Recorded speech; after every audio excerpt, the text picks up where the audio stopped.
की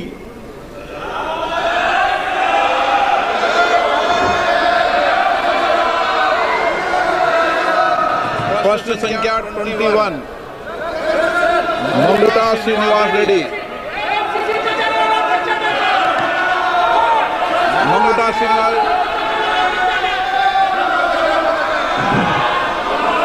माननीय सदस्यगणों, मैं आपसे पुनः आग्रह करता हूं, प्रश्नकाल के अंदर किसी भी विषय को किधर भी ना इधर ना उधर विषय को नहीं बोलने देना। प्रश्नकाल मतलब प्रश्नकाल।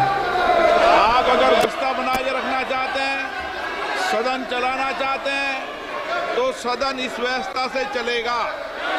प्रश्नकाल में किसी को भी अलाउ नहीं किया जाएगा। प्रश्नकाल एक महत्वपूर्ण समय होता है और वह मेंबर्स का समय होता है, इसलिए आप ये व्यवस्थाएं हमेशा परंपरा में रही है और आगे इस परंपरा को और ठीक से लागू किया जाएगा। ममता श्रीनिवास रेड्डी। मंत्री महोदय, जवाब पटल पे रख दिया गया है। माननीय सदस्य, Thank you very much, Speaker sir, for giving me an opportunity for me to speak first time in this 18th Lok Sabha, sir.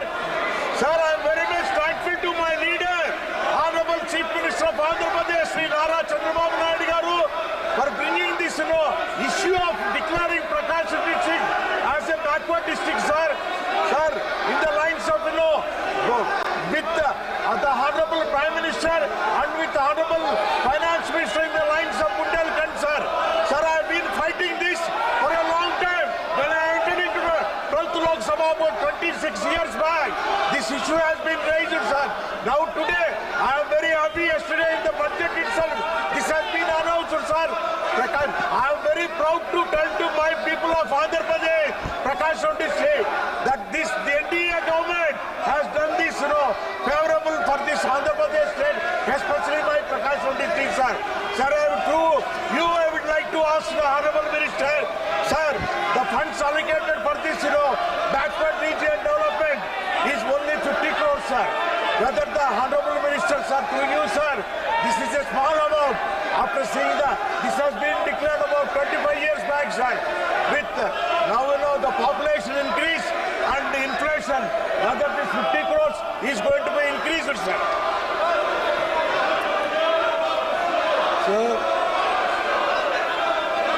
the Aspirational Districts Program is a pan-India program. It is a brainchild of the Honorable Prime Minister, and in 2018, all districts were assessed as to find out who were the lowest ranked in living index. 112 districts were selected, and out of those 112 districts, we have tried to make sure that these districts come up at par with the rest of the better off districts in the country. The theme in all these districts to make them rise above their backwardness is convergence, cooperation and competition. Convergence of all government schemes, whether they are state government schemes or whether they are government of India schemes. And then we have made one step forward and asked for cooperation between the state governments and the central governments, and thereafter we've had competition amongst all these 112 districts through a delta ranking system, whereby according to the baseline, the performance of each of these districts, how further it has gone up or down, has been decided. Now Andhra Pradesh had 3 districts which were in the list of 112 aspirational districts. However, 2 of these aspirational districts, namely Visakhapatnam and Vijayanagar, were bifurcated. And instead of Visakhapatnam, Alluri... आप सदन नहीं चलाना चाहते, प्रश्नकाल नहीं चलाना चाहते, सदन में नियोजित तरीके से गतिरोध करना ठीक नहीं है। और माननीय सदस्यगणों, संसद में प्रदर्शन करते समय इस बात का ध्यान रखना चाहिए कि किसी भी माननीय सदस्य को गेट पे आने पे गतिरोध पैदा नहीं होना चाहिए। मैंने बुलाकर भी चर्चा की है और ये उचित नहीं है, मुझे कई माननीय सदस्यों ने लिखा है।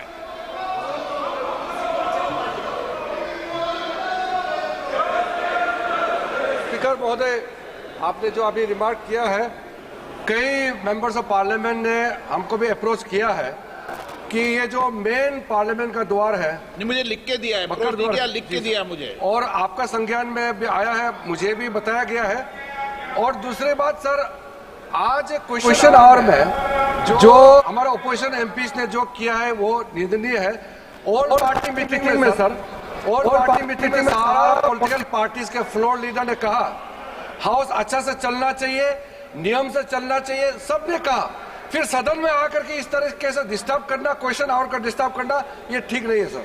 सदन में मैं व्यवस्था दे रहा हूं कि प्रश्नकाल में न प्रतिपक्ष न सत्ता पक्ष की तरफ से किसी को भी बोलने की इजाजत नहीं होगी, केवल प्रश्नकाल में प्रश्नकाल ही चलेगा, ये व्यवस्था है। Second supplementary. Sir, thank you very much, Speaker, sir. Sir, in this minister's reply stated, for especially Andhra Pradesh, only 34 crores has been sanctioned. Out of that, only 49 lakhs only has been spent, sir. What is the reason also? I would like from the Honorable Minister. And not only that, sir, I requested him also whether this 50 crores is going to be increased later. Because 50 crores is a very small amount for a district, for a development, sir. And moreover, sir, one more thing also, whether this, the Prakasham district declared by, Honorable Prime Minister, with at the instance of, my leader, Honorable CM, Chandrababu Naidu Garu, that when will it start also operationally, whether they are going to take it up with the existing aspirational districts list also. Sir, I was trying to make the honourable member understand that aspirational districts are not given funds from out of the government devolving funds. They are given a delta ranking by virtue of which there is competition amongst all the 112 aspirational districts. The first district amongst those 112 per month gets 10 crore rupees. The district that comes second gets 5 crore rupees. Apart from that, there are sectors like health and nutrition and agriculture and water harvesting, which are also assessed. And whoever comes first out of those 112 districts on these parameters is given 3 crores each. So there is no separate budget as such for aspirational districts. All schemes of the central government, all schemes of the state government, they are converged. There is then thereafter there is competition as to which is the best district. So all told, since its inception in 2018, 1,582 crores was given for aspirational districts program, which is devolved to the districts by virtue of delta ranking system.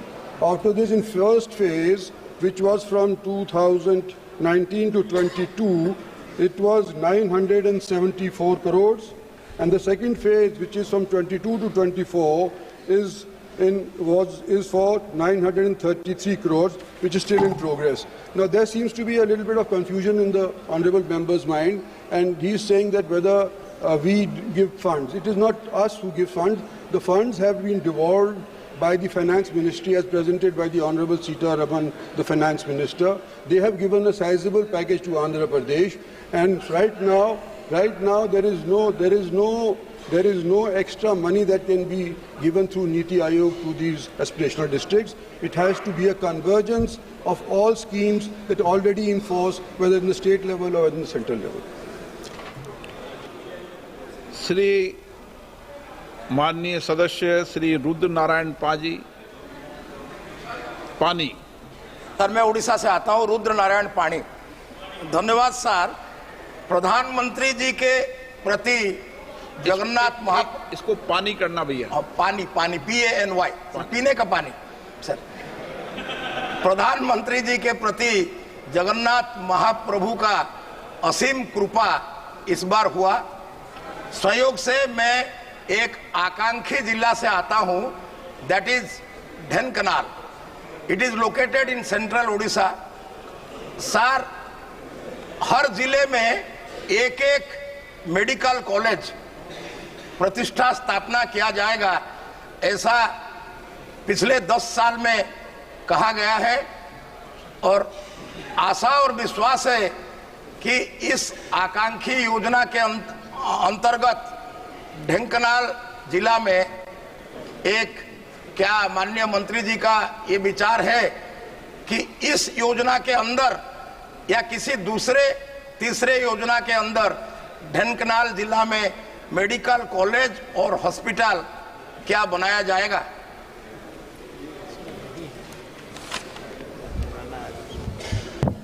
जनाब speaker साहब, ओडिशा के अंदर कुल मिलाकर के aspirational districts 10 हैं, जिनमें कुल मिलाकर के जो प्रोजेक्ट्स सैंक्शन हुए हैं वो 104 हुए हैं और जो सैंक्शन अमाउंट है वो 126 करोड़ है।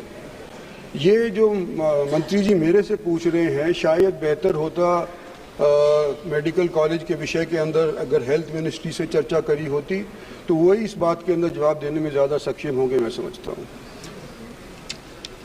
Question number 22, doctor Namdev Kirsan. Sir, it is that. Thank you, sir, for giving me this opportunity.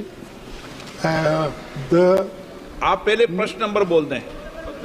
Question number 20. प्रश्न नंबर 22 बोल दें। 22. Question number 22. ओके, माननीय मंत्री जी एक सर, सदन के पटल पर उत्तर। माननीय सदस्य अब पूछें। सर, ब्रॉडगेज रेलवे लाइन का ये स्कीम है from Wardha to Gadchiroli.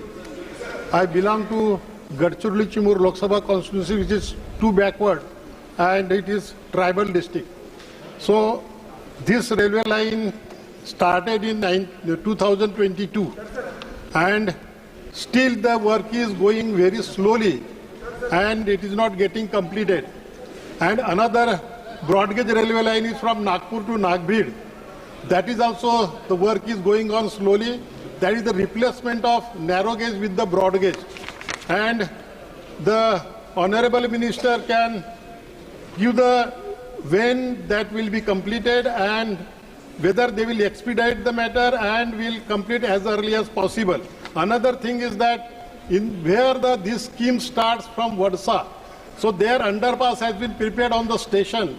So huge water is accumulated during the rainy season under the breeze, and it is very difficult to go another side, and that is way is abandoned for days together. So that has to be done. Another thing is that the train number Vadsa to Chanda Fort 08808 passenger train, that Chanda Fort to Gondia 08805, train number 08724 Gondia to Raipur, train number 57160 Kajipet to Nagpur. These trains have been abandoned, not running since COVID period. So whether the Honorable Minister can start immediately these trains to make convenient to the people, because our people very far area and very remote area, so they face very inconvenient in this matter. So these trains were not running. So previously it was running before COVID, but they have stopped, and now after COVID is over, so I request that these trains have to be started, and immediately when they will start, they will give the time. माननीय सदस्य please, माननीय सदस्य एक minute. माननीय सदस्य, सदन में जब प्रश्नकाल हो या और कभी भी भाषण हो तो जेब में हाथ डालकर प्रश्न पूछे, न भाषण न दें, इसका ध्यान रखें। और लोग भी ध्यान रखें, बोर्ड लोग करते हैं। माननीय अध्यक्ष जी, महाराष्ट्र के लिए रेलवे के एलोकेशन में बहुत सिग्निफिकेंट अमाउंट दिया गया है और महाराष्ट्र पूरे के पूरे स्टेट में बहुत सारे प्रोजेक्ट्स लिए गए। मैं पहले माननीय सांसद महोदय के वर्सा गढ़चिरौली प्रोजेक्ट के विषय में कहूँगा। वर्सा गढ़चिरौली प्रोजेक्ट बहुत ही एक इम्पॉर्टेंट प्रोजेक्ट है। ये लेफ्ट विंग एक्सट्रीमिस्ट एरिया से इम्पैक्ट करने वाले एरिया को भी एक बहुत बड़ा मिटिगेशन देता है और वहाँ की जो गरीब आदिवासी जनता है उनके लिए बहुत इम्पॉर्टेंट ये प्रोजेक्ट है। अनफॉर्चुनेटली इसके लिए लैंड एक्विजिशन का जब तक श्री ठाकरे जी की सरकार थी तब तक इसके लिए लैंड एक्विजिशन की सपोर्ट नहीं मिल रही थी, लेकिन श्री देवेंद्र फडणवीस जी और श्री एकनाथ शिंदे जी ने सरकार बदलने के बाद में लैंड एक्विजिशन पे बहुत अच्छा काम किया और पिछले साल 2023-24 में करीब जितनी इसके लिए लैंड रिक्वायर्ड थी 220 हेक्टेयर वो सारी एक्वायर हो गई है। फिर माननीय भूपेंद्र यादव जी के सहयोग से फॉरेस्ट की सारी परमिशंस मिल गई है। अब इस प्रोजेक्ट पे काम तेजी से आगे चल पड़ा है।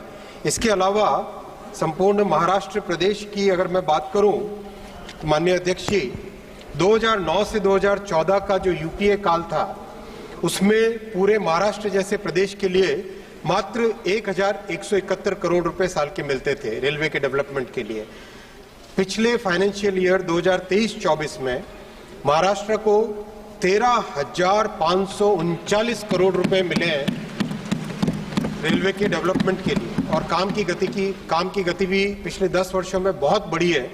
यूपीए के पीरियड में केवल 58 किलोमीटर साल के रेलवे लाइंस बनती थी और प्रधानमंत्री श्री नरेंद्र मोदी जी के 10 साल के फर्स्ट और सेकंड टेन्योर में 183 kilometre per year railway lines बनी और 10 वर्षों में 1,830 किलोमीटर टोटल रेलवे लाइंस बनी है। इसके अलावा रेलवे स्टेशंस का डेवलपमेंट और हर तरह से रेलवे इंफ्रास्ट्रक्चर का महाराष्ट्र में बहुत बड़ा फोकस है। माननीय अध्यक्ष जी आज जब डिटेल डिमांड फॉर ग्रांट्स पेश करेंगे उसमें भी महाराष्ट्र के लिए कई नई बातें होंगी। Honourable member supplementary. सर इधर भी देख लो sir.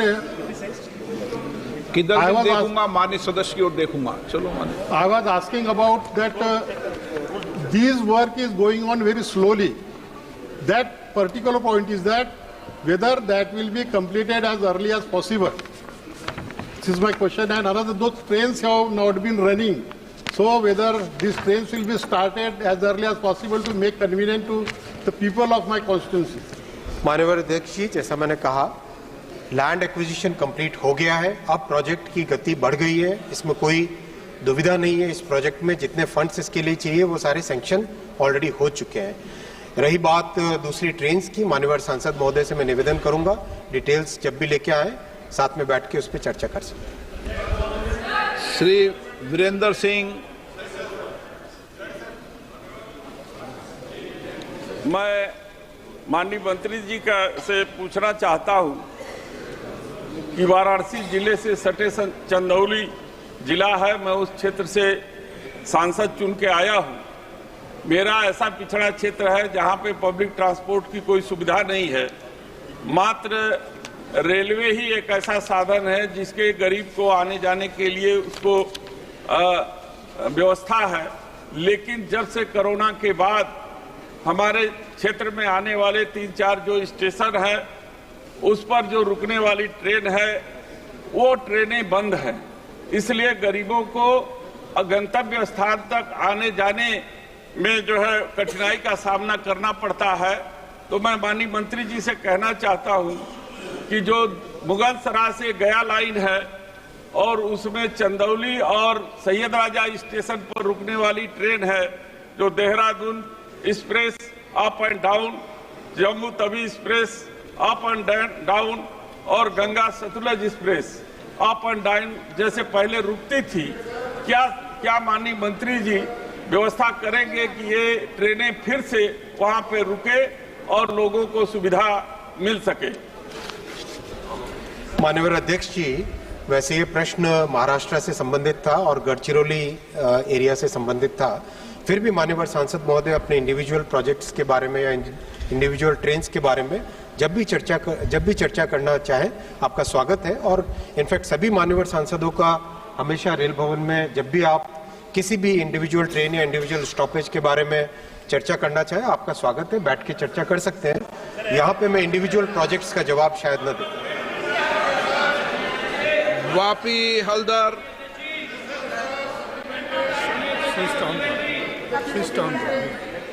Sir Vapi Haldar. Sir প্রথমেই আপনাকে অনেক অনেক ধন্যবাদ আপনাকে বলতে দেওয়ার জন্য। আমি মাননীয় মন্ত্রী মহোদয়ের কাছে मैं माननीय मंत्री महोदय से ये बात आपकी भाषा में बोल सकते हैं, लेकिन आधे घंटे पहले लिख के देते हैं, कोई दिक्कत नहीं। ঠিক আছে। আমি মাননীয় মন্ত্রী মহোদয়ের কাছে বিনীতভাবে অনুরোধ জানাবো, রায়দিঘি বিধানসভার মথুরাপুর লোকসভা কেন্দ্রের জয়নগর থেকে রায়দিঘি পর্যন্ত রেল লাইন সম্প্রসারণের জন্য, এক্সটেনশনের জন্য মাননীয় তৎকালীন রেলমন্ত্রী মমতা বন্দ্যোপাধ্যায়, আমাদের মাননীয় মুখ্যমন্ত্রী পশ্চিমবাংলার, তিনি ওই সময় রেল লাইনের জন্য বাজেট করেছিলেন, কিন্তু আজও পর্যন্ত তার জায়গা নিশ্চিত হয়েছিল, কিন্তু আজও পর্যন্ত সেই লাইনের কাজ শুরু হয়নি।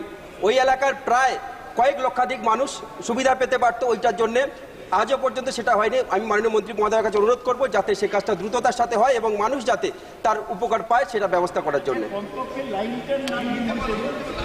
जयनगर से मथुरापुर तक रेल लाइन जब तक नहीं हो तो वहाँ का बहुत सारे लोग इसका सुविधा उठाएंगे। माननीय अध्यक्ष जी, ये प्रश्न भी मूल प्रश्न से संबंधित नहीं है। इस स्पेसिफिक प्रोजेक्ट के बारे में जब भी मान्यवर सांसद आए उनके साथ अलग से चर्चा कर सकते हैं।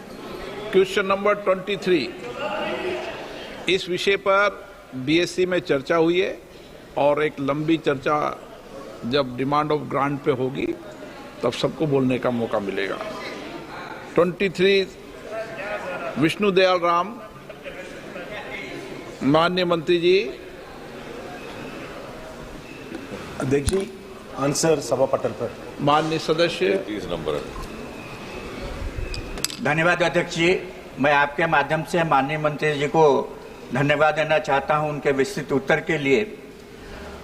अध्यक्ष जी, उनके उत्तर से स्पष्ट है कि विभिन्न राज्यों को विभिन्न गुणवत्ता वाले कोयले का वितरण किया जा रहा है। मैं आपके माध्यम से माननीय मंत्री से जानना चाहता हूं कि ये कोयला का वितरण किसी मापदंड पर आधारित है, राज्य की आवश्यकता पर आधारित है, या इसका अभी तक कोई मापदंड निर्धारित नहीं किया गया है? जिस राज्य में जिस तरह के कोयले की आपूर्ति हो, जिस तरह के कोयले का उत्खनन हो रहा है, उस तरह के कोयले की आपूर्ति की जा रही है। जो स्टेट गवर्नमेंट्स ने हर एनुअल का एक एक्शन प्लान बनाकर हमारा कोल मिनिस्ट्री को देते हैं, उस स्टेट गवर्नमेंट्स को क्या रिक्वायरमेंट है, पावर प्रोजेक्ट्स क्या है, और गवर्नमेंट का दृष्टिकोण से कोई पब्लिक सेक्टर का, स्टील इंडस्ट्री, ऐसा सब देखने के बाद वो एक्शन प्लान बनाते हैं। उसके आधार पर कोल डिस्ट्रीब्यूशन स्टेट वाइज हम आर्केट करके सप्लाई करते हैं। Honourable member supplementary. माननीय अध्यक्ष जी, देश में आज भी बहुत बड़ी संख्या में कोयला खदानें बंद हैं। करीब 380 मिलियन टन कोयला अभी सुरक्षित है इन खदानों में, और करीब 30 से 40 मिलियन टन को बहुत आसानी से निकाला जा सकता है।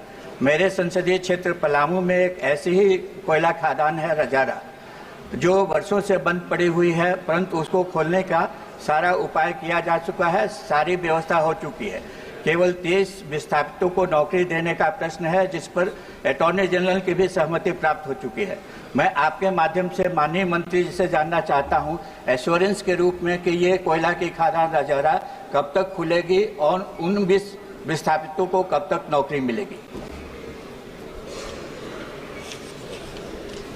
आदरणीय अध्यक्ष जी, देश भर में कोल इंडिया के द्वारा 2014 के बाद 2014 में जब सुप्रीम कोर्ट ने एक आदेश दिए थे, जो यूपी के ज़माने में जो कोल स्कैंडल हुआ उसको देखते हुए, मद्देनजर रखते हुए सुप्रीम कोर्ट ने लगभग 204 कोल माइंस का जो अलोकेशन था पेपर के ऊपर, वो अलोकेशन रद्द करके ये कोयला ये नेशनल प्रॉपर्टी है, ये कोई व्यक्तिगत आधार पर नहीं देना चाहिए, ऐसा बोलने के बाद जब आदरणीय प्रधानमंत्री नरेंद्र मोदी जी के नेतृत्व में हम एक नया पॉलिसी लाया है, एक ट्रांसपेरेंसी के साथ, पारदर्शिता के साथ कोयला अलोकेशन का काम शुरू किया है।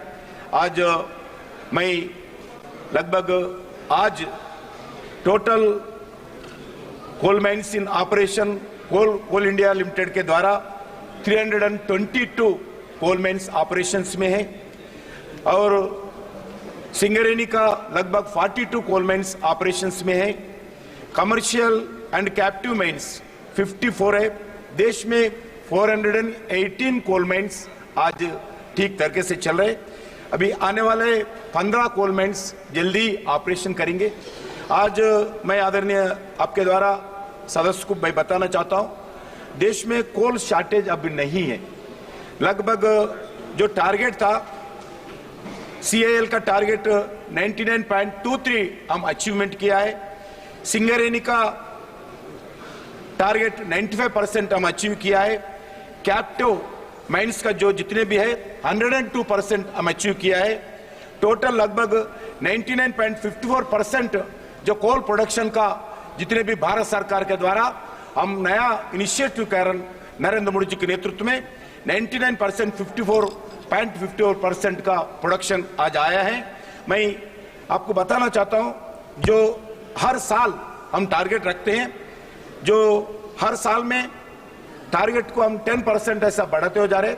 आज जितना कोल चाहिए, हमारा सरकार का हमारा इच्छा है इंपोर्टेड कोल कम हो, जितना कोल चाहिए इतना भारत सरकार सरबराह करने के तैयार है। दूसरा विषय है जो कोल माइंस का जो इश्यूज है, जो एनवायरमेंट का प्रॉब्लम्स हो, स्टेट गवर्नमेंट का क्लियरेंस हो, जैसा जैसा स्टेट गवर्नमेंट ओपनली थोड़ा कोऑपरेशन करके हमारे को समर्थन किए तो जल्दी ही पूरा कोल माइंस सपोर्ट करेंगे। जैसा अध्यक्ष आदरणीय संसद का बताया, मैं जरूर सांसद जी से बात करके उनके पास जो भी एम्प्लॉयमेंट का प्रॉब्लम है, हर एकड़ पे हम जितना लैंड एक्वायर करते हैं सभी लोगों को एम्प्लॉयमेंट देने का शुरुआत थे। अभी स्लोली क्योंकि एम्प्लॉयमेंट ज्यादा एम्प्लॉयमेंट ज्यादा हो गया, इसके कारण से उनको अल्टरनेटिव सोचकर उनको फाइनेंशियल असिस्टेंस देकर लैंड्स एक्विजिशन के साथ साथ एम्प्लॉयमेंट की जगह फाइनेंशियल एक्विजिशन देने का भी शुरुआत करें। जरूर भाई आदरणीय संसद से बात करके उन कॉन्स्टिट्यूंसी का समस्या को हल करूंगा। खनेन मुर्मू माननीय सदस्य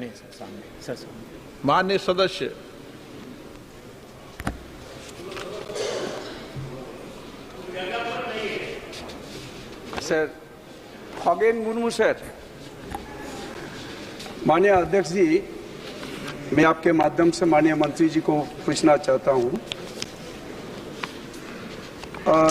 क्या कैला मंत्री ये बताने की कृपा करेंगे, क्या मंत्रालय के पास जानकारी है कि राज्य किस प्रकार की पहलों के लिए रॉयल्टी राजस्व का उपयोग कर रहे हैं? यदि हाँ तो संबंधी विवरण।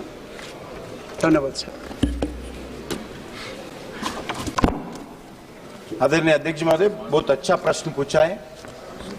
कोयले का संबंधित तो जितने भी माइनिंग होते हैं, जो ऑक्शन के द्वारा 2015 से जो ऑक्शन का काम शुरू किया है, स्टेट गवर्नमेंट को लगातार कोल जो माइंस के ऑर्गेनाइजेशन है वो देते रहते हैं।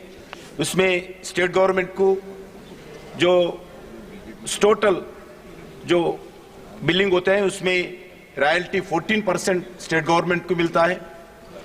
डिस्ट्रिक्ट मिनरल फंड एक जिला कलेक्टर के नेतृत्व में, जिसमें जो अफेक्टेड पीपल है, अफेक्टेड लोग रहते हैं, उसका भला करने के लिए, उनका वेलफेयर एक्टिविटी करने के लिए जो लैंड लेते हैं, इसके लिए DMF district mineral fund collector के नेतृत्व में रहते हैं। उसके लिए 4.2% डिस्ट्रिक्ट कलेक्टर के नेतृत्व में रहते हैं। उसके साथ एक GST रहते हैं, GST स्टेट गवर्नमेंट का शेयर 2.5%। उसके बाद नेशनल मिनरल एक्सप्लोरेशन ट्रस्ट जो NMET रहते हैं उसका 28%, लगभग 21% स्टेट गवर्नमेंट्स को हम देते हैं। एग्जाम्पल झारखंड हो, उड़ीसा हो, ऐसे प्रदेशों में, झारखंड में लगभग इसमें रॉयल्टी के द्वारा हर साल अच्छे अमाउंट लगभग 30,000 से ज्यादा स्टेट गवर्नमेंट को मिलता है। वैसा ही जैसा मैं आप सब लोगों से, जितना कोल प्रोडक्शन बढ़ेगा क्लियरेंसेस मिलेगा जल्दी ही, क्योंकि हम पूरा ऑक्शन के द्वारा ही हम कोल ब्लॉक्स अलॉटमेंट कर रहे हैं। कोई पुराने जैसा यूपीए के जैसा कोई पेपर के ऊपर चिट्ठी देकर अलॉटमेंट नहीं करे, ऑक्शन के दर में करते हैं। इसलिए मैं सभी लोगों से अनुरोध करता हूं, स्टेट गवर्नमेंट्स भी पूरा कोऑपरेशन करके एक्शन में सपोर्ट किए तो जरूर जितना प्रोडक्शन बढ़ेगा उतना स्टेट गवर्नमेंट को फाइनेंशियल भी रॉयल्टी भी उनको मिलेगा। मैं आपके द्वारा अनुमति। आज सभी पहली बार चुन के आए माननीय सदस्यों को सप्लीमेंट्री दी जा रही है। श्री वाई.सी. गद्दम।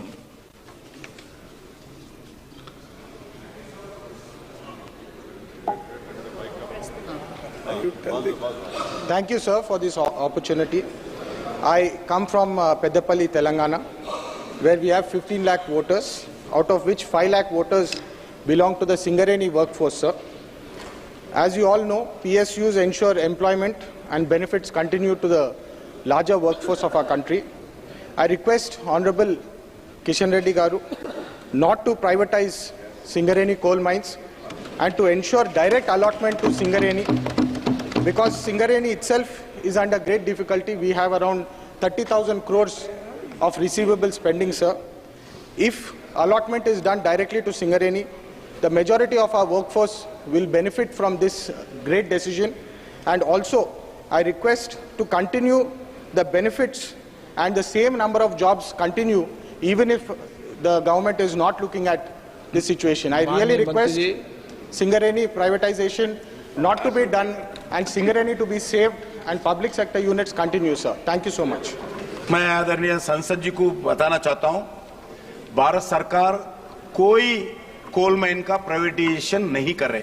सिंगरेनी में पूरा जितने भी अगर सिंगरेनी प्राइवेटाइजेशन करना है उसमें 51% स्टेट गवर्नमेंट का है, 49% गवर्नमेंट ऑफ इंडिया का है, और दूसरा जो भी पूरा एडमिनिस्ट्रेशन है 100% स्टेट गवर्नमेंट के हाथ में है। इसलिए मैं आपके द्वारा संसद को, पूरे तेलंगाना जनता को मैं बताना चाहता हूं, सिंगरेनी कोल माइंस प्राइवेटाइजेशन नहीं है, हमारा लक्ष्य में नहीं है। हम उसको मजबूत करना चाहते हैं और मजबूत करना चाहते हैं। अभी मैं मंत्री बनने के बाद जो पहले सरकार था वो सरकार उड़ीसा में कोल माइन मिला है, उसको 15-10 साल से उसका माइनिंग नहीं हुआ था। हमारा बीजेपी सरकार आने के बाद उड़ीसा में मुख्यमंत्री जी से, स्टेट गवर्नमेंट ऑफिशियल से, हमारा धर्मेंद्र प्रधान जी से बात करके सिंगरेनी का एक नया कोल माइन, सिंगरेनी देखते हुए नया कोल माइन दिलाया नरेंद्र मोदी सरकार उड़ीसा में कांग्रेस बीजेपी सरकार आने के बाद। इसलिए मैं बताना चाहता हूं, आज सिंगरेनी कोल माइंस में जो भी है, अभी इवन मैं एक विषय बताता हूं, जितने भी कोल माइंस ब्लॉक्स है हमारा कोल इंडिया भी ओपन एक्शन में लेते हैं। सो भी जितने भी पीएसयू है, पब्लिक सेक्टर पीएसयू से हो, ऐसा सिंगरेनी भी पीएसयू आके ले सकते हैं।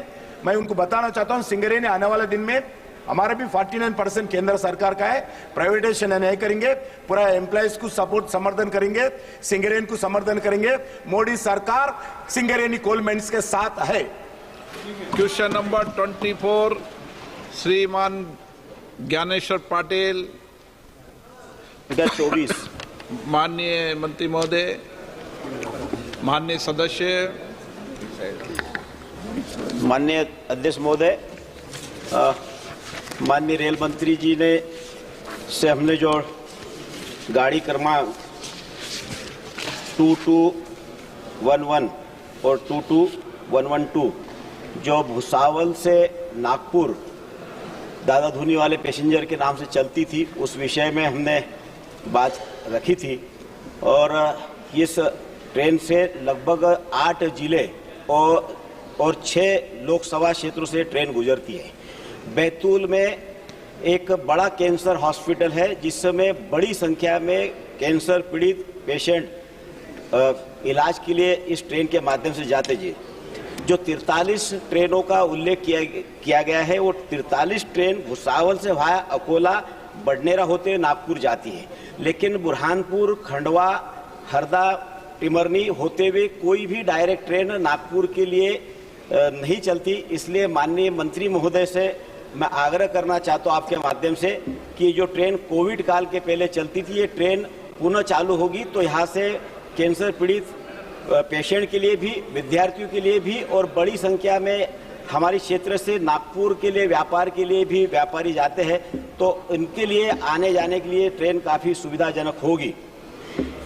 माननीय मंत्री जी। माननीय अध्यक्ष जी, माननीय सांसद महोदय ने बिल्कुल सही और अच्छा विषय रखा है। हालांकि भुसावल से नागपुर के बीच में करीब 40 से अधिक गाड़ियां चलती है और जिस ट्रेन का आपने जिक्र किया है वो ट्रेन वाया इटारसी होके जाती थी। चूंकि वाया इटारसी होके जाने के कारण उसकी डिस्टेंस बहुत ज़्यादा थी, करीब 75 किलोमीटर के आसपास एक्स्ट्रा या टोटल डिस्टेंस होती थी। इसके कारण इसमें बहुत कम लोग जाते थे। लेकिन मैं माननीय सांसद महोदय से रिक्वेस्ट करूंगा कि एक बार आपके क्षेत्र की, विशेषकर जो आपने खंडवा और जिस क्षेत्र की बात कही है, उस क्षेत्र के लिए अलग से कोई सुविधा अगर की जा सकती है तो हम दोनों साथ बैठ के अलग से उसकी कोई भी सुविधा इस ट्रेन के अलावा भी कोई दूसरी अगर व्यवस्था हो तो वो करने पे एक बार साथ बैठ के करें। ओके, पूछना चाहते माननीय अध्यक्ष महोदय, मैं माननीय मंत्री जी को भी बहुत बहुत धन्यवाद देना चाहता हूँ कि मेरे पिछले 2 वर्षों के कार्यकाल में माननीय मंत्री जी ने मेरे लोकसभा क्षेत्र में लगभग 17 ट्रेनों का स्टॉपेज दिया, तो उसके लिए धन्यवाद देना चाहता हूँ। और माननीय मंत्री जी को और माननीय प्रधानमंत्री मोदी जी को विशेष रूप से धन्यवाद भी देना चाहता हूँ कि 2500 करोड़ का पटरियों के सुदृढ़ीकरण के लिए और रीडेवलपमेंट के लिए भी बड़ी धनराशि दी है। लेकिन बहुत बड़ी कृपा की, लेकिन ये ट्रेन भी यदि चला देंगे तो बड़ी कृपा माननीय मंत्री जी की मेरे क्षेत्र की जनता पर होगी। बहुत बहुत धन्यवाद। डॉक्टर के सुधाकर। लपेट के मारा आपने। डॉक्टर के Sudhakar. Thank you for allowing me to raise the supplementary question. Sir, my parliamentary constituency Chikbalapur lies on the border of Andhra Pradesh on the southern part. So my question is correlated with this. There is a long pending demand of new railway lines such as Chikbalapur Gauri Bidnur broad gauge line, Chikbalapur Puttaparthi broad gauge line, Srinivaspura Madanpalli BG line, Marikuppam and Kuppam BG line projects. My question is whether the government has carried out any feasibility study on these projects, and if so, the details thereof, if not, the reason thereof. Also, I request the Honorable Minister to kindly consider, because this is a border area and there are a lot of people who would like to commute between the adjoining states. Thank you, Speaker. Honorable Speaker, sir, the project that Honorable MP has raised is of Karnataka, and any individual project I am willing to discuss in full detail as and when Honorable MP can come and discuss with me separately, sir.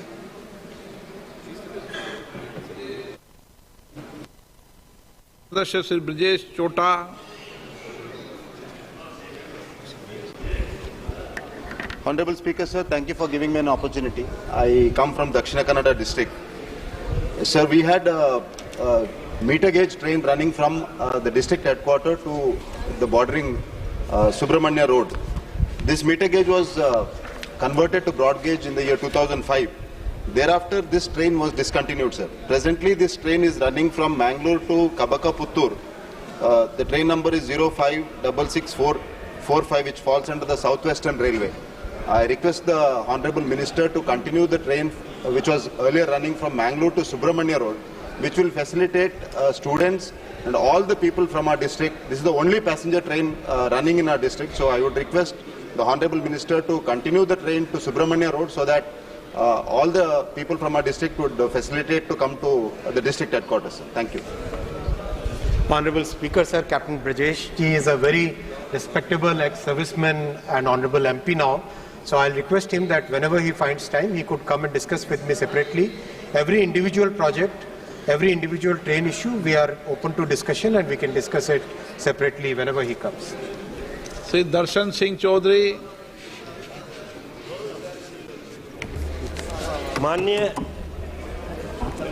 मंत्री जी से अध्यक्ष महोदय के माध्यम से निवेदन है कि हमारे यहाँ कोविड काल में पैसेंजर ट्रेन बंद हो गई और ये इटारसी से लेकर कटनी और उसके आगे जाती थी इलाहाबाद तक, और हमारे यहाँ जितनी भी, चूंकि ये बहुत महत्वपूर्ण ट्रेन है और उसके बंद होने से और छोटे छोटे स्टेशनों पे जिसमें वाहनी हो, बनखेड़ी हो और पिपरिया हो, सिमनी मालवा हो, इस तरह के छोटे स्टॉपेज पे हमारी बड़ी बड़ी ट्रेन नहीं रुकती, जिसके कारण हमारी आम जनता को बहुत दिक्कत होती है।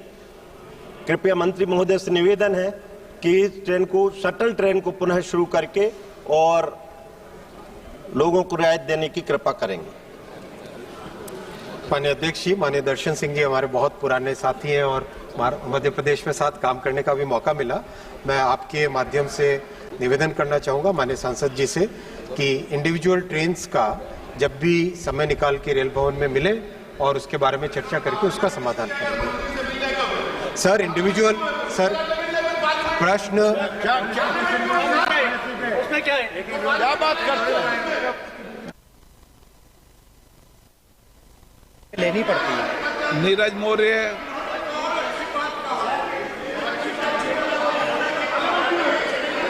नीरज मौर्य,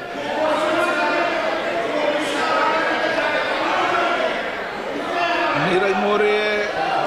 माननीय अध्यक्ष जी, आपने मुझे अनुपूरक पूछने के लिए जो अनुमति दी उसका मैं आभारी हूं। माननीय अध्यक्ष महोदय, शाहजहांपुर से फर्रुखाबाद को जोड़ने के लिए रेल लाइन नई बनाने के लिए कई बार प्रस्ताव भेजा गया, कई बार यहां से सर्वे हुआ, लेकिन आज तक इस लाइन का निर्माण नहीं करा गया, जिससे कि बहुत सारे लोग, लाखों लोगों का जो आवागमन है वो अवरुद्ध है। इसलिए मैं आपके माध्यम से माननीय मंत्री जी से जानना चाहूंगा कि क्या शाहजहांपुर से वाया जलालाबाद फर्रुखाबाद के लिए एक मैलानी रूट है, उस पे नई लाइन जो प्रस्तावित है उसको बनाने की स्वीकृति देने का काम करेंगे? माननीय मंत्री जी। माननीय अध्यक्ष जी, देश भर में डेली करीब करीब 20,000 गाड़ियां चलती हैं। उसमें इंडिविजुअल ट्रेन और इंडिविजुअल प्रोजेक्ट के बारे में अगर माननीय संसद कोई भी सांसद महोदय पूछना चाहें, आपका स्वागत है। इंडिविजुअल प्रोजेक्ट के बारे में डिस्कशन करें।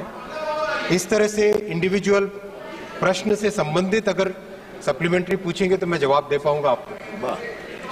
आप बताओ। Question number 25,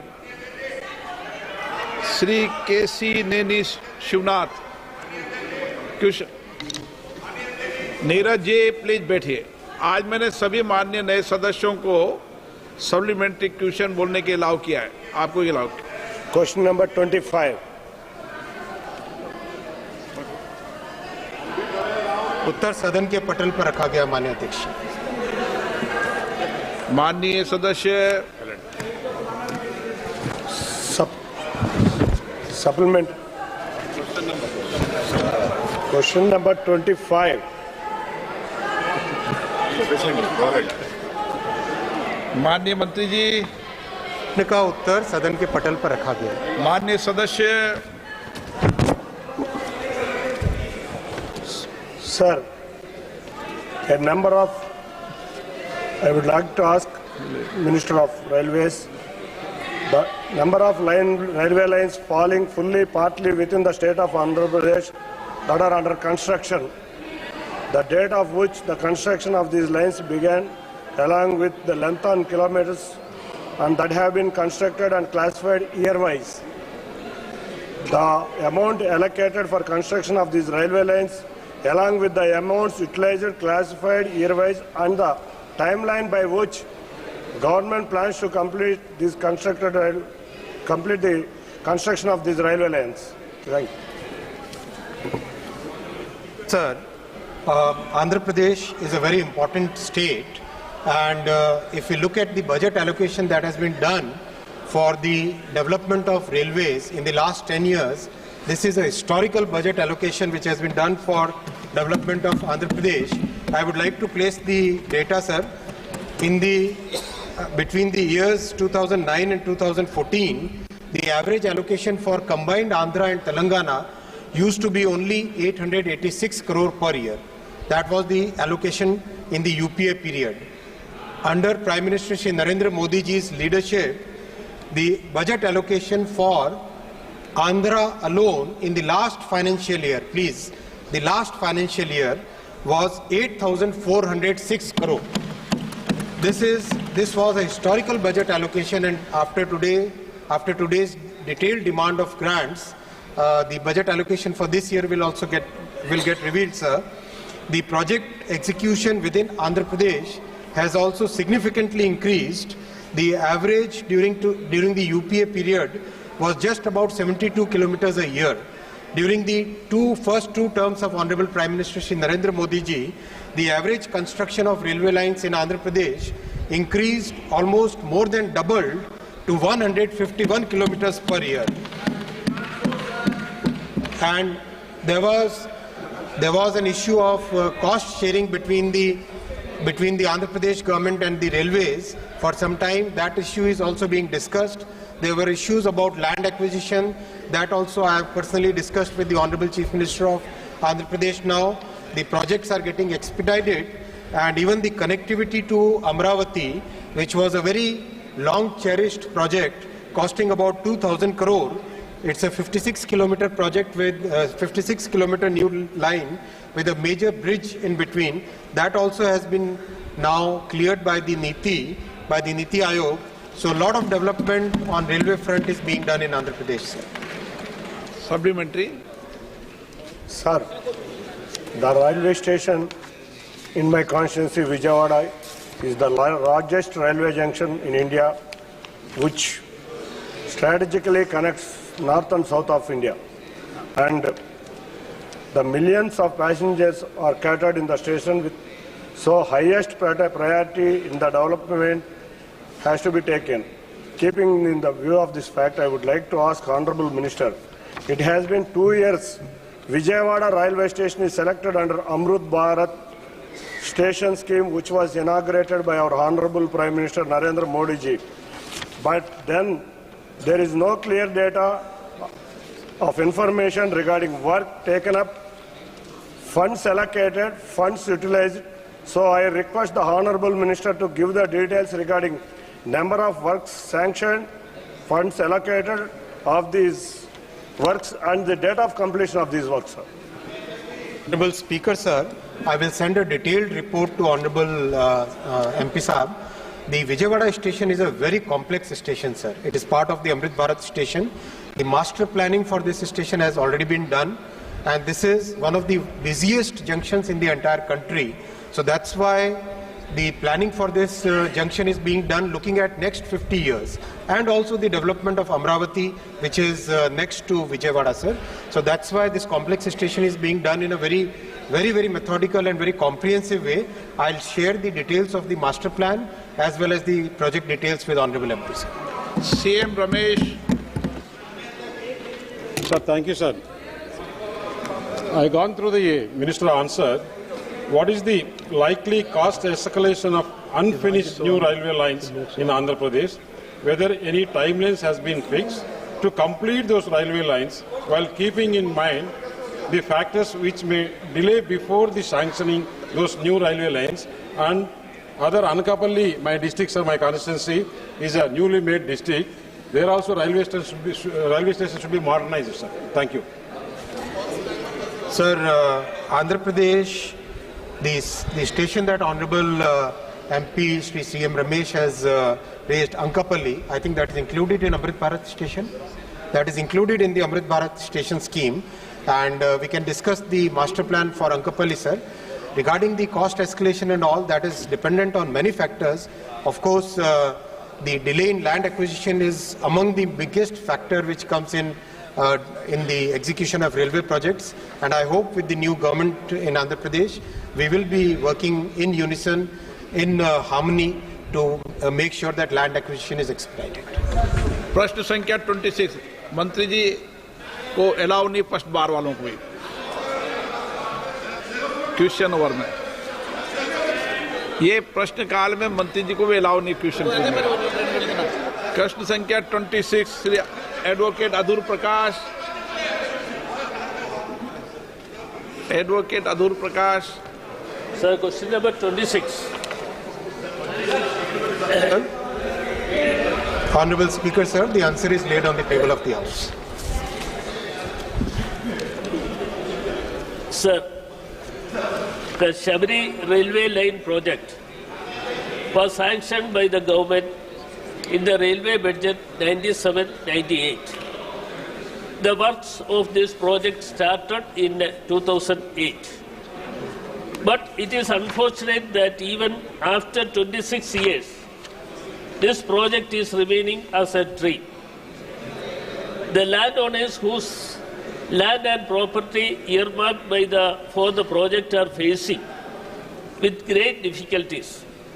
The line could become a third corridor for the state of Kerala, has much importance after the completion of Vizhinjam International Seaport. So the line will connect a large number of tourist destinations, pilgrims and commercial centers. Sir, my question, extension of this line from Erumeli to Vizhinjam International Seaport via Koni, Patanapuram, Punalur, Nedumangad under the Rail Sagar project will be an advantage for the goods movement and will provide rail connectivity to 22 more towns in the state. So, whether the government will take a final decision without further delay. Short man. Manya Mantri ji. Honorable Speaker, sir, the Angamali Sabrimala line via Erumeli, this is a very, very complex project, and the cooperation from the state government is required to be able to take this project forward. I'll explain the complexity of this project. And this line, sir, is about 111 kilometers. The project basically along the old alignment is about 35 kilometers short of the Sabrimala shrine. So there is a public demand for an alternative alignment which is from Chenganur to Pamba, which is shorter, which is about 75 kilometers. This is the new alignment. The new alignment, Honorable Speaker, sir, is only about 4 kilometers short of the shrine.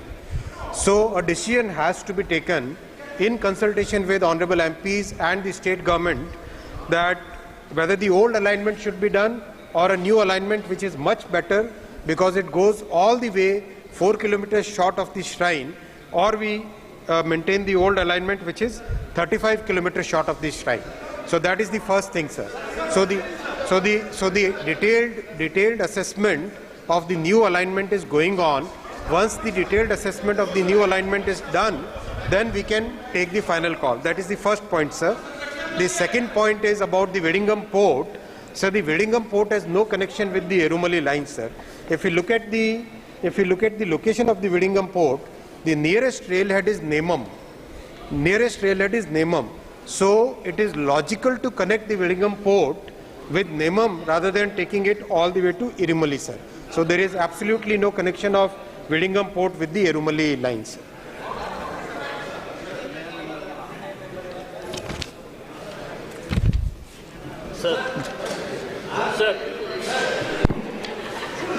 Sir, the line will provide rail connectivity to many districts, such as Kottayam, Idukki, Pathanamthitta, Kollam, Trivandrum, and also towns having more than 50,000 population, including Nedumangad and Thodupuzha. Sir, whether the government will provide adequate budget allocation for speed up the works of this line. Honorable Speaker, sir, I would like to place on record that the government of Kerala has not been very cooperative in the railway projects, and I request the honorable MPs to use their good offices to get the support in land acquisition. Out of the 459 hectares required, only 62 hectares of land has been made available, sir. And this is in a situation where Honorable Prime Minister has given so much extra allocation for Kerala, sir. In the UPA government time, sir, the allocation for Kerala used to be only 372 crore per year. Now, Honorable Prime Minister Shri Narendra Modi ji has given in the first and second term a huge amount of allocation for railway in the financial year 23-24, the previous financial year. the allocation for railway for Kerala projects was 2,033 crore compared to the average of 372 crore during the UPA period. The projects can be taken up only if the state government supports the land acquisition, sir. I request through your good offices that if the state government supports us, then we can do a lot more in the state of Kerala, sir. Question number 27, Sri Radhakrishnan.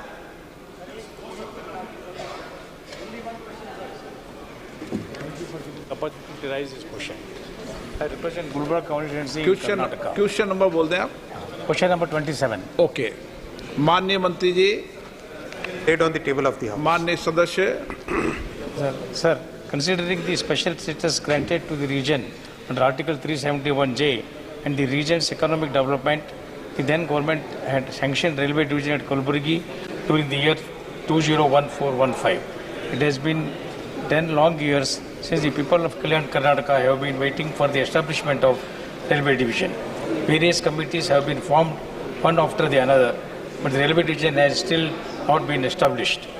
Through the years, bigger amount was allocated to the establishment of the division in various budgets, but nothing came out of such allocations. Further, the requisite land for the purpose was given by the state government completely free of cost, which is currently in possession of the railways.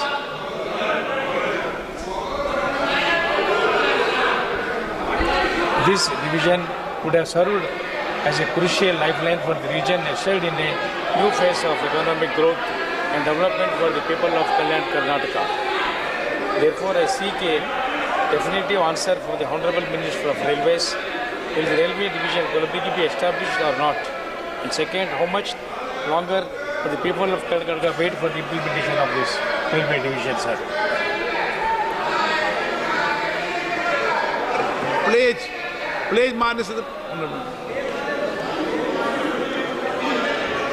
माननीय मंत्री जी, please.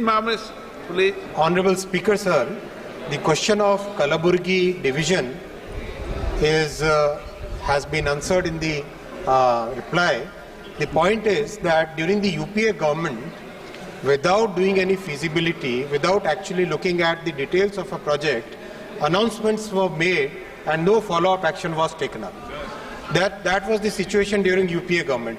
The fact of the matter is that Kalaburagi was not sanctioned as mentioned by the Honorable MP in his question. The project, the announcement which was made by the then Railway Minister was evaluated by the committee formed by the same Railway Minister, and it was found to be not feasible, sir. I'd like to also place on record that the amount for Karnataka, the amount sanctioned for development of railways in Karnataka has also seen a record increase during Prime Minister Shri Narendra Modi ji's first and second term. During the UPA government, for a state like Karnataka, the funds allocated was only 835 crore rupees, only. And in the previous financial year, 23-24, Honorable Prime Minister Shri Narendra Modi ji had allocated 7,561 crore for Karnataka. So there is a huge emphasis on development of railways throughout the country and also in the state of Karnataka. Honourable Member Supplementary. Consider positively for this project.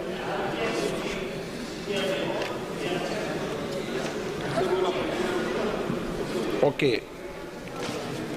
Sri Anita Subdarshani. Jai Jagannath. Thank you, Honorable Speaker, for allowing me to have a speech in this August House. I would like to know from Honorable Railway Minister. First, I will thank you, Honorable Prime Minister and Honorable Railway Minister, for sanctioning the survey of this project, Sambalpur to Gopalpur railway line. As I belong to ASCA, we are really deprived from the railway service because of the lack of the political interest of the previous state government. Then I would like to know from the Honorable Railway Minister when the final DPR is going to be sanctioned of this above project. Thank you. So although the question is not related to the main question, sir, the main question was about division at Kalaburagi, but I would still like to mention that the fund allocation and the progress of works in Odisha has seen huge increase during the last 10 years, sir. The funds which were allocated for Odisha used to be just about 800 odd crore for a large and very important state like Odisha during the UPA period, and now the funds allocated are more than 10,000 crore rupees every year, sir, for Odisha. That is a huge jump from the previous period, sir. And also the work which has been implemented, that also has picked up so much pace. In the last 10 years, 1,780 kilometers or 1,726 kilometers of railway lines have been constructed in the state of Odisha, which is, if you compare, that is more than the entire railway network of Sri Lanka. So that is the pace of construction which is there in Odisha now, sir, and we hope that this pace will continue, sir. प्रश्नकाल समाप्त। माननीय सदस्यगण, आज budget पर लंबी चर्चा है तो आज लंच नहीं होगा और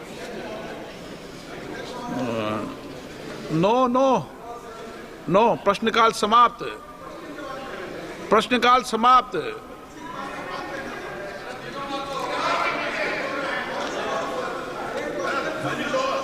प्रश्नकाल समाप्त। आज लंच नहीं होगा। अविलंब लोकमत के विषय के बाद बजट पर चर्चा होगी। माननीय सदस्यगण, मुझे कई माननीय सदस्यों द्वारा कुछ विषयों पर स्थगन प्रस्ताव की सूचनाएं प्राप्त की हुई है। मैंने स्थगन प्रस्ताव की कोई सूचना की अनुमति प्रदान नहीं की गई है।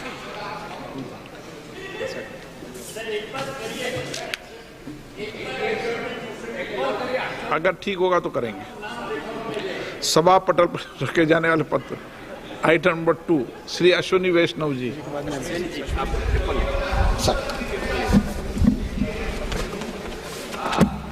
माननीय अध्यक्ष जी, आपकी अनुमति से मैं रेलवे मंत्रालय के detailed demand for grants for the financial year 2024-25 सदन के सामने प्रस्तुत करता हूं।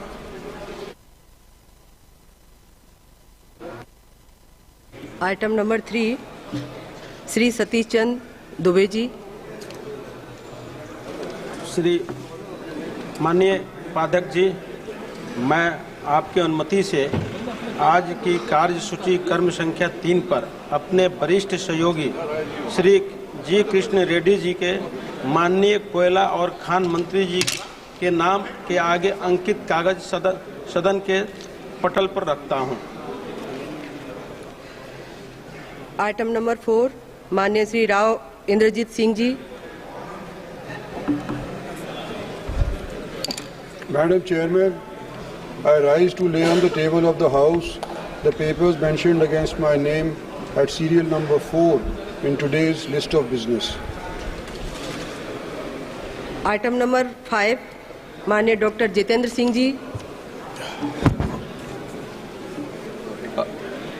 अध्यक्ष महोदय, मैं आपकी अनुमति से आज की संशोधित कार्यवली में संख्या नंबर 5 पर मेरे नाम के आगे लिखित कागजात सभा पटल पर रखता हूं। धन्यवाद अध्यक्ष महोदय। आइटम नंबर 6, माननीय Shri Shripad Yesso Naik ji. Madam, I rise to lay on the table of the House the paper mentioning my name at serial number 6 of today's list of business. Item number 7, माननीय doctor P Chandrashekhar ji. Honorable Speaker, ma'am, with your kind permission, I rise to lay on the table of the House the papers mentioned against my name at serial number 7 in today's list of business. Item number 8, माननीय Shri खनित Singh ji. Honorable Chairman, sir, I rise to lay on the table of the House the papers mentioned against my name at serial number 8 in today's list of business. Item number 9, माननीय श्रीमती नीमू man. माननीय महोदय, मैं आपकी अनुमति से आज की कार्यसूची में क्रम संख्या 9 पर अपने नाम के आगे उल्लिखित पत्र सभा पटल पर रखती हूँ। आइटम नंबर 10, माननीय श्री किरण रिजिजू जी।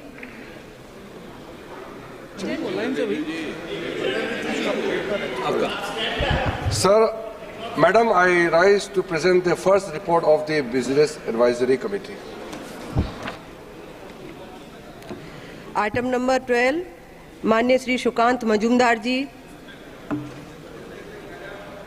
With your permission, I rise to make a statement mentioned against my name at serial number 12 in today's list of business in Lok Sabha regarding status of implementation of the recommendations, observations contained in the 25th report of the Department related Parliamentary Standing Committee on Home Affairs on demands for grant 2023-24 pertaining to the Ministry of Development of North-Eastern Region. The present status of implementation is as per the statement which is laid on the table of the House. शून्यकाल। माननीय श्री राजेश वर्मा जी। धन्यवाद अध्यक्ष महोदया, मुझे पहली बार इस सदन में बोलने का अवसर मिला। मैं सबसे पहले अध्यक्ष महोदया आपके माध्यम से खगड़िया लोकसभा की जनता का धन्यवाद देता हूं कि मुझे ये सौभाग्य दिया कि मैं लोकतंत्र के सबसे बड़े मंदिर में यहां उनका प्रतिनिधित्व करने का मुझे अवसर दिया। महोदया, मैं आपका ध्यान आकृष्ट कराना चाहता हूं कि खगड़िया लोकसभा सबसे पिछड़ा लोकसभा बिहार का है, जहां एक तरफ हम लोग बाढ़ और सुखाड़ की मार तो झेलते ही हैं, वहीं मूलभूत समस्याओं से जूझ रहा मेरा खगड़िया लोकसभा में स्वास्थ्य को लेकर मैं आपका ध्यान आकृष्ट कराना चाहता हूं कि स्वास्थ्य सेवाएं हमारे यहां पर एकमात्र जिला अस्पताल है जो कि डॉक्टर, नर्स और स्टाफ के अभाव में आज जूझ रहा है। मैं माननीय अध्यक्ष महोदय से निवेदन करना चाहता हूं कि राष्ट्रीय स्वास्थ्य मिशन के तहत राशि हमारे जिले को आवंटित की जाए और साथ ही साथ हमारे खगड़िया लोकसभा क्षेत्र में एक मेडिकल कॉलेज की मांग है ताकि स्वास्थ्य सेवाएं वहां पर सुचारू रूप से सुनिश्चित हो सके। आज भी कई ऐसे परिवार हैं जिन्होंने अपनी जान केवल इसीलिए गंवाई कि वहां पर बेहतर स्वास्थ्य सेवाएं उपलब्ध नहीं है। मैं माननीय का अध्यक्ष महोदय का ध्यान उस ओर आकृष्ट करना चाहता हूं और स्वास्थ्य सेवाएं बेहतर हमारे लोकसभा क्षेत्र में हो, ये सुनिश्चित हो, वहां मेडिकल कॉलेज बने। इसके लिए मैं आपसे निवेदन गुजारिश करना चाहता हूं और आपके माध्यम से आज मैं हमारे देश के यशस्वी प्रधानमंत्री जी और माननीय वित्त मंत्री जी का भी धन्यवाद देता हूं कि उन्होंने देश के बाकी राज्यों में जहां पर बिहार के लिए मैं माननीय प्रधानमंत्री और वित्त मंत्री जी का धन्यवाद देता हूं। माननीय श्री कीर्ति झा आजाद जी। धन्यवाद सभापति महोदया। एक विषय जो महत्वपूर्ण है और संविधान से जुड़ा हुआ है वह लेकर आपके सामने में आया हूं। यहाँ इस समय कौन से मंत्री हैं जो देख रहे हैं प्रभार में 0 आवर, उनको सुनना आवश्यक है। कुछ संवैधानिक ऐसे पद होते हैं जिसका सदैव बना रहना बहुत आवश्यक होता है। संविधान में वह मैंडेटेड है, लेकिन संविधान की धज्जियां उड़ रही हैं। अनेकों ऐसे कमीशन हैं जिस पर अध्यक्ष नहीं है। विशेष करके मैं 4 जगहों के नाम ले रहा हूं और वह वो लोग हैं जो सामाजिक रूप से पिछड़े हैं। Persistent neglect and disregard for constitutional mandates and support systems for socially disadvantaged sections. सबसे पहला है national commission for scheduled tribes, national commission for scheduled castes, national commission for backward caste, national commission for protection of childs rights. यह सदैव इनके जो अध्यक्ष हैं, ये अध्यक्ष नहीं है, यह सदैव भरे हुए रहने चाहिए क्योंकि यह सिविल कोर्ट का भी काम करते हैं। लोग अपने अपने अलग अलग शिकायतें लेकर आते हैं जिस पर जांच होती है। यह सिविल कोर्ट का काम करते हैं और तुरंत इस पर न्याय मिलता है। लेकिन सबका साथ सबका विकास वाली ये पार्टी, इनके लोग खुद कहते हैं जो हमारे साथ है वही हम उनका विकास होगा, बाकियों का नहीं होगा। आज ऐसी परिस्थिति में सरकार से मैं जानना चाहता हूं कि क्या कारण है। आप 400 पार पर संविधान बदलना चाहते थे, क्या उसकी खींच आप लोग आज उतार रहे हैं इनको, जो आपने ये शेड्यूल्ड ट्राइब, शेड्यूल्ड कास्ट और बैकवर्ड कास्ट को नहीं बनाया है? क्या कारण है?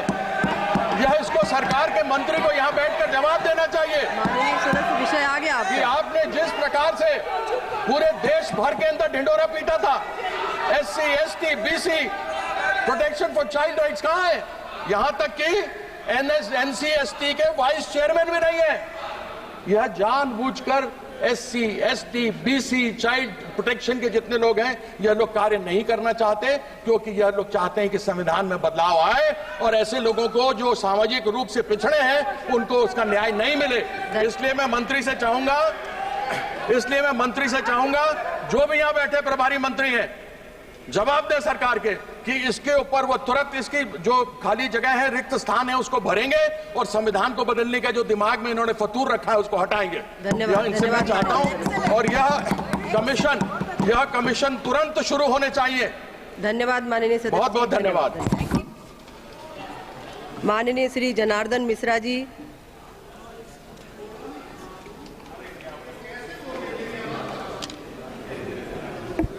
सभापति महोदया, मैं आपका ध्यान हमारे रीवा संसदीय क्षेत्र से सिंगरौली, ये रीवा मिर्जापुर वाया हनुमना रेलवे मार्ग की ओर आकृष्ट करना चाहता हूं। हमारा ये क्षेत्र बहुत ही पिछड़ा क्षेत्र है और रेलवे की सुविधाओं से वंचित क्षेत्र है। इसके लिए एक रीवा से Mirzapur via Singrauli railway line का सर्वेक्षण पूरा हो चुका है और DPR बनाने के लिए मांग की जा रही है। मेरा आपसे अनुरोध है, ये बहुत ही महत्वपूर्ण रेलवे लाइन है और इसमें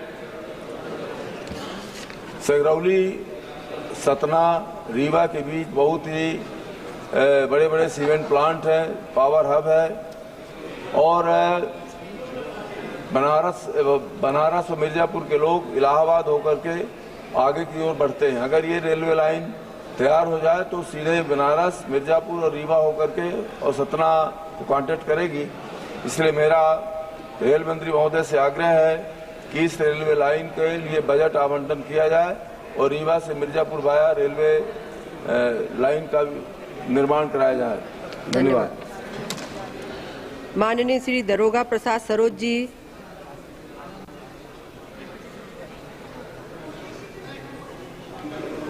दीजिए, लाइन दीजिए। परम श्रद्धेय अध्यक्ष महोदया, मैं सदन के माध्यम से आपको अवगत कराना चाहूँगा। किसी ने लिखा है, मैं ज़्यादा समय नहीं लूँगा आपसे, कि महसूस हो रहा है कि दौरे तबाही है, शीशे की अदालत है, पत्थर की गवाही है, दुनिया में कोई ऐसी तमसील नहीं मिलती कि कातिल ही मुहाफिज है। माननीय सदस्य, थोड़ा विषय पर बोलिए। शून्यकाल है, शून्यकाल। अध्यक्ष महोदया, मैं उत्तर प्रदेश, माफ कीजिएगा, मैं नहीं बोल रहा हूँ, सुनिए, सुनने की कोशिश करिए। ऐसे नहीं, बैसाखी पर नहीं चलोगे।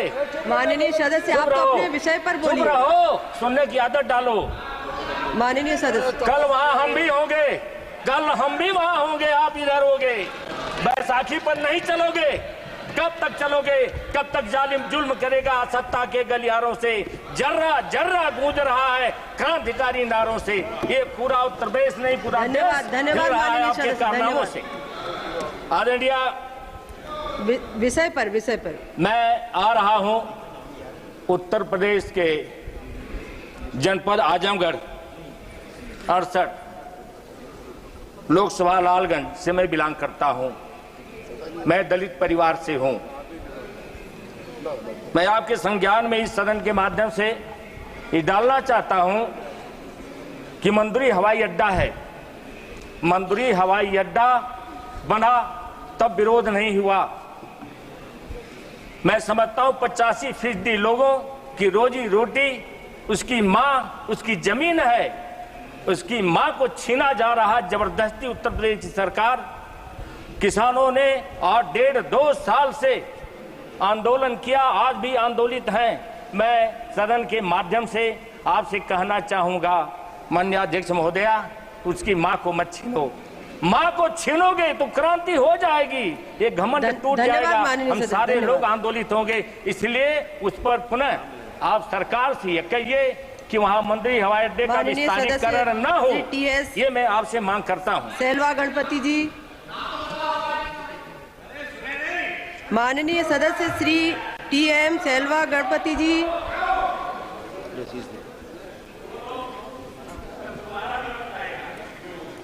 Honorable Chairperson, I am fortunate that the Honorable Railway Minister is here in this House to appreciate the point that I have been raising. Madam Chairperson, there are thousands of farmers living along the or either side of the railway track of Salem Divisional Railway, aching their livelihood. Number of farmers carrying out their farming activities. There are thousands of children going to schools, and for emergency, the patients are taken along the routes that has been there time immemorial. Hundreds of years they've been using the track along the railway track there. Now, the railways have a proposal to fence their property. In the name of fencing, they are protecting their property. They are fencing the livelihood of the people who are living either side of the railway track. Thousands of acres go waste, they are unable to move out. Let them be human. They are not taking care. Even we, the public representatives, make a representation to the railway. They have a scant respect for the human who have been passing through the track and the road or pathway or cart track. Therefore, I urge upon the Honorable Railway Minister to instruct the Salem Divisional Railway, wherever it is necessary, they should leave a space for people moving around. Even for patients who have been taken to the hospital, they are unable to take them away. Take them for proper treatment. This is deplorable, Honorable Chairperson. The railway should be practical and see, we are all for the public. We are for the people. They should leave a passage or a cart track wherever it is necessary. I urge upon the Railway Minister, who can also respond, that this is a very important issue. In Salem Divisional Railway, thousands of farmers are affected because of that. So I urge upon the Minister to please intervene and see that the passage is left for all those who are living either side of the track. माननीय सदस्य Shri Sukhdev Bhagat ji.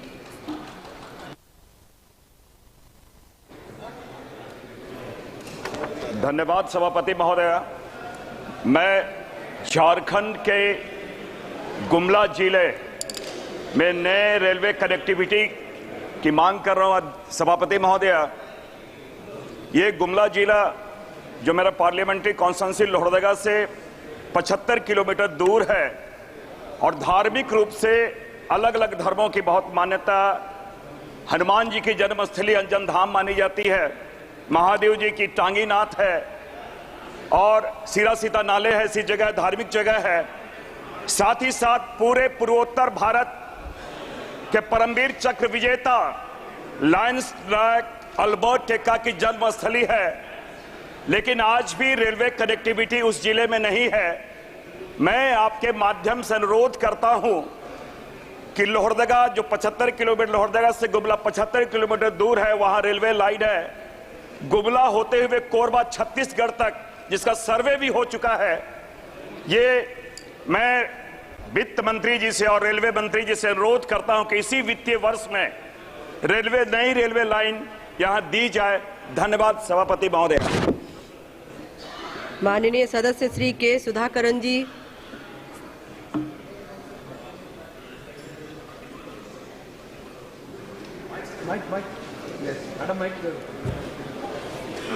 The recent surge in human-animal conflicts across Kerala, highlighted by the State Forest Department's reports identifying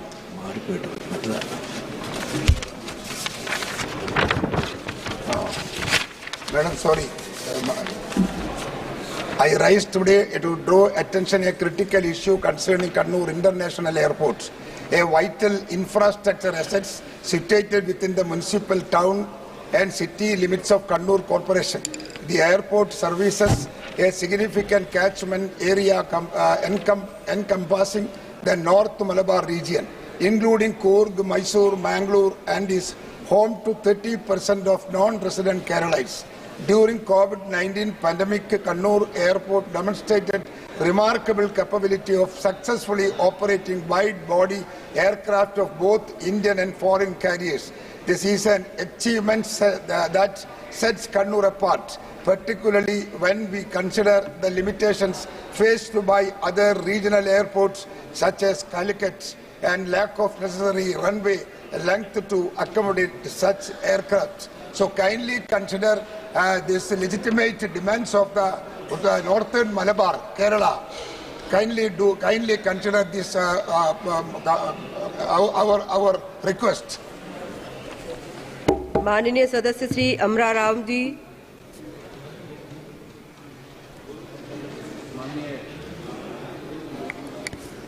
माननीय सभापति महोदया, मैं आपके माध्यम से सरकार और जल शक्ति मंत्री का ध्यान इस ओर दिलाना चाहूँगा कि राजस्थान के 4 जिले सीकर, नीमका थाना, झुंझुनू और चूरू संभाग के चारों जिले पानी पीने के पानी के लिए तरस रहे हैं और यमुना वाटर जो राजस्थान का हिस्सा है आज भी 8 दशक पूरे होने जा रहे हैं, लेकिन आज तक भी उनको नहीं मिला है।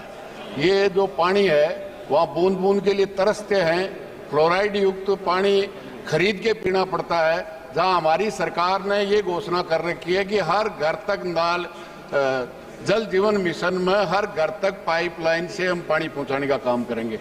तो आज वही यमुना का पानी बाढ़ के रूप में लोगों को तबाह कर रहा है और एक तरफ हम प्यास मर रहे हैं। तो मैं आपके माध्यम से सरकार से यही निवेदन करना चाहता हूं, अभी 17 फरवरी 2024 को इसका एग्रीमेंट भी हो चुका और 5 महीने में इसको स्वीकृत हो जाना चाहिए था, लेकिन आज तक भी उस पर मैं समझता हूं कि कोई कार्रवाई नहीं हुई है 4 महीने के बाद में भी। इसलिए आपके माध्यम से मेरा निवेदन है कि ये यमुना का पानी जो 1750 क्यूसेक्स राजस्थान के हिस्से का है, जो आज भी 8 दशक के बाद में भी राजस्थान को नहीं मिला है, और इन चारों जिलों के लोग जिस तरह से लोग बोतल का पानी पीते हैं और वो फ्लोराइड युक्त भी खरीद के पानी पीते हैं, मैं समझता हूँ इससे ज्यादा शर्मनाक बात नहीं हो सकती। इसको अतिशीघ्र मंत्री महोदय इसको अतिशीघ्र स्वीकृति दिलाने का काम करें जिससे प्यासे लोगों को पानी मिल सके। धन्यवाद। धन्यवाद। माननीय सदस्य श्री विष्णु दयाल राम जी। क्या सर? माननीय सभापति महोदया, मैं आपका ध्यान एक अति महत्वपूर्ण विषय की ओर आकृष्ट करना चाहता हूं। पलामू संसदीय क्षेत्र के अंतर्गत गढ़वा जिला में भवनाथपुर में 1160 हेक्टेयर सेल की जमीन है, जिस पर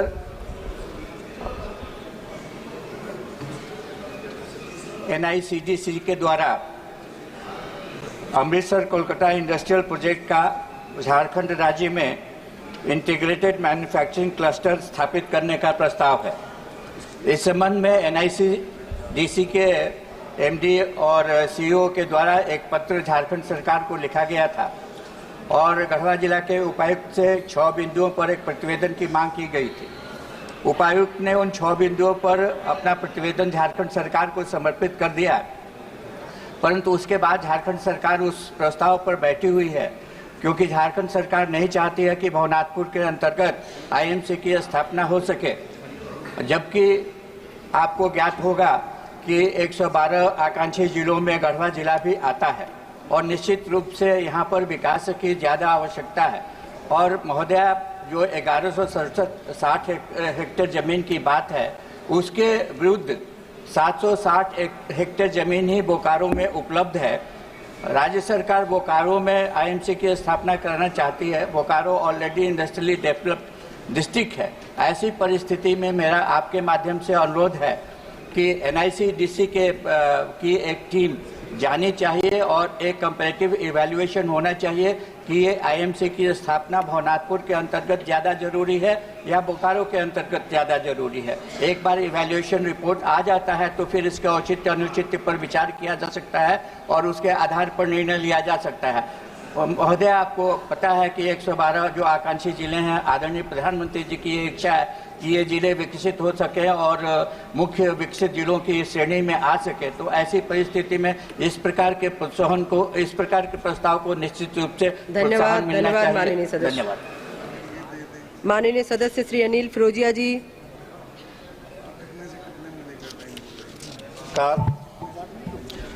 धन्यवाद सभापति जी।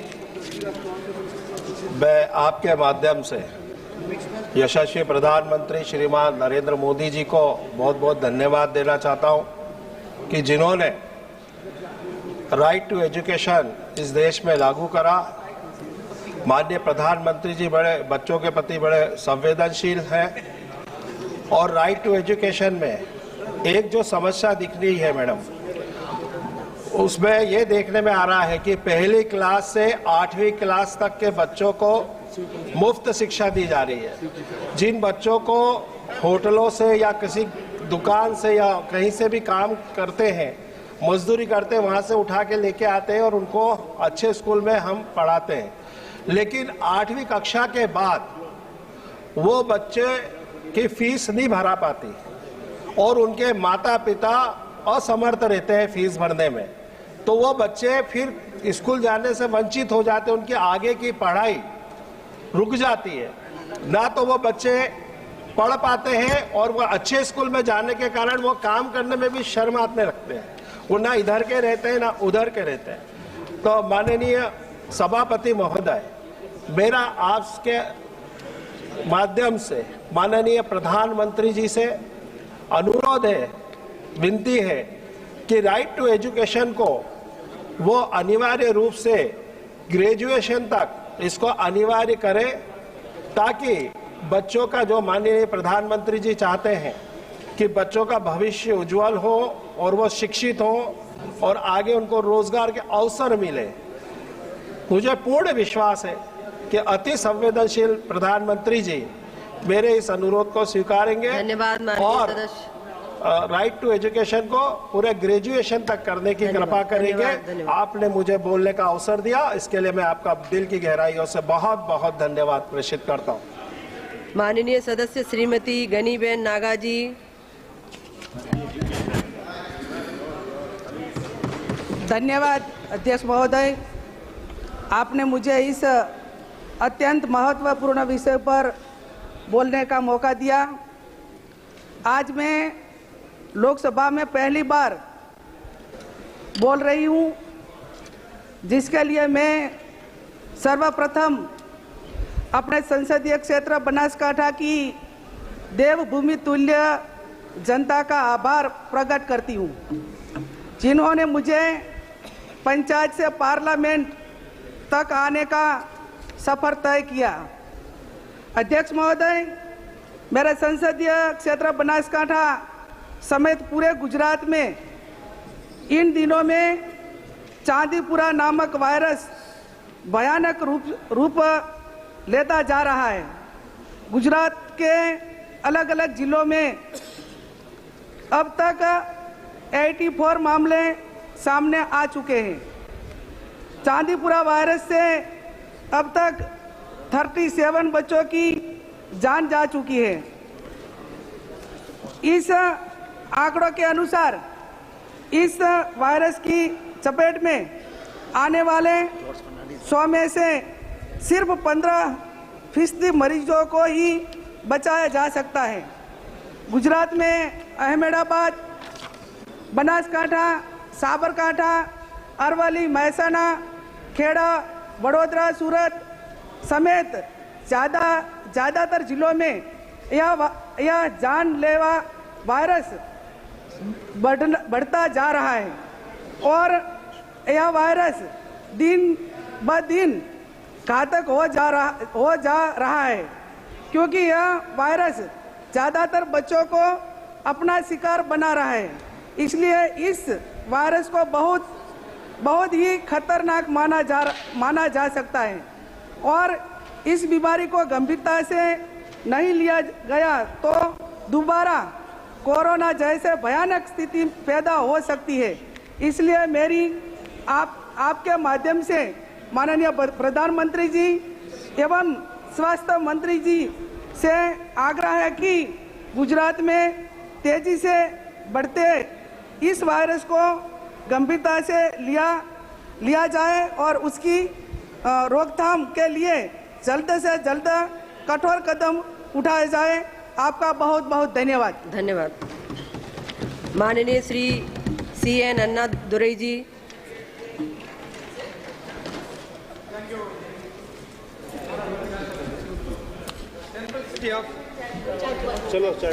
The temple city of Tiruvannamalai in Tamil Nadu, which is famous for Lord Shiva temple, around more than 1 lakh domestic as well as foreign tourists visit the said temple every day for darshan and girivalam. But the rail infrastructure to this place is yet to be modernized. This place has huge potential for revenue generation from religious tourism, which is affected due to absence of daily direct intercity express train facility in between Chennai and Tiruvannamalai. I request again Honorable Union Railway Minister to introduce a daily direct intercity express train in between Chennai and Tiruvannamalai for larger public interest. Thank you. धन्यवाद। माननीय सदस्य श्रीमती कमलेश जांगड़े जी।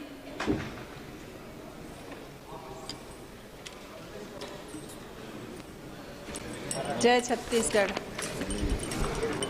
धन्यवाद अध्यक्ष महोदय। मैं पहली बार इस लोकसभा पंचायत से लेकर आज देश के सबसे बड़े लोकसभा में आज बोलने का मौका मिला, इसके लिए बहुत बहुत धन्यवाद। और मेरे जांजगीर लोकसभा क्षेत्र के जनता जनार्दन और देवतुल्य कार्यकर्ताओं को सभी को मैं सादर प्रणाम करती हूँ। मेरे जांजगीर लोकसभा क्षेत्र में शक्ति नया जिला बना है मैडम, और इसमें बहुत सारे ट्रेन की स्टॉपेज नहीं होने के कारण आवागमन में बहुत सारी परेशानी होती है।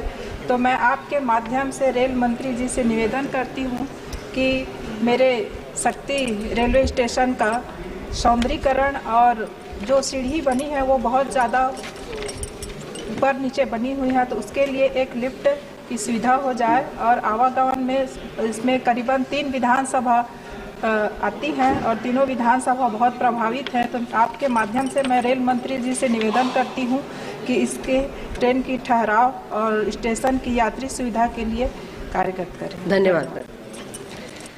माननीय सदस्य मोहिबुल्लाह।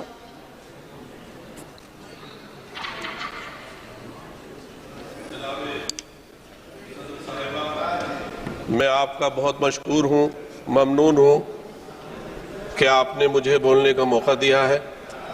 मैं पार्लियामेंट के सामने वाली मस्जिद में अपने देशवासियों के लिए सेहत की दुआ करता था। अब मुझे ये अवसर रामपुर की आवाम ने दिया है, जहाँ से मैं चुनकर आया हूँ, कि उनके लिए सबसे पहले मैं उन सब के लिए ये आपके माध्यम से, आपके मारिफत से ये दरख्वास्त करता हूँ कि रामपुर एक बड़ा गरीब ज़िला है, वहाँ बहुत बेरोज़गारी है। इलाज के लिए लोगों को दर बदर जाना पड़ता है, मुख्तलिफ रियासतों में जाना पड़ता है, और जो डिस्ट्रिक्ट अस्पताल है उसकी हालत इंतहाई काबिल रहम है, जिसमें डॉक्टरों और मशीनों की बेहद कमी है।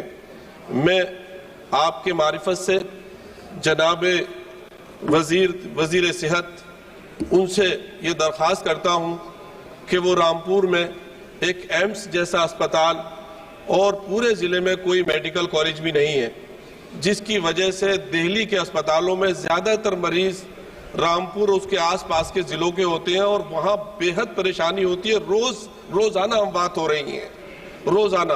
और हम लोग सिवाय ख़त लिखने के, या थोड़ा डॉक्टर भी बहुत प्रेशर में रहते हैं, वो क्या करें। इसलिए मैं आपके तवज्जुह से अपने उन इलाके और ख़ासतौर पर रामपुर ज़िले में एक ऐसा अस्पताल जो तमाम आसपास के ज़िलों के बोझ को और कैपिटल के अस्पतालों के बोझ को भी कम करे, जिसका ख्वाब माने हमारे स्वर्गीय वजीर आजम जनाब अटल बिहारी वाजपेयी जी ने देखा था कि देश में एम्स की तरह के अस्पताल हों, मेडिकल कॉलेज हों। तो रामपुर में अगर आपके तवज्जुह से मोहतरम वजीर साहब फैसला लेंगे तो ये हम सब के लिए बहुत आपकी तरफ से और पूरे देश की सबसे बड़ी जो हमारी कानून साज असम्बली है, इसकी पार्लिमानी असम्बली है, इसकी तरफ से ये बहुत बड़ा हम लोगों के लिए और रामपुर की आवाम के लिए एक बहुत बड़ा तोहफा होगा। और चूंकि मैं पहली बार आ रहा हूँ, मुझे इतनी खुशी हो रही है कि मैं बराबर की मस्जिद में अपने देश के तमाम मरीजों के लिए दुआ करता था और ये मेरी पहली मांग है। अगर इसको जनाब वजीर तवज्जो देंगे तो ये मेरी जिंदगी के लिए बहुत बड़ा और मेरे जिले के लिए मेरे लिए बहुत बड़ा तोहफा होगा। Thank you. माननीय सदस्य श्री गौरव गोगोई जी।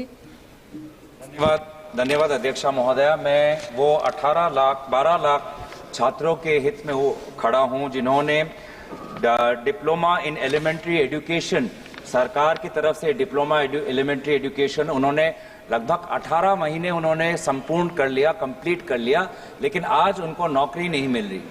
तो संक्षेप में इतिहास बोलता हूं कि 2017 में केंद्र सरकार एक नोटिफिकेशन निकालती है कि हम चाहते हैं कि डिप्लोमा इन एलिमेंट्री एजुकेशन में 2 वर्ष का कोर्स हमारे भारत के जो अध्यापक हैं वो इस डिप्लोमा कोर्स ले। तो लगभग 12 लाख लोगों ने भर्ती किया, लगभग उनका 18 महीने संपूर्ण हुआ। फिर भारत की सरकार दोबारा ऑर्डर निकालती है ये कहते हुए कि अब 2 वर्ष का नहीं, अगर 18 महीने हो गया तो इसको हम 2 वर्ष के बराबर हम लेंगे और ये लोग काम कर पाएंगे। तो इन्होंने भारत सरकार की बात सुनी और वो काम पे लग गए। और फिर सुप्रीम कोर्ट 2023 में रूलिंग निकालती है कि नहीं, 18 महीने का कोर्स और 2 वर्ष का कोर्स एक समान नजर से नहीं देख सकते हैं और इसीलिए ये जो भी लोग हैं जिन्होंने सिर्फ 18 महीने किया है, इनको अब हम नौकरी नहीं चलाने दे सकते हैं। तो ये लोग अब कहां जाएं? इन्होंने सरकार का इश्तिहार देकर डिप्लोमा कोर्स में भर्ती हुए, इन्होंने सरकार का रवैया मानते हुए 18 महीने कंप्लीट किए और फिर सुप्रीम कोर्ट का रूलिंग आ गया कि नहीं, अब 18 महीने पर्याप्त नहीं है। तो कहां जाएं? तो मैं चाहता हूं कि केंद्र सरकार, MHRD, शिक्षा विभाग इन बच्चों का संज्ञान ले। लगभग 12 लाख छात्र हैं, काफी ज्यादा असम से भी है, उत्तर पूर्वांचल से हैं, उत्तराखंड से है, तो इनको न्याय दे। एक गजेट नोटिफिकेशन अगर MHRD निकाल लेगा तो इन 12 लाख छात्रों को इंसाफ मिलेगा। धन्यवाद। धन्यवाद। माननीय सदस्य doctor Hemant Vishnu Savara ji.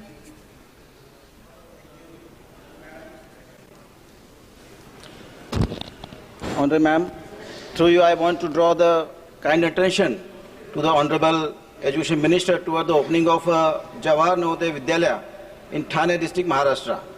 Earlier, Thane and Palghar were combined district. In the same district, Jawahar Navodaya Vidyalaya was established in Palghar in the year 1987. At that time, Palghar and Thane together used to be one district. On 1st August 2014, Palghar district was established and Thane district was divided in 2 parts, Thane and Palghar. Since last 10 years, the people of Thane and Palghar district have been continuously demanding that Jawahar Navodaya Vidyalaya should be established in Thane district, also because now there is no Jawahar Navodaya Vidyalaya in Thane district. The population of Thane and Palghar district has also almost doubled in the last 10 years. Honorable Ma'am, I have also been first batch student of Jawahar Navodaya Vidyalaya, Thane, and I am proud of that. So I know that this Navodaya Vidyalaya provides high-level educational opportunities to all bright students. Therefore, I have a humble request through you to Honorable Education Minister that Jawahar Navodaya Vidyalaya should be established in Thane district as soon as possible, and the talented children should be provided opportunity for better education. Jai Hind, Jai Maharashtra, Jai Navodaya. माननीय सदस्य doctor Rajiv Bhardwaj जी।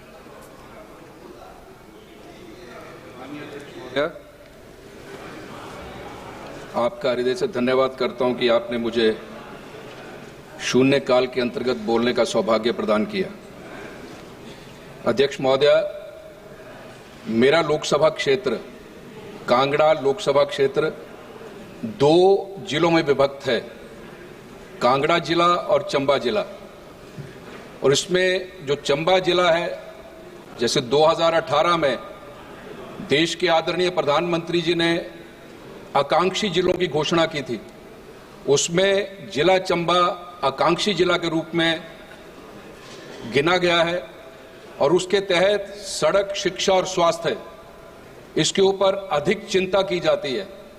लेकिन शिक्षा के क्षेत्र में मैं जिला चंबा के विषय में कहना चाहता हूं, मेरा जिला बहुत पिछड़ा है और इस जिला के विषय में मैं आपके माध्यम से माननीय शिक्षा मंत्री महोदय से एक प्रार्थना करना चाहता हूं कि वहां कोई बड़ा व्यावसायिक बड़ा संस्थान नहीं है। तो आपके माध्यम से मेरी एक प्रार्थना रहेगी शिक्षा मंत्री महोदय से कि वहां कोई एनआईटी, एक एनआईटी जरूर खोलने की कृपा करें और उसके साथ चुराव विधानसभा क्षेत्र जो कि पिछड़ा है, दुर्गम है और आरक्षित विधानसभा क्षेत्र है, वहां एक केंद्रीय विद्यालय खोलने की भी कृपा करें। और जिला कांगड़ा के विषय में यदि कहूं तो वो डोगरों की धरती है, नूरपुर के साथ लगते जो 4 विधानसभा क्षेत्र है। हमारे फौज में जम्मू और नूरपुर विधानसभा क्षेत्र और आसपास के क्षेत्रों में कितने फौजी हैं जो देश की सेवा कर रहे हैं, हर घर से एक फौजी है। सौभाग्य से धन्यवाद। आपके माध्यम से मैं कहना चाहता हूं कि रक्षा मंत्री महोदय हमारे बीच में विद्यमान है, मैं उनसे ये प्रार्थना करूंगा कि उस डोगरों की धरती में, वीर भूमि में एक सैनिक स्कूल देने की कृपा करें। मैं आपके माध्यम से इनका बहुत बहुत आभारी रहूंगा, मेरे क्षेत्र की जनता बहुत बहुत आभारी रहेगी। धन्यवाद अध्यक्ष महोदय, आपने मुझे बोलने का अवसर प्रदान किया। माननीय सदस्य सुश्री प्रणीति सुशील कुमार जी। अध्यक्ष महोदय, आपने मुझे 0 आवर पर बोलने का मौका दिया, मैं आपका तहे दिल से शुक्रिया अदा करती हूँ। महोदया, डॉक्टर बाबा साहेब अम्बेडकर जी ने भारत देश को संविधान दिया। उस संविधान के तहत भारत देश में पिछड़े वर्गों को आरक्षण मिला, लेकिन पिछले कई सालों से हम देख रहे हैं कि जो सरकार है वो काफ़ी सारी कंपनियों का प्राइवेटाइजेशन करके आरक्षण समाप्त करने की साजिश कर रही है। हमारे महाराष्ट्र में अभी फिलहाल मराठा आरक्षण के लिए, धनगर आरक्षण के लिए लोग सड़क पे उतरे हुए हैं। वहां पे श्री जरांगे जी भूख हड़ताल पे अभी बैठे हुए हैं। धनगर हमारे जो भाई है वो एसटी में आने की, शामिल होने की मांग कर रहे हैं, पर सरकार तनाव बढ़ा रहा है। जब केंद्र सरकार और राज्य सरकार दोनों बीजेपी के हैं, क्यों ना निगोशिएशन करके इसके ऊपर हल कर रहे हैं, क्यों इतना वक्त लगा रहे हैं? बार बार महाराष्ट्र में तनाव बढ़ रहा है और मेरी मांग है कि सरकार जल्द से जल्द मराठा आरक्षण और धनगर आरक्षण के ऊपर बात करे, समस्या हल करे और जल्द से जल्द, जैसे हमारे leader of opposition Shri Rahul Gandhi ji हमेशा कहते आए हैं कि कास्ट सेंसस होनी चाहिए। महिला आरक्षण का बिल पास किया, लेकिन अभी तक कास्ट सेंसस नहीं हुआ है। जब तक कास्ट सेंसस नहीं होता है तभी हमारे भाइयों को, हमारी बहनों को आरक्षण मिलने वाला नहीं है। तो मैं यही गुजारिश करती हूँ सरकार से कि कास्ट सेंसस जल्द से जल्द हो जाए और मराठा, धनगर आरक्षण मिल जाए और हमारी महिलाओं को भी आरक्षण मिल जाए। धन्यवाद। माननीय सदस्य Shri GM Harish ji. Respected Speaker, I'm deeply grateful for this opportunity to raise an urgent and heartful matter on behalf of my constituency from Konaseema district, the completion of the Kotipalli and Nasapuram railway line. Today I stand before you not only as an elected representative, nearly 20 lakh people of Konaseema, but also as a son striving to realize his father's cherished dream. I joined the politics with one objective: to fulfill the Balyogi Sankalpam, which is to unlock the true potential of our Konaseema and bring a holistic development to the region. Respected Speaker, I am sure that all the members of this House, August House, are aware that my father, Sri GMC Balyogi, served as the Speaker of the Lok Sabha from 1998 to 2002 and was the youngest to ever hold this esteemed position. He was a dedicated 3-term MP from Amlapuram. With his legacy includes remarkable contributions to education, establishment of MP lads, and even courageous missions to meet Saddam Hussein to secure the release of fishermen. His heart always belonged to Amlapuram. His vision was to develop infrastructure, particularly railway lines, to uplift the lives of the beloved people. Respected Chairman, a railway line between Kotipalli and Kakinada existed in the pre-independence India, but dismantled by the British during World War II. It was during my father's tenure as an MP that the dream of reviving a railway line in the Konaseema region gained traction. The NDA government at the time sanctioned the construction of the railway line connecting Magam, Amlapuram, Peruru, Pasalpudi, Jagganapeta, Rajol at an estimated cost of 2,120 crores. However, the progress of this vital 57-kilometer railway line has been stalled in the recent years due to the indifference of the gross negligence of the YCP government in the Andhra Pradesh. The failure to release 25% share of the project cost, contributing a mere 2.69 crores out of the outstanding 358 crores, is a grave injustice. Furthermore, only 44% of the necessary land acquisition has been completed as February 2022. Madam, I'd like to tell you that this railway project also has a significant importance in my Konaseema district. It will help me in the tourism boost.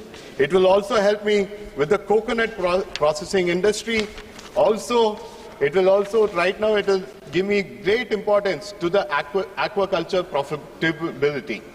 In conclusion, I would like to state that the state of Andhra Pradesh has endured severe financial distress during the reckless and destructive financial policies of the YSRCP over the last 5 years.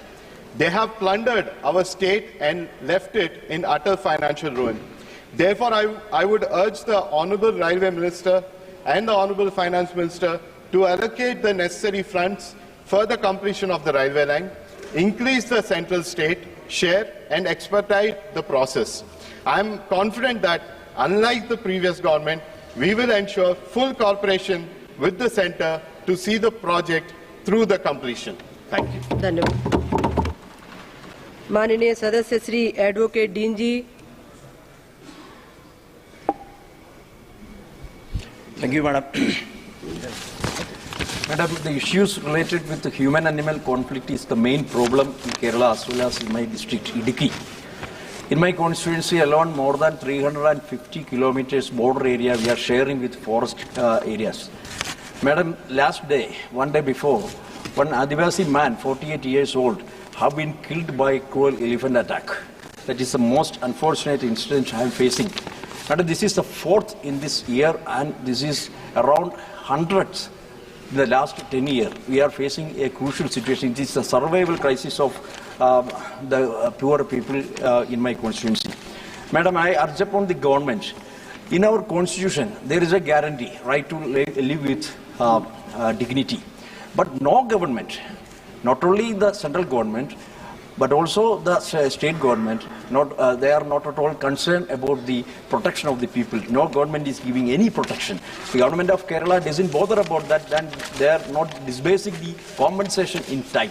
And Madam, this is a high time for further amendment of Forest Conservation Act. That is my point. Last time, there were an amendment. The vermin list eliminated. We objected.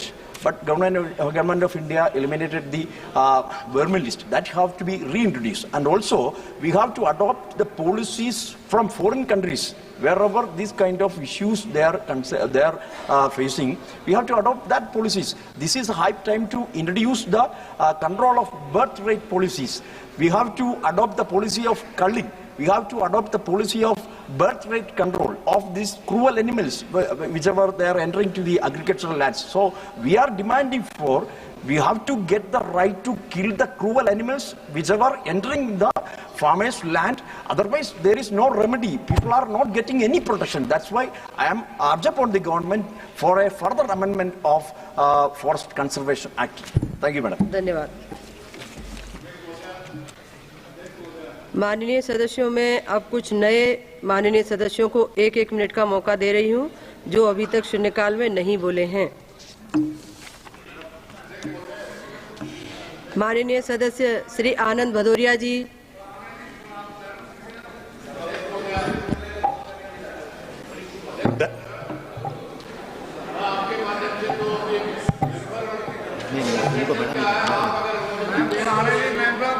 माननीय श्री आनंद भदौरिया जी। धन्यवाद अधिष्ठाता महोदय, आपने मुझे अपनी बात रखने का अवसर दिया है। मैं आपका ध्यान अपने लोकसभा क्षेत्र धौरारा के विधानसभा क्षेत्र हरगांव और धौरारा में आई हुई बाढ़ की तबाही पर आकृष्ट करना चाहता हूं। महोदया, महोना और सुहेली नदी जो नेपाल में स्थित है, नेपाल सरकार जब मन आता है तब 2.5 लाख क्यूसेक पानी छोड़ देती है और उससे पूरे पीलीभीत से लेकर के पूर्वांचल तक और फिर बिहार होते हुए बाढ़ की तबाही होती है। अच्छा लगा, बाढ़ में बिहार के लिए चिंता व्यक्त की गई, बजट दिया गया, लेकिन बिना नेपाल सरकार के साथ बैठे हुए, बिना पानी और का प्रबंधन किए हुए बाढ़ का इंतजाम नहीं हो सकता है। महोदया, मैं आपसे कहना चाहता हूं, सरकार को नेपाल सरकार के साथ बैठ करके कोई समग्र ऐसी रणनीति बनानी चाहिए। और जहां तक सवाल उत्तर प्रदेश का है, मैं कहना चाहता हूं, बाढ़ जब आती है तो अपने साथ सिर्फ बाढ़ का पानी लेकर के नहीं आती है, बल्कि तबाही लेकर के आती है, बीमारी लेकर के आती है, कटान लेकर के आती है। बाढ़ से जो प्रभावित क्षेत्र हैं, वहां का जनजीवन हर साल शुरू होता है और हर साल नए सिरे से जिंदगी हर साल व्यवस्थित होती है। इसलिए अधिष्ठाता महोदय, मैं कहना चाहता हूं, जो राशि है, जो मुआवजे की राशि है, वो भी बढ़ाई जाए। जो बीमारी है उसका दवाई का इंतजाम कराया जाए। बाढ़ राहत सामग्री के नाम पर केवल मजाक न बनाया जाए आमजन जीवन का, बल्कि उनको पर्याप्त सामग्री मुहैया कराई जाए। आपने मौका दिया, धन्यवाद। माननीय सदस्य श्री चंदन चौहान जी। अधिष्ठाता महोदय, आपने लोकहित के महत्वपूर्ण मुद्दे पे समय देने का आभार किया। मान्यवर, मैं सदन के माध्यम से और आपके माध्यम से पूरे देश एवं मेरे लोकसभा क्षेत्र बिजनौर के अंदर जो अति ज्वलनशील समस्या है, इस सदन का ध्यान उसकी ओर आकर्षित करना चाहता हूं। मान्यवर, मानव और वन्य जीव संघर्ष की घटनाएं लगातार बढ़ रही हैं। उसी संज्ञान में पर्यावरण की चुनौतियां जहां सामने हैं, वहीं वन्य जीवों ने अपने आप को भी अडेप्ट करने का काम कर लिया है। मान्यवर, इस समय खासकर मौसम में जहां फॉरेस्ट रिजर्व है, खासकर अमानगढ़ टाइगर रिजर्व के पास बहुत संख्या में बाघों की संख्या बढ़ी है। ये जो पुरानी मुहिम थी उसके लिए भी आभार है, पर इस कारण से जो लेपर्ड्स हैं वहां, वो टेरिटरी से बाहर आके लगातार ग्रामीण क्षेत्रों में और शहरी क्षेत्रों में आके हमले लगातार उनके बढ़ रहे हैं। इसी क्रम में पश्चिम उत्तर प्रदेश, चाहे केरल हो, महाराष्ट्र हो, इस कैट फैमिली जो कही जाती है वाइल्ड कैट फैमिली, इसके सबसे स्मार्ट सदस्य ने अपने आप को अडेप्ट कर लिया है। मेरी लोकसभा बिजनौर की विधानसभा चांदपुर में अब से 2 दिन पूर्व पिलाना गांव में एक 15 वर्षीय बच्ची की दुखद मौत हो गई और पिछले वर्ष लगभग 17 से 18 लोगों की मौत तेंदुए के अटैक के कारण हुई है। मैं आपके माध्यम से, पूरे सदन के माध्यम से, ये हमारे क्षेत्र में जो आवश्यकता है फिलहाल फॉरेस्ट डिपार्टमेंट को, धन्यवाद माननीय सर, धन्यवाद। बस 20 सेकंड, केजेस की हमारे यहाँ आवश्यकता है और जो रेस्क्यू वाहन चाहिए ट्रांकुलाइजर्स के साथ, विषय मान्य और पूरे स्टाफ की अगर व्यवस्था परिवहन। माननीय सदस्य श्री मोहम्मद हनीफा जी। देखेंगे, लास्ट में देखेंगे। शुक्रिया ऑनरेबल स्पीकर। मैं माननीय सदस्यों से आग्रह कर रही हूँ, सभी सदस्यों को मौका मिलेगा। पहली बार लद्दाख से चुन के आया हूँ, जिसके लिए मैं लद्दाख की आवाम का शुक्रगुजार हूँ कि उन्होंने मुझे इस देश के सबसे बड़ी पंचायत में लद्दाख के नुमाइंदगी करने का मौका दिया। मैं लद्दाख इस देश का एरिया के हिसाब से सबसे बड़ा कॉन्स्टिट्यूंसी है और स्ट्रेटेजिकली इसके इम्पोर्टेंट हम सबको मालूम है। एक तरफ से चाइना बॉर्डर और एक तरफ से पाकिस्तान बॉर्डर, लद्दाख के अवाम बहुत ही अमन पसंद और भाईचारगी से रहने वाले अवाम है, सच्चे देशभक्त है और जब भी देश के लिए ज़रूरत पड़ी देश के लिए कुर्बानी देने से पीछे नहीं हटी। मैं 2019 में रियासत जम्मू कश्मीर को तकसीम करके लद्दाख को यूटी दी गई। हालांकि लद्दाख के आधी आबादी जो है वो इस यूटी के खिलाफ थे, लेकिन उसके बावजूद वहाँ यूटी सेटअप हुई। लेकिन यूटी सेटअप होने के बाद जिन लोगों ने डिमांड की थी वो भी इस यूटी में नाखुश है। जिस यूटी की डिमांड ये लोग कर रहे थे वो यूटी ये नहीं थी। वो लोग भी यूटी विद लेजिस्लेचर की डिमांड कर रही थी। पिछले 4 सालों से माननीय सदस्य विषय को रखिए। पूरे लद्दाख के अवाम पर हो गया। पूरे लद्दाख की अवाम जो है वो एहतिजाज पे है 4 डिमांड को लेके, जिसमें वो लोग फुल फ्लेज स्टेटहुड और 6 शेड्यूल के अंदर कॉन्स्टिट्यूशनल सेफगार्ड। लद्दाख में 2019 के बाद पीएससी वहाँ पे ख़त्म हुई, वहाँ पे अभी तक रिक्रूटमेंट सिस्टम जो है वहाँ पे बंद पड़ी है, बेरोजगारी वहाँ काफी बड़ी है। धन्यवाद। तो 6 शेड्यूल के अंदर कॉन्स्टिट्यूशनल सेफगार्ड की डिमांड कर रही है। पटेल जी, माननीय सदस्य प्रवीण पटेल जी, हमारा जो सिक्योरिटी, माननीय सदस्य श्री दर्शन सिंह चौधरी जी,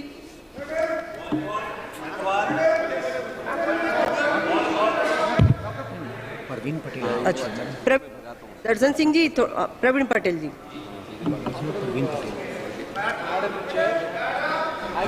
एक मिनट। Observation of Olive Ridley नहीं in the state of Praveen Patel ji, Praveen Patel ji, Panigrahi, Pradeep Panigrahi ji. No, Praveen Patel ji नहीं है मैडम, नेक्स्ट बोला। श्री दर्शन सिंह चौधरी जी।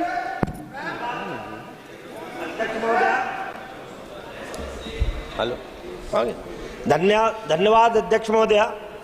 मैं नर्मदा माटी से आता हूं, होशंगाबाद नरसिंहपुर लोकसभा क्षेत्र, और उसमें मूंग का उत्पादन बहुत अधिक मात्रा में होता है और पूरे देश में मैं सरकार का धन्यवाद देना चाहता हूं। सदस्यों से पुराने हैं, नए हैं, मैं सभी से आग्रह कर रही हूं कि समय समय पर सभी को मौका दिया जाएगा। मैं केंद्र और राज्य सरकार मध्य प्रदेश की को धन्यवाद देना चाहता हूं कि पूरे देश में मूंग की खरीदी यदि कहीं पर हो रही है तो हमारे समर्थन मूल्य पर मध्य प्रदेश में मूंग की खरीदी हो रही है। चूंकि तिथि कम है, उत्पादन अधिक है, किसानों ने मेहनत बहुत अधिक की है और जिसके कारण उत्पादन बढ़ा है। बाजार में जिसका मूल्य 4-5 हजार रुपया था, सरकार की कृपा से यह मूल्य मूंग का समर्थन मूल्य मिल रहा है और किसान उत्साहित है। मेरा निवेदन है कि उसकी तिथि बढ़ाकर, पोर्टल की डेट बढ़ाकर और पोर्टल खोलकर और किसानों को रियायत दी जाए, जिससे मेरे संपूर्ण नरसिंहपुर, रायसेन और होशंगाबाद सहित पूरे मध्य प्रदेश के 32 जिलों में मूंग की खरीदी सुचारू ढंग से संपन्न की जा सके। धन्यवाद अध्यक्ष महोदय। धन्यवाद माननीय सदस्य। माननीय सदस्य श्री मन्ना लाल Rawat ji.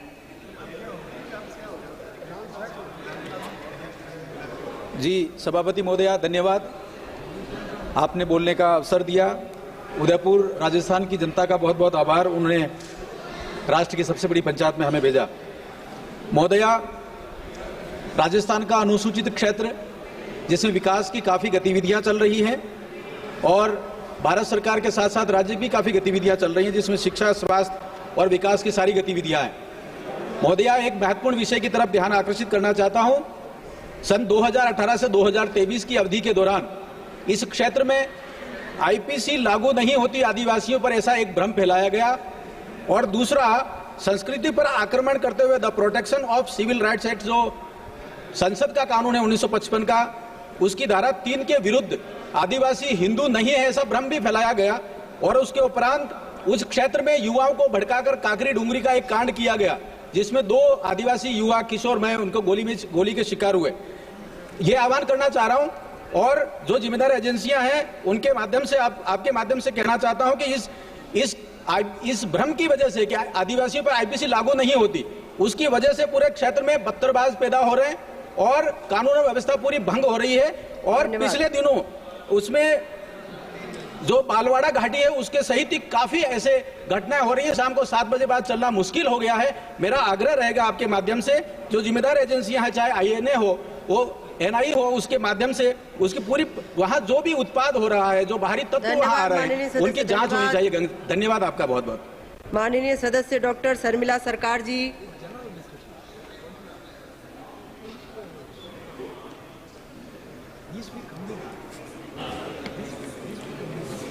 Thank you, Honorable Speaker Madam, for giving me the opportunity to speak for my constituency on this esteemed platform. I would like to thank my people of my constituency for sending me here to speak for them.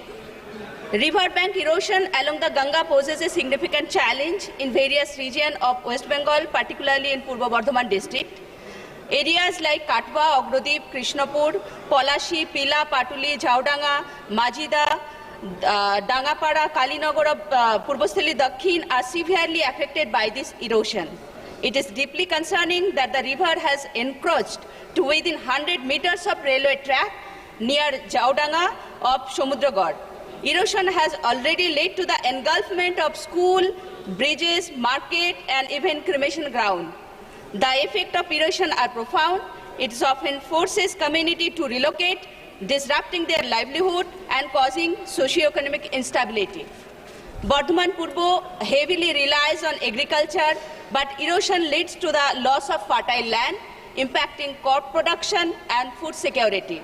The erosion is damaging roads, bridges, and thus disrupting transportation network and increasing maintenance cost of the local authorities. It has also huge impact on social and psychological effect. Affected communities experience stress and uncertainty about their future. Displaced families may struggle with integration, leading to loss of cultural ties. To address these challenges, government and local authorities may implement measures such as embankments, afforestation, early warning system. However, effective solutions require integrated planning and community engagement. I urge your kind attention, Honorable Speaker, Madam. Complete kare. Yes, 2 minutes. Yeah, 20 seconds. To prioritize long-term strategies such as constructing embankment, revetment, and anyways, we the affected people of Bardhaman Purbo are hopeful that the issue will be taken seriously by the concerned authority so that we will be able to sleep at night peacefully. Thank you. माननीय सदस्य श्री सुदामा प्रसाद जी। माननीय अध्यक्ष महोदय, आपका आभार कि आपने मुझे बोलने का मौका दिया। बिहार के भोजपुर और रोहतास जिले में सोन नदी बहती है और सोन नदी के मूल धारा को बांधकर जो बालू माफिया हैं वो अवैध खुदाई कर रहे हैं, गहरी खुदाई कर रहे हैं, जिसकी वजह से सोन नदी के किनारे के गांव में पीने के पानी का संकट पैदा हो गया है। जो चापाकल भाग गए हैं, ये दुर्भाग्य है। और बालू का पहाड़ खड़ा कर दिया है किनारे के गांव में और बालू उड़ करके खेतों में जा रहे हैं और खेतों की उर्वरक क्षमता खत्म हो रही है। लोगों के खाने में भी बालू पड़ रहा है।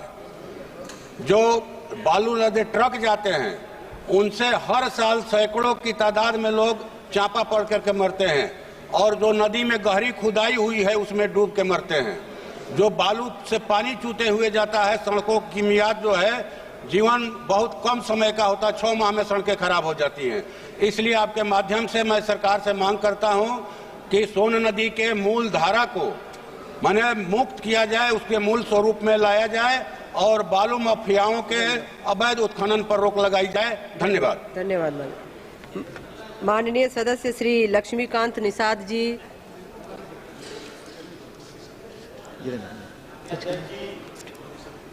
आपने बोलने का अवसर दिया। मैं संत कबीर नगर यूपी से चुनकर आया हूं।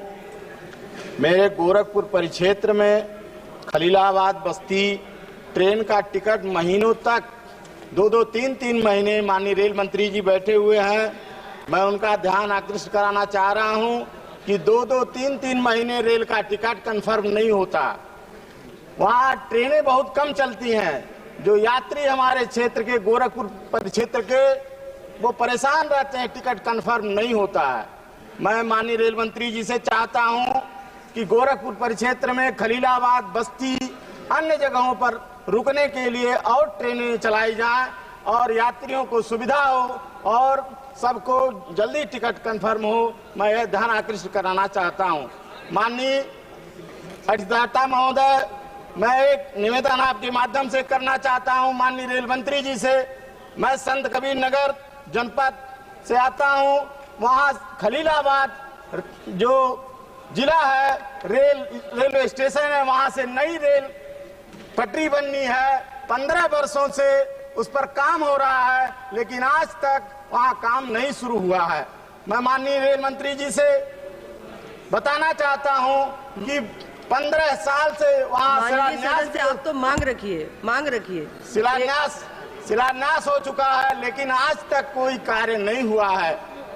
इसलिए मैं आपका ध्यान आकृष्ट कराना चाहता हूं कि वो जो नई रेल पटरी बननी है उसको तत्काल शुरू करा करके उस क्षेत्र का विकास हो। धन्यवाद। धन्यवाद माननीय सदस्य। माननीय सदस्य श्रीमती जून मलिहा जी। Thank you, Madam. Madam, instead of 1 minute, I would request you to give me 2 minutes, please. Madam, thank you for giving me an opportunity as a first-time parliamentarian to be heard. The needs of my state and its people have been ignored in the budget that was presented yesterday, so I feel it necessary to rise to speak in this august house and raise the voices of the people residing in the railway colonies situated in Kharagpur town, which falls under my parliamentary constituency, Medinipur, West Bengal. Kharagpur, as we all know, Madam, is the oldest and the busiest junction station in southeastern railway zone, which after Howrah. Honorable Madam, approximately 13 to 15,000 households with the population comprising of 70 to 80,000 reside on land owned by the railways in Kharagpur. And they've been residing there for more than 50 years, Madam. The main problem lies is that these people come from a very low income group and they're extremely poor. But the railways don't provide these colonies with basic infrastructure, which is water supply, electricity supply, and also sometimes toilets. Sir, 8 wards of the Kolkata municipality falls under these railway colonies, which is run by the government of West Bengal. And each time people come to take help from our councillors, the councillors and the municipality face absolute no cooperation from the railways. धन्यवाद माननीय सदस्य, धन्यवाद। You have to give me one आप तो मांग रखिए। भूमिका मत करिए, भूमिका मत करिए। I'm coming to the mangs, Madam. I would, on behalf of my people, like to ask the Railway Minister, the Honourable Railway Minister is also present over here, and he had been to Kharagpur and is aware of this situation. So, on behalf of my people, I would like to ask that what steps are being taken by the railways to provide ownership rights for them? If not, then why isn't the railways taking enough initiative for the development of this area? Ma'am, please let me finish. It's my maiden speech, you have to let me. The people who continue to live in such despair. धन्यवाद माननीय सदस्य, धन्यवाद। ये शून्यकाल है माननीय सदस्यों से मैं आग्रह कर रही हूँ। काफी लंबी लिस्ट है, सभी 1-1 मिनट बोलना चाहते हैं। धन्यवाद। माननीय सदस्य श्रीमती लता वानखेड़े जी। माननीय अध्यक्ष महोदया, मैं आपका बहुत धन्यवाद ज्ञापित करती हूँ। आपने मुझे बोलने का अवसर दिया है। आज मेरा सदन में पहला वक्तव्य है और मैं बहुत धन्यवाद ज्ञापित करना चाहती हूँ सागर लोकसभा क्षेत्र की जनता जनार्दन का, जिन्होंने मुझे पंच से पार्लियामेंट पर पहुँचाया है। मैं सागर लोकसभा बुंदेलखंड मध्य प्रदेश से आती हूँ और जहाँ विदिशा जिले की 3 विधानसभाएं ऐसी हैं जहां अभी भी ट्रेन रूट का अभाव है, कुरवाई, शमशाबाद और सिरोंज।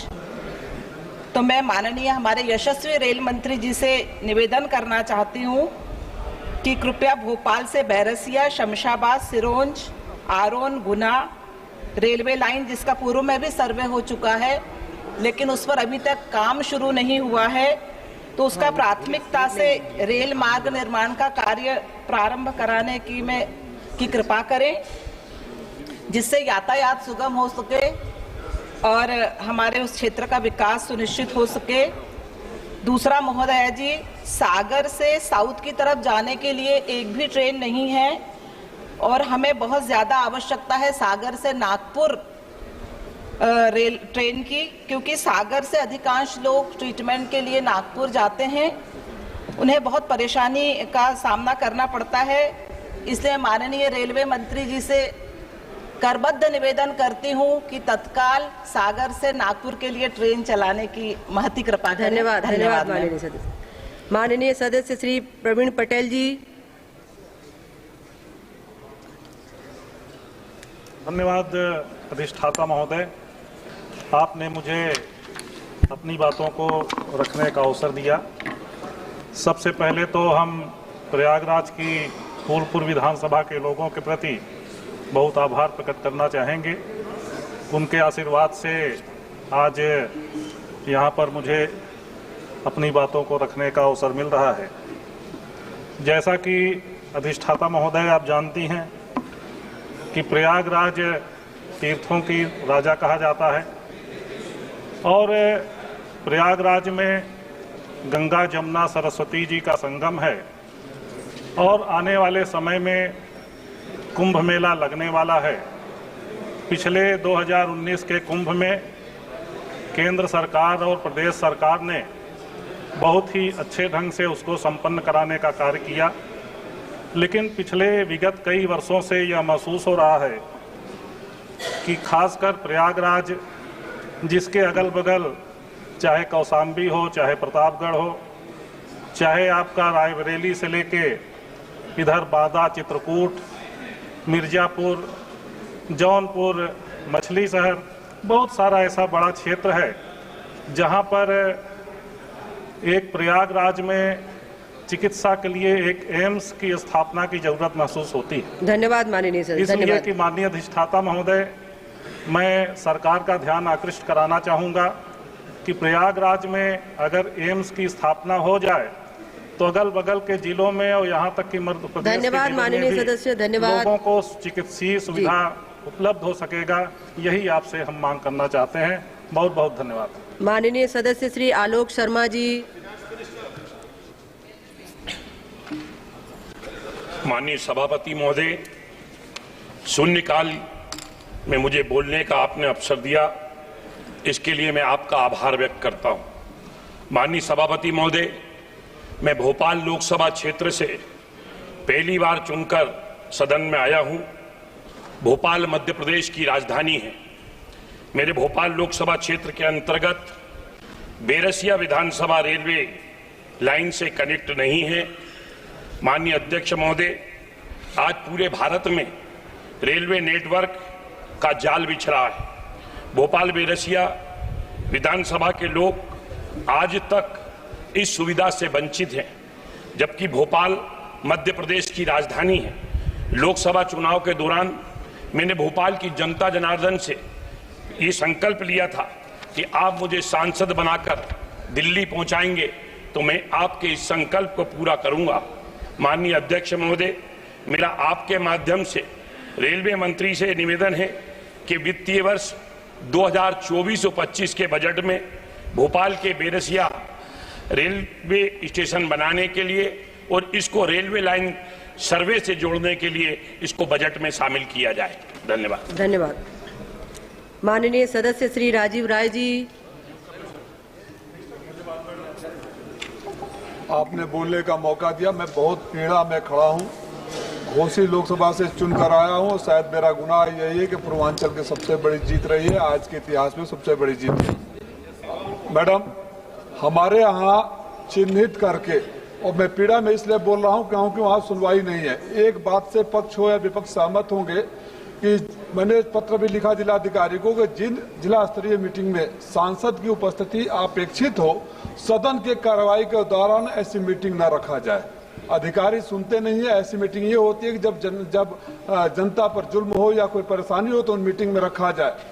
हमारे यहाँ दलित और मुसलमान लोगों के घरों को चिन्हित करके एक 400 मीटर में लगातार बुलडोजर का काम हो रहा है।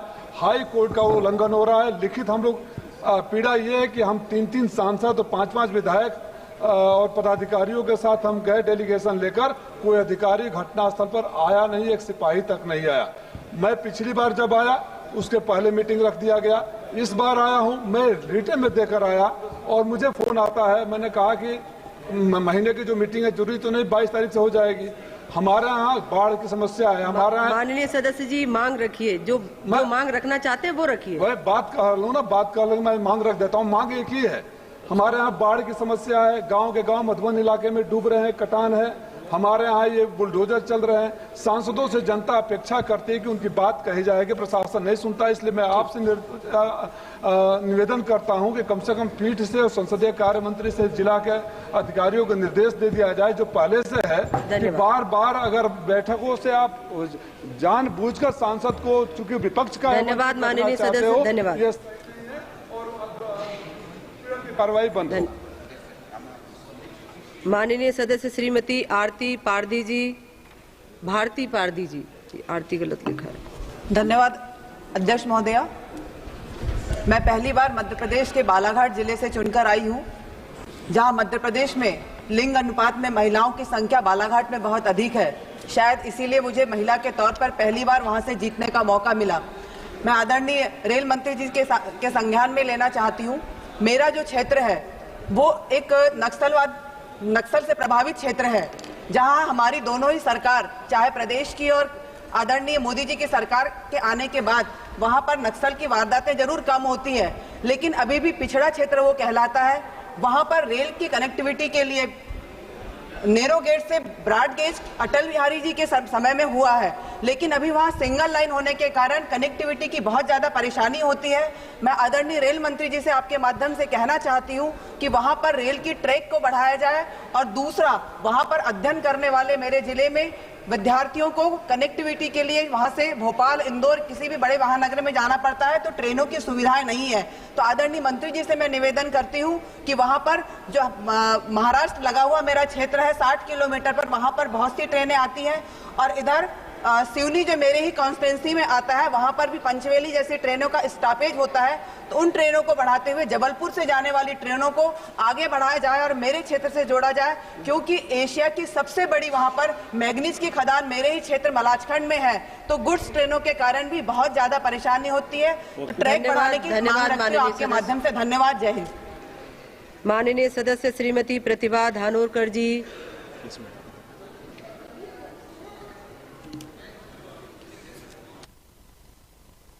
धन्यवाद अध्यक्ष महोदया। मी सर्वप्रथम शाहू फुले आंबेडकरांच्या महाराष्ट्रातून प्रतिनिधित्व या ठिकाणी करत आहे। त्यासाठी मी माझ्या मतदारसंघातील चंद्रपूर वनी आर्णी लोकसभा क्षेत्रातील तमाम नागरिकांचे मनापासून आभार या ठिकाणी व्यक्त करते। अध्यक्ष महोदया, 2014 मध्ये म्हणजेच 10 वर्षापूर्वी केंद्रातील मोदी प्रणित सरकारने सत्तेत येताच शेतकऱ्याचे उत्पन्न दुप्पट करण्याचे आश्वासन आम्हाला दिले होते, पण गत 10 वर्षातील माझ्या चंद्रपूर वनी आर्णी लोकसभा क्षेत्रातील शेतकरी कुटुंबाची परिस्थिती अतिशय भयावह अशी आहे। चंद्रपूर यवतमाळ जिल्ह्यातील आत्महत्याग्रस्त शेतकऱ्यांची फक्त गेल्या 5 वर्षातील आकडेवारी जिल्हा प्रशासनाने जी आम्हाला दिली आहे त्याप्रमाणे आहे की चंद्रपूर जिल्ह्यात 444 तर यवतमाळ जिल्ह्यात 1641 याप्रमाणे आहे। उल्लेखनीय बाब ही आहे की चंद्रपूर जिल्ह्यातील आत्महत्या केलेल्या 444 शेतकऱ्यांपैकी 319 हे पात्र आहेत तर 122 अपात्र आहेत। यवतमाळ जिल्ह्यातील 1641 पैकी 775 पात्र ठरले आहेत तर 819 हे अपात्र ठरले आहे।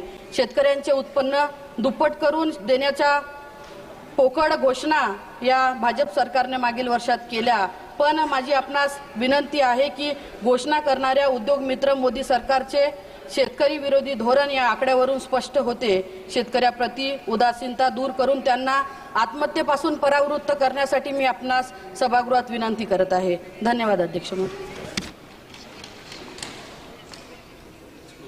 माननीय सदस्य आशीष दुबे जी.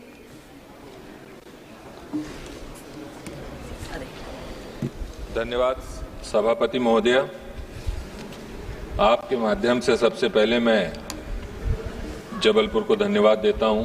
जबलपुर की जनता को प्रणाम करता हूं कि जिन्होंने मुझे आशीर्वाद देकर अपनी सेवा करने का अवसर लोकतंत्र के सबसे बड़े मंदिर में प्रदान किया है. आज मैं आपके माध्यम से जबलपुर के लिए एक बात रखना चाहता हूं. विगत दिनों जबलपुर गोंदिया ये हमारी एक रेलवे लाइन जो नैरो गेज हुआ करती थी ब्रॉड गेज में परिवर्तित हुई और इसमें बहुत बड़ी भूमिका हमारे पूर्व प्रधानमंत्री स्वर्गीय अटल बिहारी वाजपेयी जी के सरकार की थी. मैं आज आपके माध्यम से बोलना चाहता हूं कि जबलपुर की दक्षिण भारत से जो दूरी जो इटारसी होकर पहले जाते थे उसको कम करने के लिए जबलपुर गोंदिया रेलवे लाइन को ब्रॉड गेज में बदला गया. लेकिन मेरी मांग आज इस सदन में आपके माध्यम से ये है कि वर्तमान में लाइन शुरू तो हो गई है लेकिन इस सिंगल होने की वजह से इसका लाभ अधिकतम लाभ जो हमको मिलना चाहिए, क्षेत्र को मिलना चाहिए, क्षेत्र की जनता को मिलना चाहिए, शायद वो नहीं मिल रहा है. इसलिए इसका दोहरीकरण जितनी शीघ्रता से होगा मुझे लगता है इसका लाभ जनता को भी मिलेगा, क्षेत्र को भी मिलेगा. इसके साथ साथ जबलपुर चूंकि संस्कार धानी कहलाता है और लंबे समय से जबलपुर वासियों की एक मांग रही है कि जो हमारी पवित्र धर्म स्थली रही है, एक विषय पर मांग हो चुकी है. धन्यवाद. बस ये रख के मैं अपनी बात को समाप्त करूंगा अध्यक्ष सभापति महोदय कि जबलपुर से अमृतसर एक सीधी रेल की मांग लगातार एक लंबे समय से जबलपुर वासियों की है. आज आपके माध्यम से मैं उसकी भी मांग रखता हूं. बहुत बहुत धन्यवाद. धन्यवाद माननीय सदस्य. माननीय सदस्य श्रीमती अनीता चौहान जी.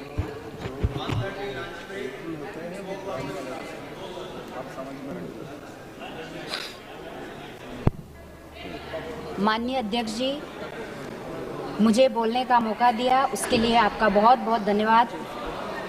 अध्यक्ष जी, मैं रतलाम संसदीय सीट से पहली बार जीत कर आई हूँ. अध्यक्ष जी, मैं आदिवासी जिले से आती हूँ. वहाँ पर स्वास्थ्य से संबंधित कोई भी अच्छी सुविधाएं नहीं हैं. छोटे छोटे स्वास्थ्य लाभ के लिए गुजरात जाना पड़ता है. मेरे संसदीय क्षेत्र के अलीराजपुर झाबुआ जिले में मेडिकल कॉलेज की स्वीकृति प्रदान की जाए ताकि आदिवासी जिले को स्वास्थ्य लाभ मिल सके. धन्यवाद. धन्यवाद माननीय सदस्य. माननीय सदस्य श्रीमती मंजू शर्मा जी.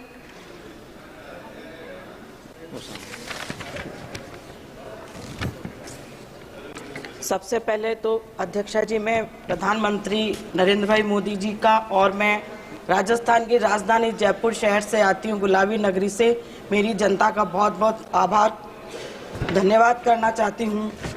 माननीय अध्यक्ष महोदया जी, मेरे संसदीय क्षेत्र जयपुर शहर में स्थापित सवाई मानसिंह राजकीय चिकित्सालय वर्ष 1934 से संचालित है, जो कि काफ़ी विस्तार में फैला हुआ है.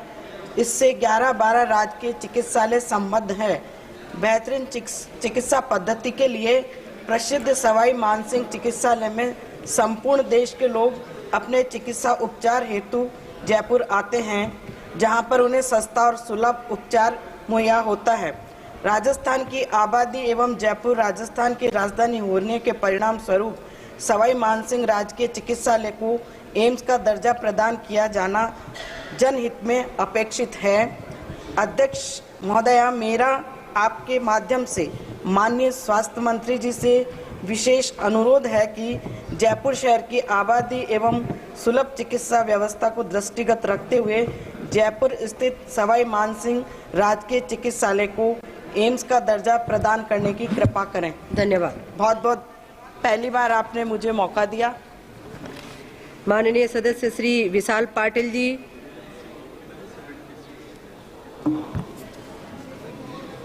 Thank you, Madam Speaker. I'd like to, through you, draw the attention of the House to an important matter regarding my constituency of Sangli, especially, and also the entire Western Maharashtra region, which has been affected by floods various times in the past few years, or few decades, 2005, 2019 and 2021. आज वापस वही स्थिति निर्माण हो रही है. The CWC has set clear guidelines on the dam levels in the two states, so especially the dam of Maharashtra, Koyna Dam, and the Almaty Dam of Karnataka. But the CWC norms are being flouted in both the states. I therefore request the government to intervene. I would have only 4 or 5 basic requirements from the government, that they should enforce the CWC guidelines in the Krishna river sub-basins. They should implement real-time monitoring of dam levels across both the states. This is Krishna, Koyna and Panchganga rivers. Develop a comprehensive flood management plan. Invest in flood mitigation infrastructure and establish interstate coordination for synchronized water release. Ma'am, we've heard in the speech of the finance minister where she spoke about Assam also. I request that something should be done also for Western Maharashtra floods, because it's an important matter. Huge loss of lives, huge loss of cattle, livestock, and also huge loss of property. I really urge the government to intervene, get the two governments together and work on it. Thank you so much. माननीय सदस्य श्री मनीष जायसवाल जी. बहुत बहुत धन्यवाद अध्यक्ष महोदया. सबसे पहले मैं हजारीबाग लोकसभा क्षेत्र की जनता का आभार व्यक्त करता हूं कि उन्होंने मुझे इस सर्वोच्च सदन में चुन करके भेजा है. अध्यक्ष महोदया, हजारीबाग जिले में और रामगढ़ जिला जो दोनों इस कॉन्स्टिट्यूएंसी का निर्माण करता है, यहाँ बहुत सारे माइंस हैं. टाटा स्टील का माइंस यहाँ पर ऑपरेट होता है, सीसीएल की माइंस यहाँ पे ऑपरेट होती हैं, और अभी एनटीपीसी की माइंस यहाँ पर ऑपरेट होना शुरू हुई हैं. कोयले का बहुतायत परिचालन जो है यहाँ से हो रहा है, लेकिन हमारे जितने स्टेशन है, Hazaribagh station, Barhi station, Barka Kana station, Patratu station, Ramgarh station, इन सभी स्टेशनों से दूर के जो ट्रेन है, पैसेंजर ट्रेन का परिचालन बहुत कम है. सामान्य रेल मंत्री जी यहाँ बैठे हुए हैं. मैं उनका ध्यान आकृष्ट कराना चाहता हूं कि ये 30 लाख आबादी का लगभग क्षेत्र है, और यहाँ से अभी जो है बड़का काना से रांची तक को भी जोड़ा गया है. कठिन रेल मार्ग है, किंतु इसको पहाड़ों को छेद करके इसको जोड़ा गया है. तो मैं आग्रह इतना ही करना चाहता हूं कि इन स्टेशनों से लंबी दूरी का ट्रेन, जैसे बॉम्बे के लिए, दिल्ली के लिए, चेन्नई के लिए, बैंगलोर के लिए जो है ट्रेन की शुरुआत की जाए. ये अति महत्वपूर्ण है. वहां के लोगों को ऐसा महसूस होता है कि हमारे यहाँ रेल लाइन केवल कोयला के एवैक्यूएशन के लिए है, कोयला ढोने के लिए है. धन्यवाद. धन्यवाद माननीय सदस्यगण. धन्यवाद. धन्यवाद मैडम. Thank you. माननीय सदस्य श्री जी के पड़नी जी. जी के पड़वी जी.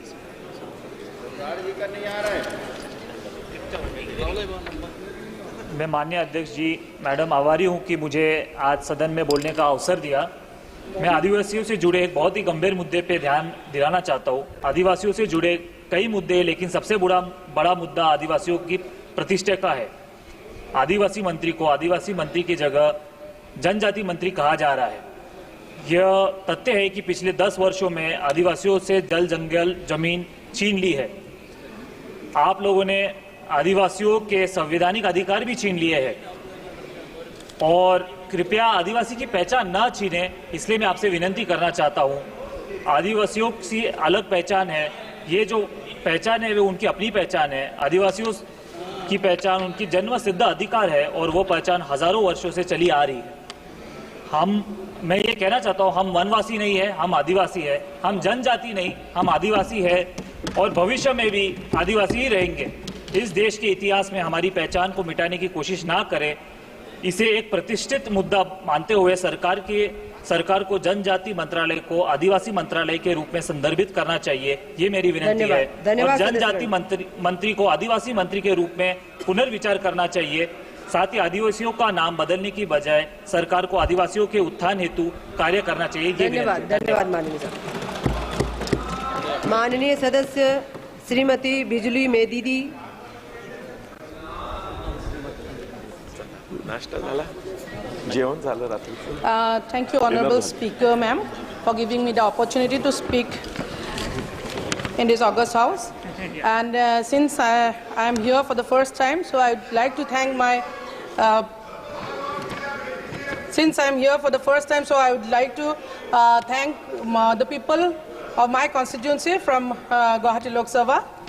Ma'am, I would like to speak about the Asia's largest banana market, which is situated in Gwalpara district under Guwahati Lok Sabha constituency. And since from this market, bananas are exported to West Bengal, Bihar, Uttar Pradesh, Jharkhand, and out of the country like Bhutan and Nepal. And Malbhog banana is exported to Dubai. Since it is a perishable product, so there is a demand for cold storage and banana processing industry. Ma'am, I want to speak that the Bongaigaon to Guwahati railway line by south bank of Brahmaputra passes through Darangiri 1 kilometer of northern side. But in spite of the banana market and a maximum potentialities of large business center, has no any railway station. It is a demand to set up the railway station, both passenger and goods, to the and to set up stoppages at least for 5 minutes for all the faraway moving trains to the district. Thank you, ma'am. माननीय सदस्य श्री के Suresh ji. Thank you, Chairman sir. It is deeply concerning to note that the total 99 Nipah cases reported in more than 2 decades between 2001 and 2023 in India. Kerala has accounted for 28% of the total confirmed Nipah cases in the country, including the latest cases in Kozhikode. This situation, along with the case fatality rate in the first outbreak, peaking at 89.4% in the 89.4% with the 17 deaths out of 19 lab confirmed cases in Kozhikode and Malappuram, is a major cause for concerning, as the second wave is rising and the state government is not seriously. In this situation, I would urge the government to send a central government expert team and render all assistance to the state of Kerala and ensure immediately help in the same. I would further demand that the government to provide compensation for the victim's family who lost young life of Nipah outbreak. The union government must ensure supply of monoclonal antibodies for the state and further take steps in providing urgent delivery of sample results for the Pune Virology Lab as itself. Thank you. धन्यवाद माननीय सदस्य श्री अजय भट्ट जी।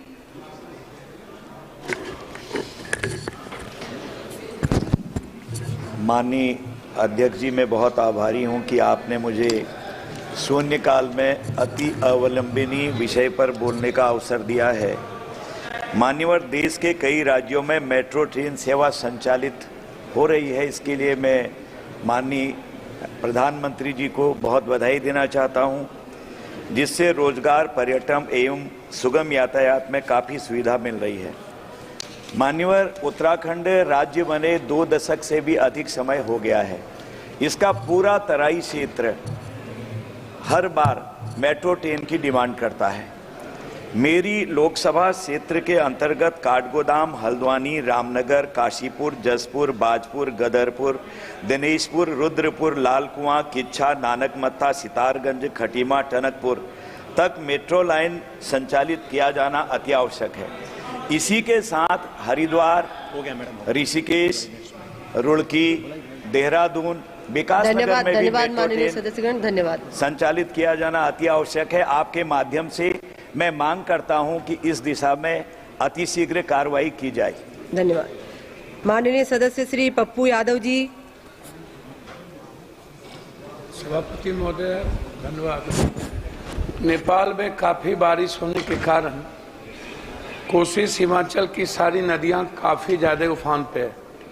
लगातार कटाव जारी है, चाहे वो नभट्टा हो, चाहे पूर्णिया जिले का अमोर हो, बायसी हो, कटिहार के महानंदा से लेकर के कोसी और गंगा, इधर कुर्सेला, बरारी, लगातार कटाव और कटाव जो प्रशासनिक लापरवाही है ये अत्यधिक है, जिसके चलते कई गांव विलीन हो गए हैं।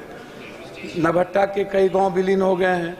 मैं लगातार संपर्क में होने के बावजूद भी कोई काम नहीं हो पा रहा। मेरा आग्रह है कि एक डिमांड लगातार जो उठ रहा है, सबसे ज्यादा गाद को निकालने की, गाद के साथ गाद को निकालने के साथ जो सबसे ज्यादा दबाव है कोसी बैरेज पर, वो हाईडैम यदि बन जाता है तो सभापति महोदय हाईडैम का निर्माण आवश्यक है। उस कोसी सीमांचल मिथिलांचल के लिए मैं सरकार से मांग करता हूं कि हाईडैम बनाने की निर्माण की योजना शीघ्र लागू करे। बहुत बहुत जी।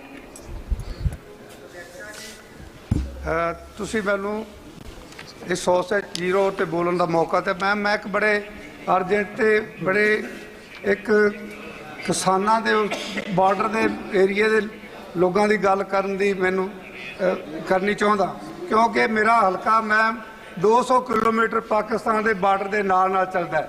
ਮੈਡਮ 2007 ਦੀ ਪਾਲਿਸੀ ਦੇ ਵਿੱਚ ਕਿਸਾਨਾਂ ਨੂੰ ਜ਼ਮੀਨਾਂ ਲਾਟ ਕਰਤੀਆਂ ਗਈਆਂ ਸੀਗੀਆਂ और वो ज़मीन जो है आज वो सरकार के उसे नोटिफिकेशन हुआ है कि उनको जो किसानों गरीबों ने पैसे दिए हुए हैं वो ज़मीन जो है उसको लीज पे देना चाहते हैं। और किसान जो है धरने पे बैठे हैं, उनके जो किसान भी हैं जिम्मेदार हैं जो बिल्कुल गरीब लेवल के नीचे से उतरे और बॉर्डर के साथ साथ उनका जो गांव लगते हैं वो पूरे संघर्ष में आज सोई का पैड़ी लगने का समय चल रहा है और जब पैड़ी लग रही है दूसरी तरफ किसानों को उजाड़ा जा रहा है।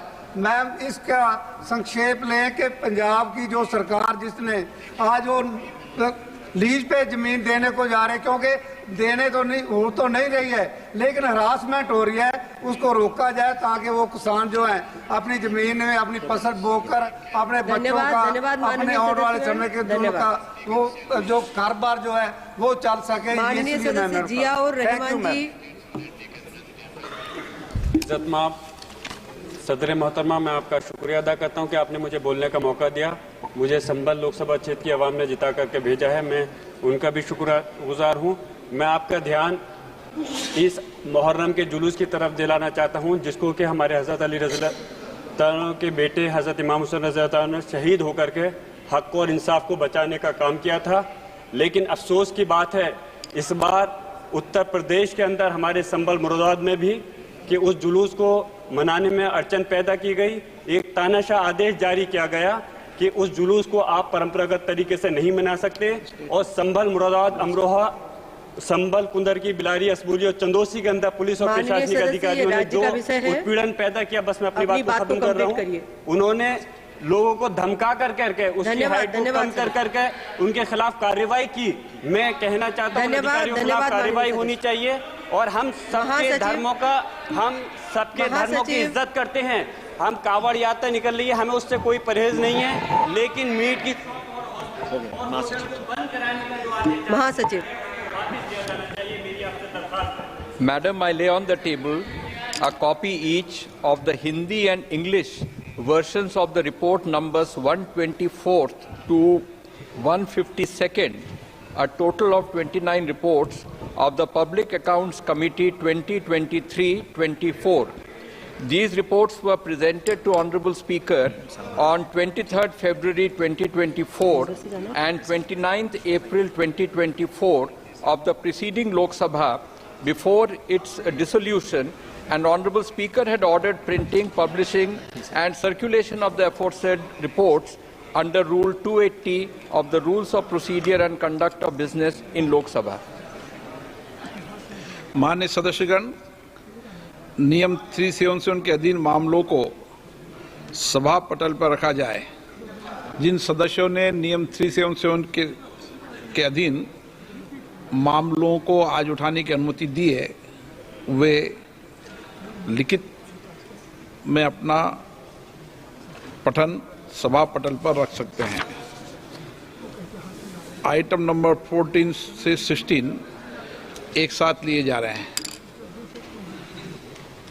दोबारा मैं क्लियर कर दूं, आइटम नंबर 14 से 16 जम्मू कश्मीर भी इसमें है, उनको एक साथ लिया जा रहा है।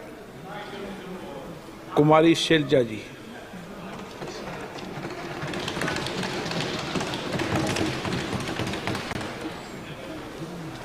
धन्यवाद अध्यक्ष महोदय। सर, मैं सबसे पहले बधाई देना चाहूंगी बतौर महिला फाइनेंस मिनिस्टर को, वित्त मंत्री महोदया को, कि इन्होंने 7 बार बजट पेश किया है, 6 बार बजट पेश किया है। साथ में बतौर कांग्रेस एमपी मुझे इस बात की भी खुशी है कि इन्होंने बहुत बड़ा दिल दिखाया है और हमारा मैनिफेस्टो पढ़ा, जिसे बड़ी मेहनत के साथ हमने तैयार किया।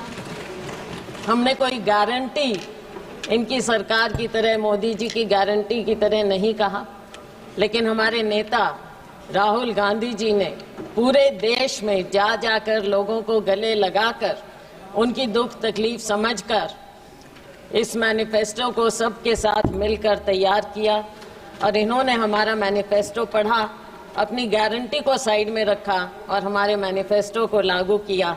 मैं इनकी बहुत शुक्रगुजार हूँ। अब मैं इस बजट को क्या बोलूं? कुर्सी बचाओ बजट बोले, विकसित बजट नहीं लेकिन विचलित बजट बोले, या फिर एक और जुमला बजट बोले, क्योंकि फिर बार बार हमें जुमले नजर आते हैं इसमें। आपने 4 लोगों की बात की, लेकिन ये 4 कौन लोग हैं? गरीब, महिलाएं, युवा, हमारा अन्नदाता किसान। लेकिन इनकी गिनती कैसे हो? क्या मालूम पड़े कौन क्या है? क्या मालूम पड़े कि ये योजनाएं किसके लिए बनाएं? क्या मालूम पड़े कि टारगेट ग्रुप कौन है? अगर आप कास्ट सेंसस नहीं करेंगे, अगर आप सेंसस को सार्वजनिक नहीं करेंगे, राहुल जी ने, हमारे नेता ने मांग की कि सेंसस किया जाए, कास्ट सेंसस किया जाए, लेकिन ये सरकार चुप्पी साधे।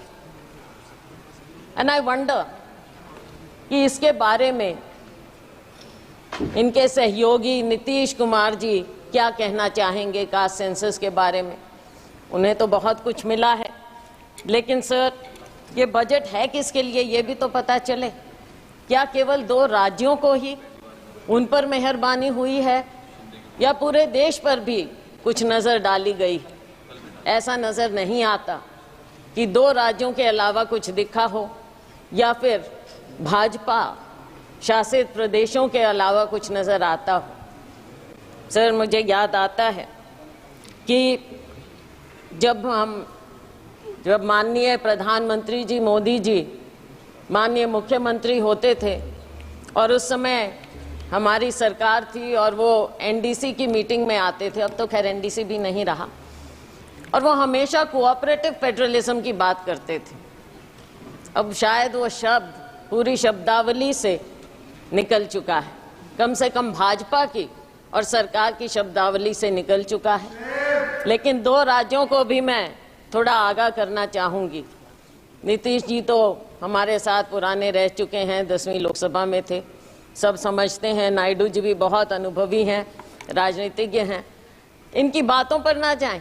आज बेशक लगता हो कि बहुत कुछ दिया है, लेकिन नज़र फेरते देर नहीं लगती, तो इसलिए उनको भी मैं आगाह करना चाहूँगी। आज खुशियाँ मनाएं, लेकिन समय बदलते देर नहीं लगेगा सर। तो ये जो बजट पेश किया गया, इसमें जो इन्होंने गारंटी की बात की, शायद लोगों को विश्वास नहीं हुआ और इसीलिए 303 से लेकर 241 पर आ गए। विश्वास पैदा करना इनका काम है। इन्होंने विश्वास खोया और तभी ये डाउनस्लाइड हुआ। आज के दिन भी जब बातें होती हैं बजट में, हम सुनते हैं तो ऐसा लगता है कि कुछ पर मेहरबान और बाकियों को दरबान बना दिया गया है। दरवाजे के बाहर खड़े रहो, अगर मेहरबानी होगी तो शायद आपको कुछ मिल पाएगा। सर, जब प्राकृतिक आपदा की भी बात होती है, भाजपा शासित प्रदेशों के लिए तो सेंट्रल असिस्टेंस की बात की गई बजट में, लेकिन हिमाचल प्रदेश की जब बात हुई तो एक्सटर्नल एजेंसीज की बात आ गई वहाँ पर कि उनके माध्यम से मदद की जाएगी। ऐसा भेदभाव क्यों? ये नहीं होना चाहिए और इसकी हम घोर निंदा करते हैं कि आप सबके साथ ऐसे भेदभाव। और फिर एक बात और सर, हरियाणा, महाराष्ट्र, झारखंड और शायद जम्मू कश्मीर चुनाव की ओर जा रहे हैं, पर ऐसा लगता है कि सरकार ने पहले ही हार मान ली। इन राज्यों का जिक्र तक नहीं, 3 राज्यों का जिक्र तक नहीं हुआ, कुछ दिया तक नहीं। और दुख इस बात का है कि आज 3 केंद्रीय मंत्री हैं हरियाणा से केंद्र में, एक तो मुख्यमंत्री भी रह चुके, लेकिन हरियाणा को कुछ नहीं मिला। मुझे मालूम नहीं कि अंदरूनी इनकी क्या बातें होती हैं, वो तो खैर सार्वजनिक हो नहीं सकती, लेकिन दुर्भाग्य है मेरे राज्य का, हरियाणा का, कि 3 केंद्रीय मंत्री होने के बाद भी हमें हरियाणा को ये कुछ ना दे पाए हैं और नाम तक लेना मुनासिब नहीं समझा। सर, किसान की बात है, किसान की आय दुगनी करने की बात कही गई। स्वामीनाथन कमेटी रिपोर्ट की बात लागू करने की शुरू में की थी, लेकिन बहुत कन्वीनियंटली आसानी से अब स्वामीनाथन कमेटी रिपोर्ट का नाम तक नहीं लिया जाता है। एग्रीकल्चर का, कृषि सेक्टर का बजट आधे के करीब हो गया है। 2019-20 में जहां 4.97% था, इस बजट में आपने 2.74% करके छोड़ दिया है।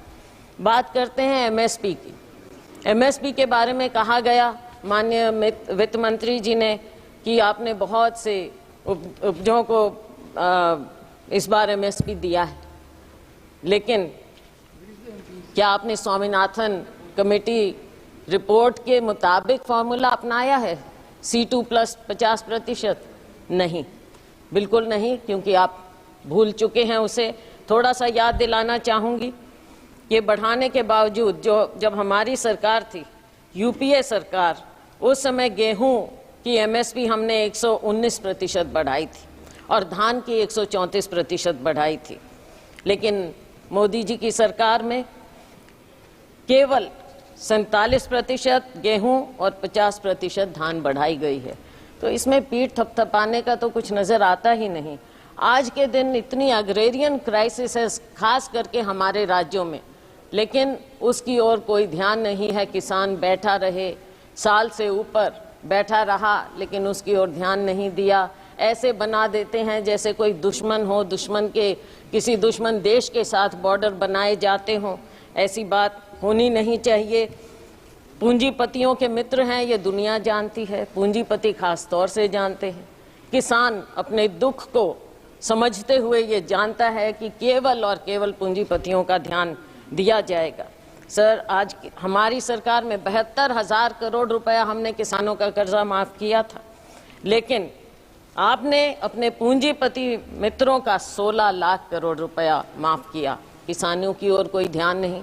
शायद आपको लगता है कि किसानों का कर्जा माफ करेंगे तो वो आलसी हो जाएंगे, पैदावार नहीं करेंगे, काम नहीं करेंगे, शायद यही शंका है, मैंने पढ़ा कहीं पर। और नाबार्ड के मुताबिक हर किसान औसतन 1.35 लाख रुपए के कर्जे में है। ये नाबार्ड का फिगर है, मेरा नहीं। तो साथियों, ऐसी बात नहीं, फिर से वही बात आ गई, मित्रों पर मेहरबानी और किसानों और मजदूरों से बेईमानी। बेईमानी मैंने इसलिए कहा कि शब्द यूज नहीं करना चाहिए। नाबार्ड का फिगर है ये? मैं हाँ जी नाबार्ड। मैं ये इसलिए कह रही हूँ क्योंकि आपने समझौता किया किसानों के साथ, और लेकिन आपने वादा खिलाफी की। हर बात में आपने वादा खिलाफी की।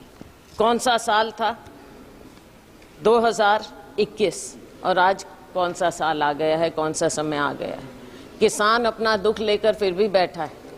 किसान को आप उग्रवादी मत करिए, लेकिन आप उसको मजबूर मत कीजिए उग्र होने पर। और मजबूर और मजदूर दोनों बना दिया है आपने, किसान को, मजदूर को, किसी और ध्यान नहीं है। और इसके ऊपर एक और फसल बीमा योजना हमारे यहाँ अपने प्रदेश की मैं बात कर सकती हूँ।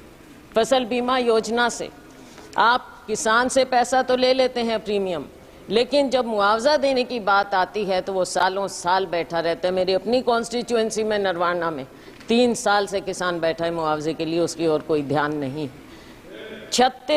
3,40,000 करोड़ रुपया आपको प्रॉफिट मिला है बीमा कंपनियों को, लेकिन जब किसान को देने की बात आती है तो वो दर दर भटकता रहता है, कोई उसकी ओर ध्यान नहीं।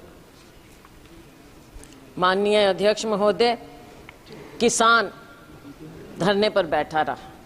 736 किसान शहीद हो गए, चले गए इस दुनिया से, लेकिन उनके बारे में एक भी शब्द नहीं बोला गया, ना उन्हें कुछ देने की बात की। आज भी हरियाणा और पंजाब शंभू बॉर्डर पर किसान बैठा है, मजबूर है, लोगों को आने जाने की भी तकलीफ है, लेकिन आप उस मजबूर किसान की ओर देखना तक नहीं चाहते और वो उस बॉर्डर पर बैठा है। किसान क्या मांग रहा है? आप एमएसपी देने की बात करते हैं, लेकिन बात तो लीगल गारंटी की है। इस वादे को क्यों नहीं याद करते?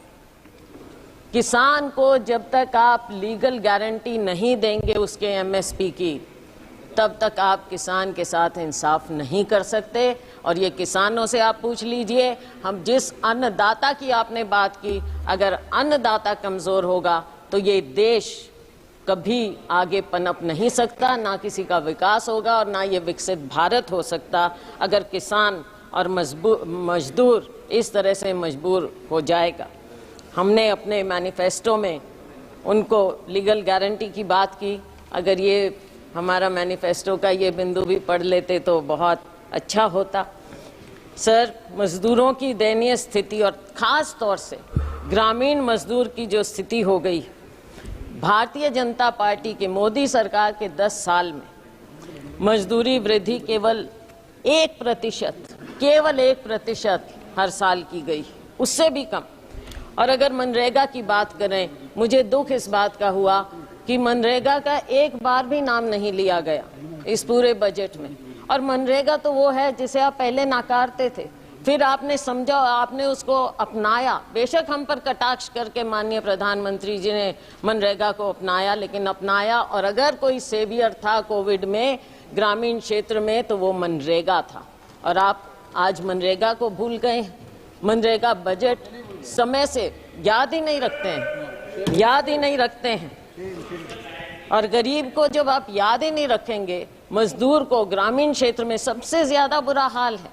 किसान का और ग्रामीण मजदूर का, खेती और मजदूर का चोली दामन का साथ है।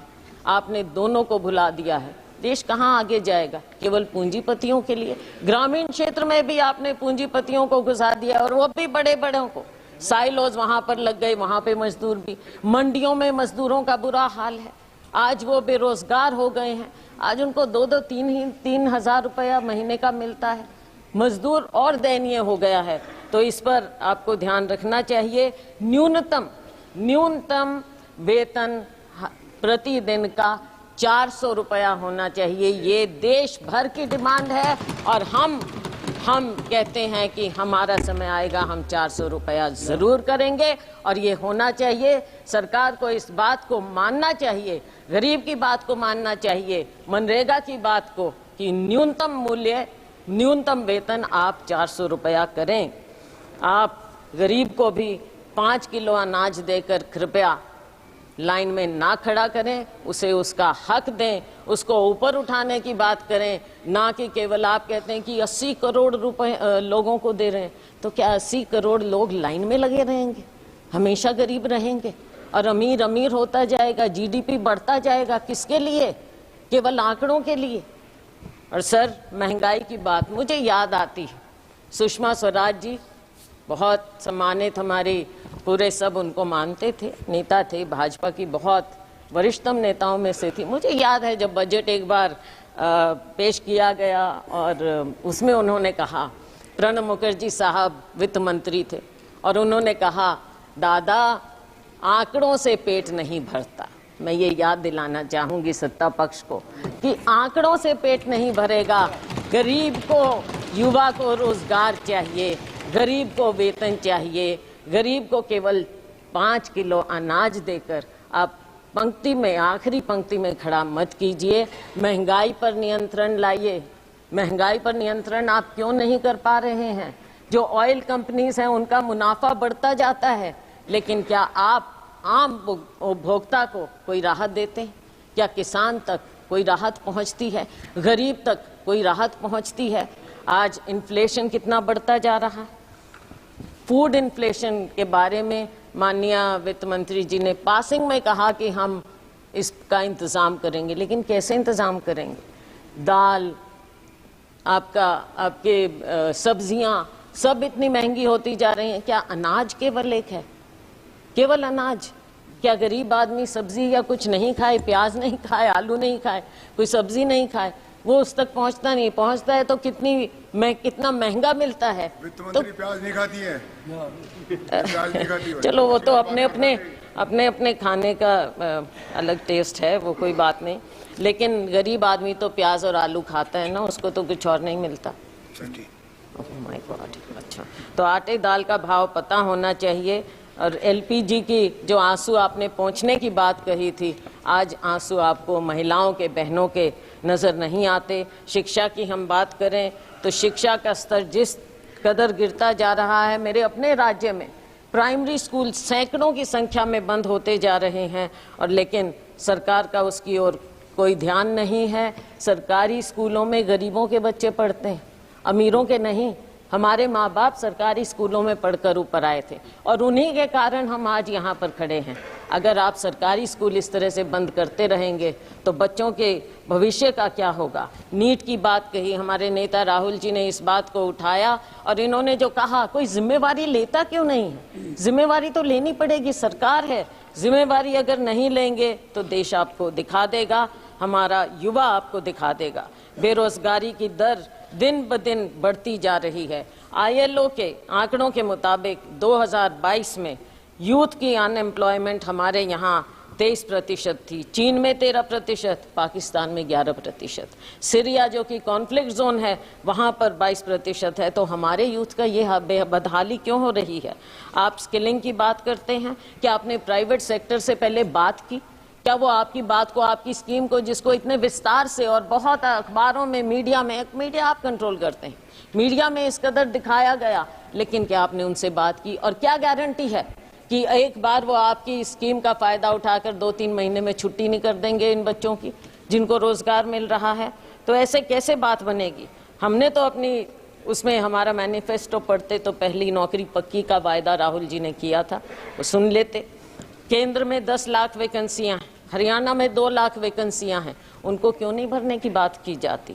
और बैकलॉग है SC BC का, उनकी और आपने बिल्कुल ध्यान ही नहीं दे रहे हैं। बैकलॉग को भी तो भरिए। और अगर ये प्राइवेट सेक्टर इतना ज्यादा आएगा, वहां पर क्या आपने आरक्षण किया है? कहाँ जाएंगे हमारे लोग?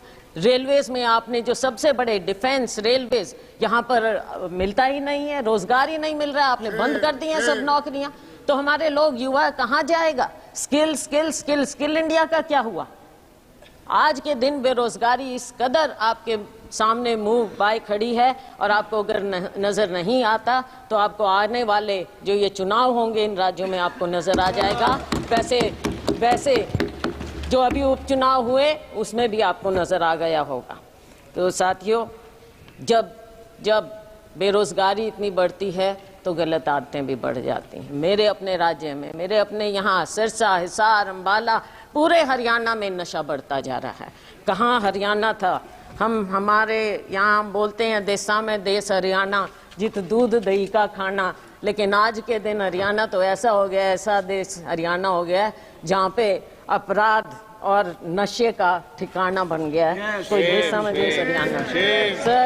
सर 1-2 बिंदुओं पर और केवल मैं नजर डालूंगी। अग्निवीर की बात है, अग्निवीर के खोखलेपन का पर्दाफाश राहुल गांधी जी ने यहाँ पर इस सदन में किया है। सरकार कितने ही टॉल क्लेम्स करे, लेकिन असलियत अगर आप जमीन पर जाएंगे तो आपको पता चल जाएगी। आपने दो कैटेगरी बना दी है।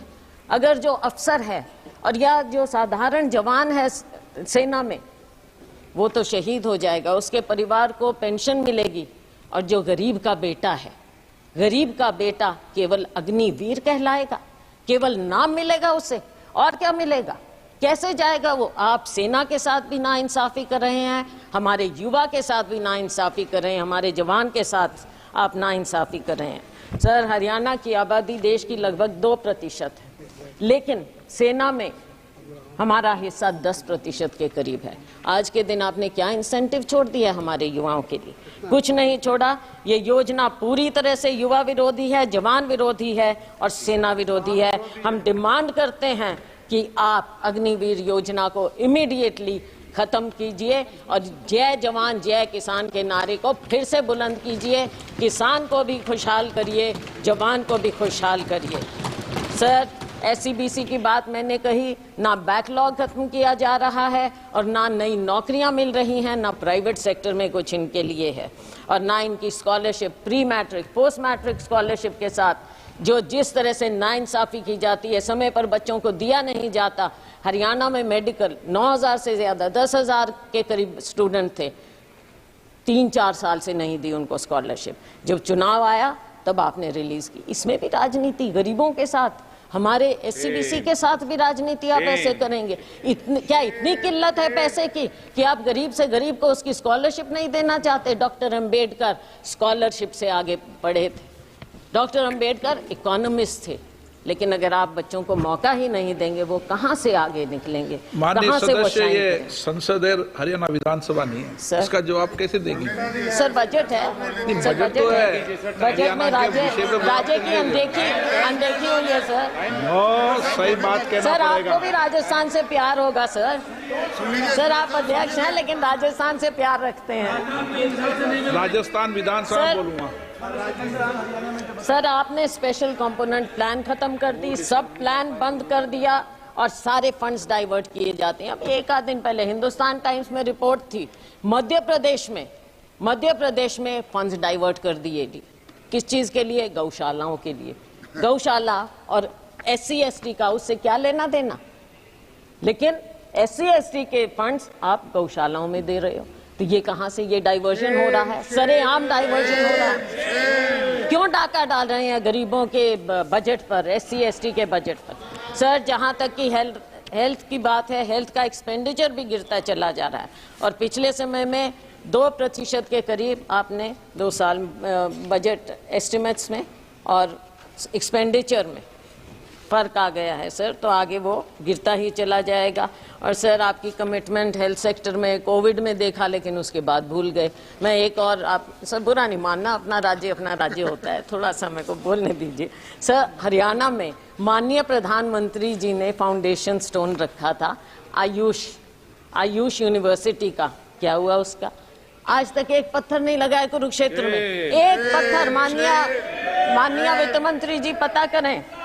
और सर, सिरसा में मेडिकल कॉलेज का नींव पत्थर माननीय प्रेसिडेंट साहब ने, राष्ट्रपति महोदया ने रखा, वहां भी टेंडर तक नहीं हुआ है, तो कैसे होगा? ये हेल्थ के प्रति है। आप बच्चों के बारे में एक शब्द नहीं। कुपोषण सबसे ज्यादा हमारे ग्लोबल हंगर इंडेक्स के मुताबिक 2023 के मुताबिक 125 देशों में इंडिया की दर 111 है। पिछले साल 107 थी, इस साल 111 पर हम आ गए हैं। भूखमरी, कुपोषण, बच्चों के लिए क्या हो रहा है? अब वर्किंग महिलाओं के लिए, महिलाओं की बात अगर हमारी बात सुन लेते, राहुल जी ने प्रॉमिस किया कि हर गरीब परिवार में हम एक महिला को 1 लाख रुपया देंगे। अगर आप दे देते महिलाओं का तो अपने आप उद्धार हो जाता। थोड़ा सा सुन लेते, हमारी थोड़ी बात मान लें, इसमें कोई शर्म की बात नहीं है। आपके पास आइडियाज़ नहीं हैं, हमारे पास हैं, हमारे आइडियाज़ ले लें, सुझाव ले लें, तो देश का भला हो जाएगा, बहुत भला हो जाएगा। हमारे पूर्व मुख्यमंत्री जी यहाँ पर अब मंत्री हैं, बहुत बढ़िया उनके पास मंत्रालय हैं, लेकिन अगर शहरों की बदहाली, आप एक तो नाम बदलने का, नाम से आपको थोड़ी दिक्कत है, शायद नफरत है, तो वो नाम बदल दिए smart city.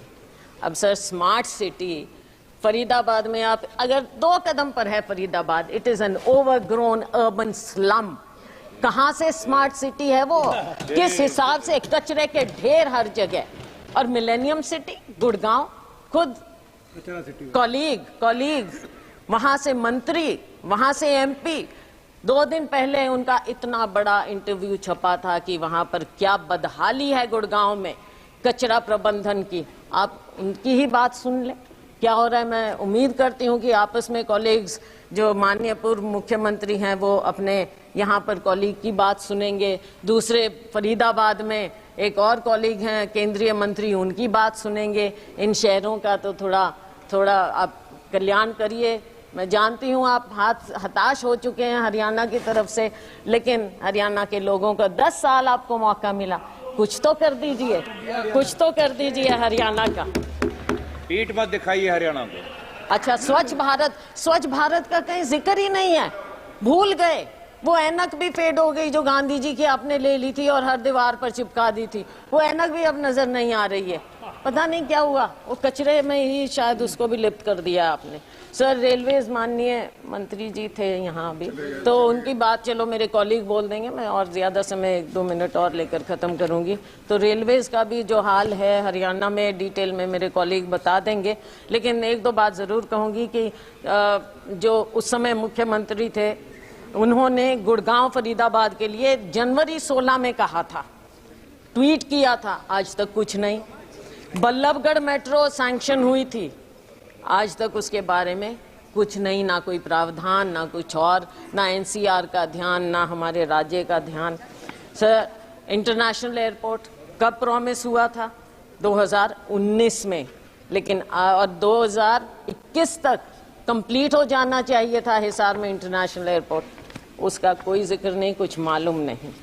Sir nuclear plant Gorakhpur, Hisar के पास गोरखपुर है, न्यूक्लियर प्लांट, वहां पर आपने एनर्जी के बारे में काफी कुछ कहा है, खुशी है हमें, लेकिन उसका क्या हुआ, उसका भी थोड़ा जिक्र कर दें। किस स्टेज पर है, कब शुरू होगा, कब हम देखेंगे, कब हमें वहां से बिजली मिलेगी, उस न्यूक्लियर प्लांट का भी कुछ बता दें अगर माननीय वित्त मंत्री महोदया, तो पता चलेगा। तो सर बस मैं अंत कर रही हूँ सर, 2 मिनट में डॉक्टर मनमोहन सिंह जी ने उसको जाकर उसका फाउंडेशन, तो सर आज के दिन कोई और कुछ बचा नहीं है। यूथ ने आपको पनिश कर दिया, महिलाओं ने आपको पनिश कर दिया, आपने हमारे किसानों को इंसल्ट किया, उन्होंने आपको पनिश कर दिया, अग्निवीर ने आपको पनिश कर दिया, लेकिन सर बहुत दुख की बात है आप फिर भी नहीं सुन रहे हैं। और सर हम आपसे केवल, माननीय प्रधानमंत्री जी अगर इंटरवीन करें, हम केवल ये चाहते हैं देश के लिए, देश को बताइए कि आप कुछ सीख ले रहे हैं, जो आपको दिखा रहा है देश एक दिशा, उससे कुछ सीख लें। अग्निवीर स्क्रैप करिए, एमएसपी को लीगल गारंटी दीजिए और फार्म लेबर को, हर लेबर को 400 रुपया प्रतिदिन आप कर दीजिए, वरना आपका वही हाल होगा जो बाकी देश ने आपको दिखाया है। आपकी सरकार हंसते रहिए, केवल एक ऐसी हंसते विदाई एक स्लोगन पर, ये स्लोगन की सरकार है ना, ये स्लोगन की सरकार है, तो आपका आखिरी स्लोगन ये है कि कुर्सी को बचाओ, मित्रों पर लुटाओ। बहुत बहुत धन्यवाद, थैंक यू। श्री विप्लव देव जी, विप्लव कुमार देव जी।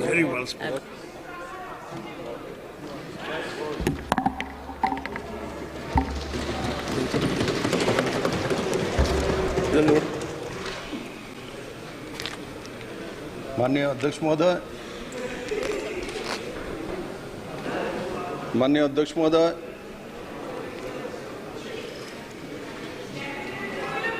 भाजपा से बजट चर्चा के ऊपर नॉर्थ ईस्ट से एक छोटा राज्य से मैं संसद के नाते चुन के आया हूं, सिर्फ 2 ही एमपी हैं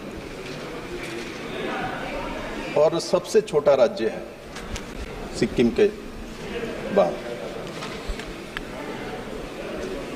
और आज मुझे बोलने का मौका दिया गया इस बजट के ऊपर, मैं इसलिए हमारे दल के सबसे बड़े नेता, देश के यशस्वी प्रधानमंत्री आदरणीय नरेंद्र भाई मोदी जी का आभार प्रकट करता हूं और साथ ही साथ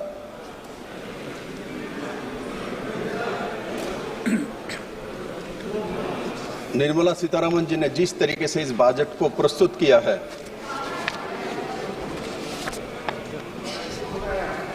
मैं इसका सराहना करता हूं और इसके समर्थन में खड़ा हुआ हूं। माननीय अध्यक्ष महोदय, शैलजा जी बोल रहे थे, मैं सुन रहा था।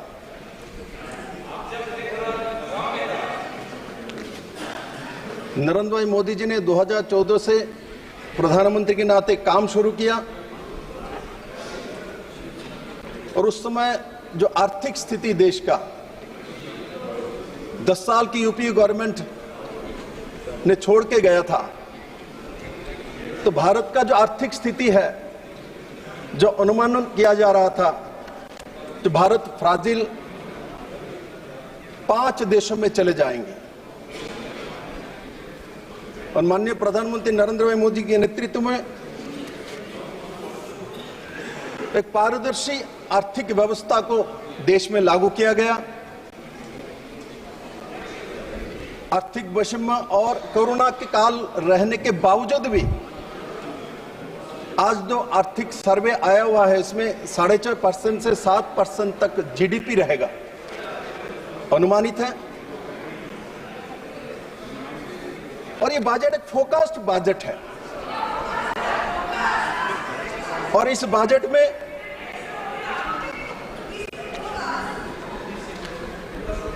लगभग 48 लाख करोड़ का बजट पेश किया गया है। 2023-24 से लगभग 18.2% कैपिटल एक्सपेंडिचर इसमें ज्यादा है। जब कैपिटल एक्सपेंडिचर बढ़ाया जाता है, इसका मतलब इंफ्रास्ट्रक्चर और जॉब अपॉर्चुनिटी बढ़ता है और साथ साथ जो हमारे फेडरलिज्म के बारे में, स्टेट के बारे में बताया जाता है। मैं निर्मला सीतारमण जी को धन्यवाद देता हूं, आपने ऐसा बजट पेश किया जिसमें 4,82,000 करोड़ रुपए सभी राज्यों को शेयर ज्यादा जाएगी इस बजट से। इसलिए जो शैलजा जी ने 2 राज्य के बारे में बात कर रहे, तो हो सकता है कांग्रेस के खाते में बिहार और आंध्र प्रदेश नहीं है, हमारे खाते में ये दोनों भी है, बाकी सब भी है। इसलिए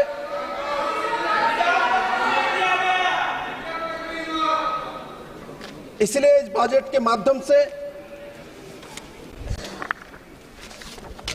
जो सर्वांगीण विकास और उस तरफ माननीय प्रधानमंत्री जी ने रुख किया है।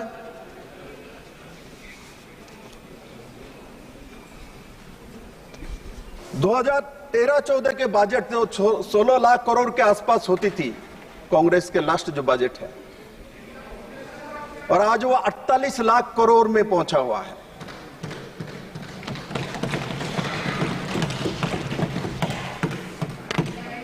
और इसमें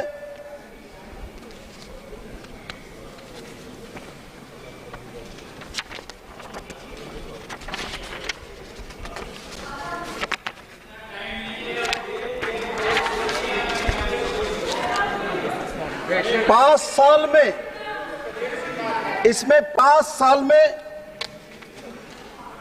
4.1 करोड़ युवाओं को रोजगार, कौशल और अवसर पर मुहैया कराया जाएगा। अभी रोजगार के बारे में बात हो रहा था, मैं आता हूं। और इसमें देश के जो 500 टॉप जो कंपनीज है जो रोजगार सृजन कर सकता है, इस 500 कंपनियों में पोर्टल के माध्यम से एप्लीकेशन लेके 1 करोड़ युवाओं को इंटर्नशिप का मौका दिया जाएगा।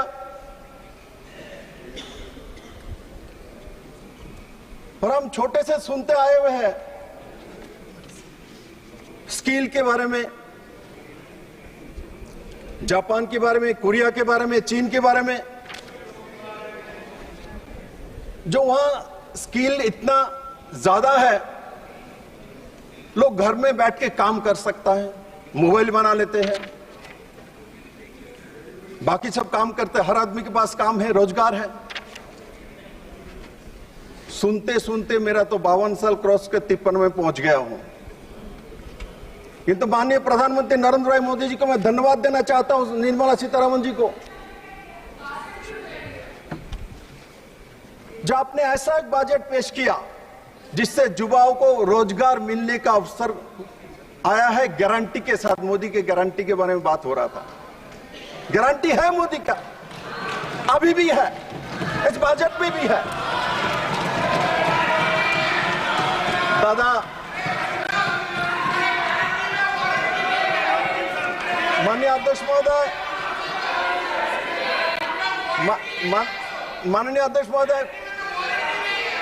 माननीय अध्यक्ष महोदय, कलनंदा को मैं बहुत श्रद्धा करता हूं। दादा मेरे बड़े हैं और मैंने उस दिन जब लोकसभा में चुन कर आया था, दादा आपने बहुत प्यार से मेरा विप्लव बोला था बंगला में।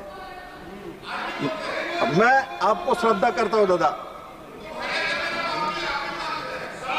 जो मैं कहना चाहता हूं, ये देखो, मैं अंतिम पंक्ति में बैठा हुआ एक छोटा सा राज्य से, छोटा सा गांव से आया हुआ व्यक्ति हूं, तो मेरे बात भी सुना करो। अभी यहाँ शैलजा जी ने बोला था, जो अंतिम व्यक्तियों के बारे में सुने, तो मैं तो बोलने के लिए खड़ा हूं। मेरे तो थोड़ा बहुत शैलजा जी मुझे संरक्षण दे दीजिए। माननीय अध्यक्ष जी, हमारे यहाँ कॉलेजों में, यूनिवर्सिटीज में बड़े मात्रा में कैंपस सिलेक्शन होता है। अच्छे कॉलेजों में तो 100% कैंपस सिलेक्शन होता है, किंतु किसी गांव में कॉलेज हो कि छोटे जिले में हो, उसमें कैंपस सिलेक्शन नहीं होता, 1-2% होता है। युवा पढ़ने के बाद आशा करता है मुझे कुछ मिलेगा, और मान के चलो किसी कैंपस से 30% कैंपस सिलेक्शन हो गया और बाकी लोग रह गया 70%, इनके मन में इन्फेरिटी कॉम्प्लेक्स आता है,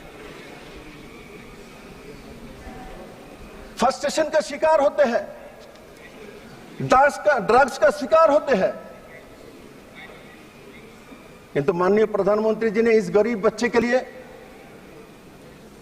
इसमें प्रावधान रखा, जब आपका कैंपस सिलेक्शन नहीं भी हो,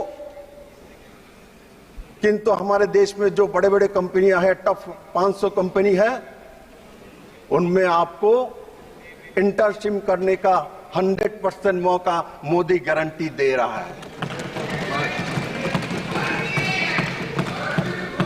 और उसमें पहले मंथ को 6,000 रुपीज और उसके बाद 1 साल तक उनको पर मंथ 5,000 रुपया करके दिया जाएगा, और उसमें उनका ट्रेनिंग होगी और उनमें क्वालिटी हो, उसी कंपनी में उनका चयन भी हो जाएगा। आज देश में जॉब की कमी ऐसा नहीं है, पारदर्शिता का कमी है, स्किल्स का कमी है। ये जो कंपनी है जिसका अंदर स्किल है, मैंने देखा जो एक्सपीरियंस है, वो आज इस कंपनी में है, कल उस कंपनी में चला जाता है, यहां छोड़ देता हूं, वहां चले जाते हैं। किंतु गरीब बच्चे जिसके पास एक्सपीरियंस नहीं होता, जिसका कैंपस सिलेक्शन नहीं होता, आज नरेंद्र भाई मोदी वहां खड़े हैं जो मैं गार्जियन हूं, मैं तुम्हारे साथ हूं, मैं गरीब के साथ हूं, मैं एससी के साथ हूं, मैं एसटी के साथ हूं, मैं दलित के साथ हूं। इस बजट में वो दर्शाता है। लंबे समय कांग्रेस का राज था, किंतु कांग्रेस ने कभी भी उस दृष्टि से युवाओं को देखा ही नहीं।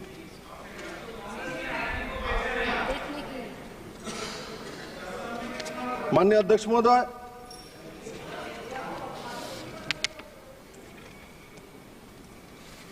ये बजट शिक्षा, रोजगार, विकास के लिए 1.48 लाख करोड़ का प्रावधान रखा गया है। यहां से उठ रहा था, बोले कुछ व्यवस्था ही नहीं है। बड़े मात्रा में रखा गया है।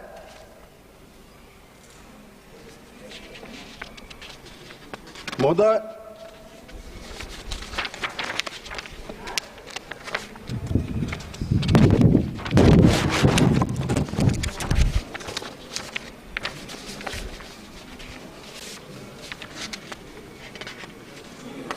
इस बजट में किसानों के लिए बजट जो है 1.52 लाख करोड़ रुपया रखा गया है। किसान की बात बोल रहे थे शैलजा जी, मैं बताता हूं। सिर्फ बजट इसमें 1,52,000 करोड़ रुपए है, किंतु इसमें किसानों के लिए फर्टिलाइजर में सब्सिडी भी 1.75 लाख करोड़ है एक्स्ट्रा, वो भी किसान के लिए जा रहा है।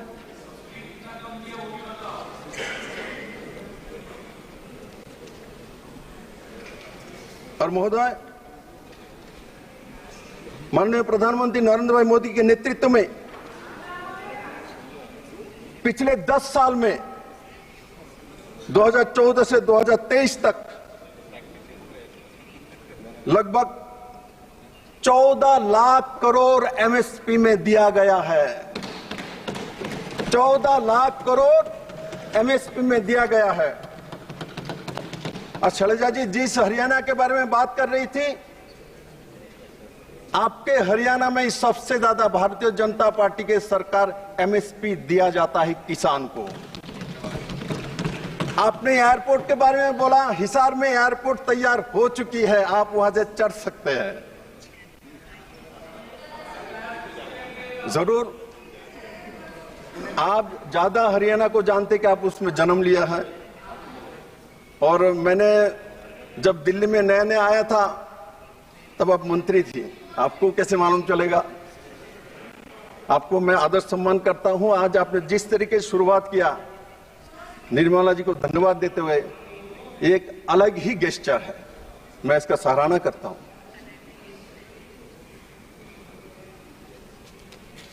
अध्यक्ष महोदय,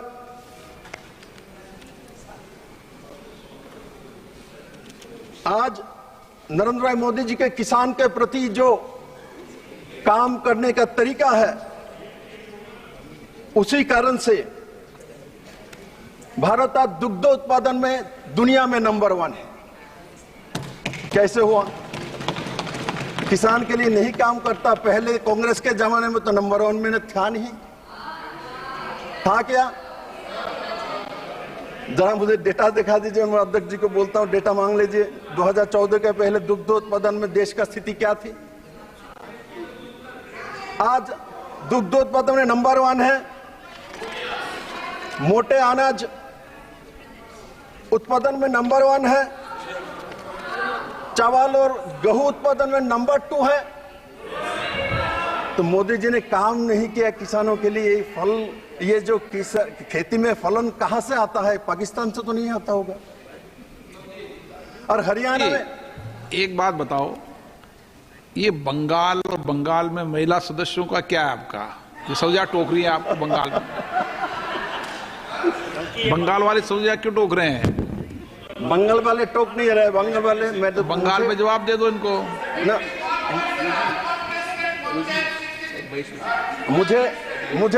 मुझे ज्यादा उत्साहित कर रहा है।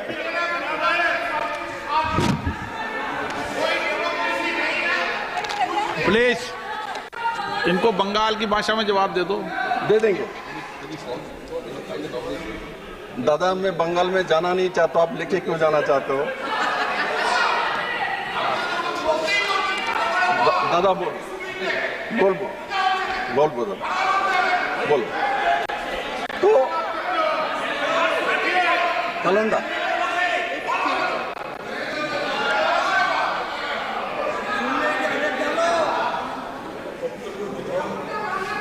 महोदय, नरेंद्र भाई मोदी ऐसा एक प्रधानमंत्री है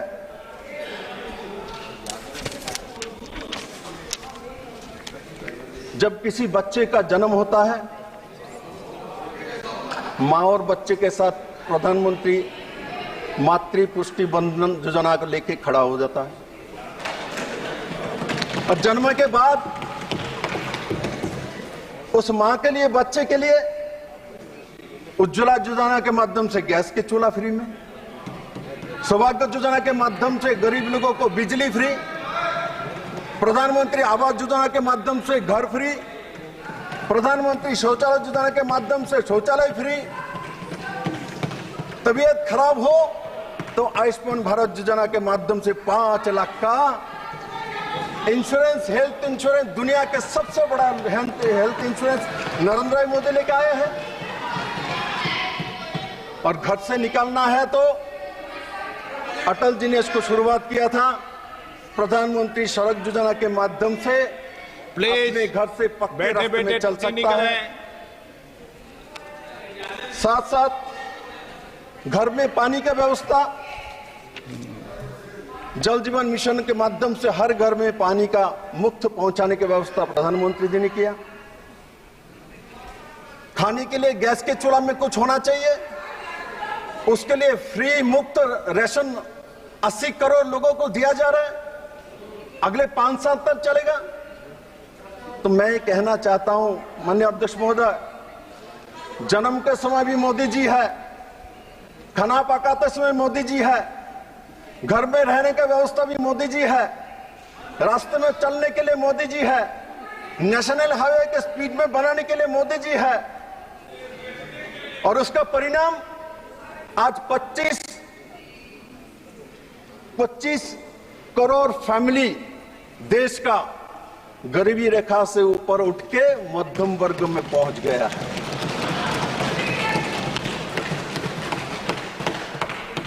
अब वो लोग नहीं चाहते कि भाई गरीब मध्यम वर्ग में पहुंचे नहीं, क्या करूं मैं? शरद जी बोल रहे थे बीसी के लिए SC 1-2 के लिए क्या किया गया है। ये जो अंत्योदय और गरीब लोग है ना, ये चीज उन्हीं लोगों को ज्यादा मिलता है। और मैं त्रिपुरा में जब मुख्यमंत्री के नाते काम कर रहा था, माननीय प्रधानमंत्री जी ने मार्गदर्शन में मैंने और एक स्कीम भी लागू किया था।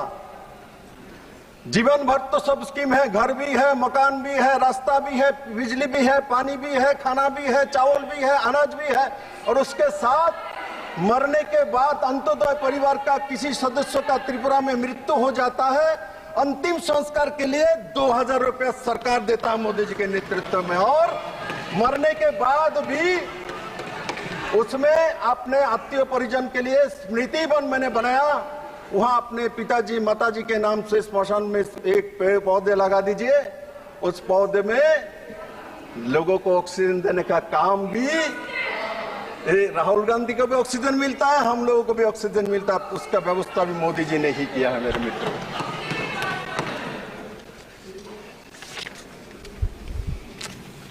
माननीय अध्यक्ष महोदय, शैलजा जी महिला है, हमारे वित्त मंत्री भी महिला है, इंदिरा गांधी महिला प्रधानमंत्री, और उसके बाद सोनिया जी यूपी के 10 साल सरकार में यूपीए के चेयरमैन, मिशा जी यहां बैठे हुई थी। अभी नहीं है मिश्रा जी? हाँ, उधर बैठे मेरे बहन। आपके पार्टी के लोग उस समय सोनिया जी 33% रिजर्वेशन का बिल लाना चाहते थे, फाड़ के फेंक दिया था स्पीकर के सामने। दो महिला, इंदिरा गांधी जी और सोनिया जी इतना प्रभावशाली और यूपी के चेयरमैन होते हुए चाहने के बावजूद भी महिला के लिए आरक्षण 33% नहीं लाया जाए। और माननीय प्रधानमंत्री नरेंद्र भाई मोदी जी के नेतृत्व में, माननीय प्रधानमंत्री नरेंद्र भाई मोदी जी के नेतृत्व में मैं गर्व करता हूं, दोनों हाउस में महिला आरक्षण बिल लाने में सफल रहा और करके दिखाया। और 2026 में उसमें 33% रिजर्वेशन लाके 29 में वही महिला बहनों को दोनों इस हाउस में लाया जाएगा। मेरे मित्रों, एसएचजी ग्रुप आज 10 करोड़ बहनें, 10 करोड़ बहनें एसएचजी ग्रुप में काम करते हैं। 10 करोड़ बहनें एसएचजी ग्रुप में काम करते हैं, रोजगार करते हैं, स्वरोजगारी बने हैं। ड्रोन दीदी, अरे ड्रोन हम लोग शहर के लोग चलाएंगे, इसके बारे में भी आइडिया नहीं है। आजकल गांव में बैठे एसएचजी ग्रुप में महिला ड्रोन चलाता है, किसानों के फसल को देखभाल कराता है, वो फर्टिलाइजर देने का व्यवस्था करता है। क्या कभी किसी गांव में किसी महिला ने कभी सोचा था मैं ड्रोन चलाऊंगी? आज और बजट में 400 करोड़ रुपया दिया है। अब मेरे बहनों, ड्रोन नहीं चलाएगा, आपको प्लेन दिया जाएगा, चिंता मत करो। क्योंकि नॉर्थ ईस्ट से मैं आता हूं, मात्र कांग्रेस के शासन में 9 एयरपोर्ट था। आज माननीय प्रधानमंत्री जी के नेतृत्व में नॉर्थ ईस्ट में 16 एयरपोर्ट करके दिया। और नॉर्थ ईस्ट के सभी राज्यों में हमारे रेलवे मंत्री बैठे हुए थे, सभी राज्यों में रेल कनेक्टिविटी लाने वाला माननीय प्रधानमंत्री नरेंद्र भाई मोदी और कांग्रेस के लंबे समय शासन नॉर्थ ईस्ट में रहा है। करप्शन के ऊपर करप्शन, स्कैम के ऊपर स्कैम, इसके बाहर कुछ नहीं कि मैं सब कुछ आपके सामने रखने वाला हूं मेरे अध्यक्ष महोदय। और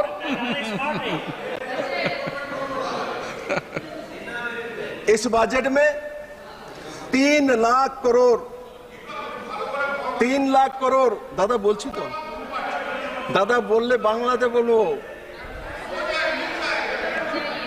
3 लाख करोड़, 3 लाख करोड़ रुपए के प्रावधान महिला के लिए और उनके स्कीम के लिए इस बजट में रखा गया है।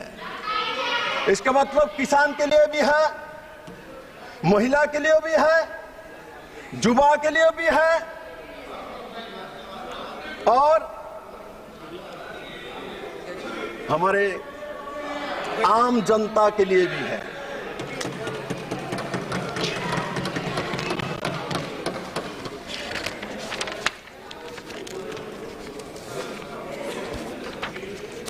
माननीय अध्यक्ष महोदय,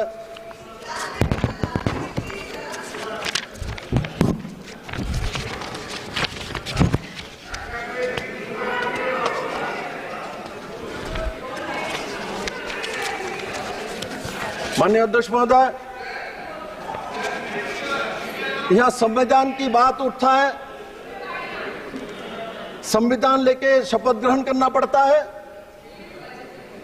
70 बार कांग्रेस में देश में 356 लगा के इस संविधान को हत्या किया हुआ है। दादा आप बोलते हो ममता दीदी ने भी कांग्रेस को इसीलिए छोड़ा था, सीपीएम के साथ छोड़ा था क्योंकि कुछ तरबूज दीदी के साथ थी, इसीलिए दीदी ने छोड़ दिया और छोड़ के तृणमूल कांग्रेस बनाया। और दीदी को एक कांग्रेस और कम्युनिस्ट के लोगों ने, कम्युनिस्ट के सत्ता के समय दीदी को माथा फाटा के 28-29 सिली लगी थी। दीदी को एक कम्युनिस्ट और कांग्रेस आज जो साथी है वही लोगों ने स्ट्रेचर पे दीदी को एक रिक्शा वाला ने उठा के लाया था। मैं झूठ नहीं दादा, मैं सच बता रहा हूं। आज उनके साथ आप बैठे हो, जिसने दीदी का माथा फटाया उसके साथ बैठे हो। दीदी देख रहे हैं, इसलिए दीदी बंगाल में कॉम्प्रोमाइज नहीं किया, इसलिए बंगाल में दीदी में दम था, इसलिए इन लोगों के साथ नहीं किया। आप इनके साथ बैठते हो दादा। दादा आपको यहाँ सुंदर नहीं लगता, दादा आप इधर बैठो। कल्याण दादा, नाम कल्याण है, कल्याण करो, इधर आओ। और मोदी के साथ ही कल्याण कर सकते हो, यहाँ बैठ के नहीं कर सकते। यहाँ एक परिवार से गांधी परिवार का कल्याण करने वाले लोग हैं,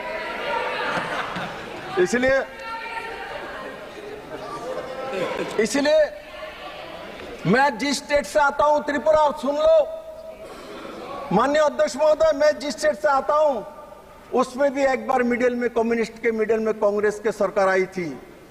अपने ही सरकार राष्ट्रपति शासन जारी करके कांग्रेस ने वहां सीपीएम को बैठाया अपना मित्रता रखने के लिए, और वहां मेरे छोटा सा स्टेट में राष्ट्रपति शासन लागू किया और बैठा दिया सीपीएम को। ये काम किया है माननीय अध्यक्ष महोदय। मनमोहन सिंह जी 10 साल तक देश के प्रधानमंत्री रहे हैं, 10 साल तक प्रधानमंत्री रहे हैं, और इस 10 साल में असम से राज्यसभा एमपी रहे वो। गोगोई जी यहाँ बैठे हुए असम से ही राज्यसभा एमपी रहे प्रधानमंत्री मनमोहन सिंह 10 साल, किंतु नॉर्थ ईस्ट में एक बार भी नहीं गए। मेरे स्टेट में तो मैंने फोटो भी नहीं देखा उनका। और प्रधानमंत्री नरेंद्र मोदी अब तक नॉर्थ ईस्ट में 90 बार जा चुके हैं, मंत्री परिषद तो बैठे हुए 700 बार नॉर्थ ईस्ट में प्रवास किया है। और आज नॉर्थ ईस्ट के राज्य 85% ज्यादा कृषि जो उत्पाद को एक्सपोर्ट करता है। मेरे में अध्यक्ष महोदय,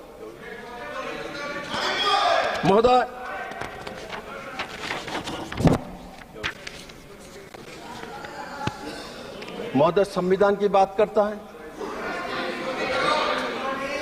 75 में इमरजेंसी लगाने वाला कौन है? इमरजेंसी कौन लगाया था? किस लिए लगाया था? देश में इमरजेंसी कब लगता है?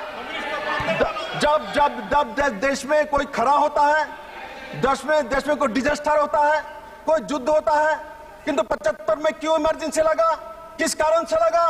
एक व्यक्तिगत, एक परिवार, एक व्यक्ति के लिए इमरजेंसी लगा देगा। भारत जैसा गणतंत्र का हत्या करने वाले संविधान लेकर घूमता है, संविधान लेकर घूमता है। इस देश को इमरजेंसी, एक परिवार के लिए, एक इंदिरा गांधी के लिए इमरजेंसी लगाया गया। देश में युद्ध नहीं था, देश में खरा नहीं था, फ्लड नहीं थी। वो लोग बोलता है संविधान की बात।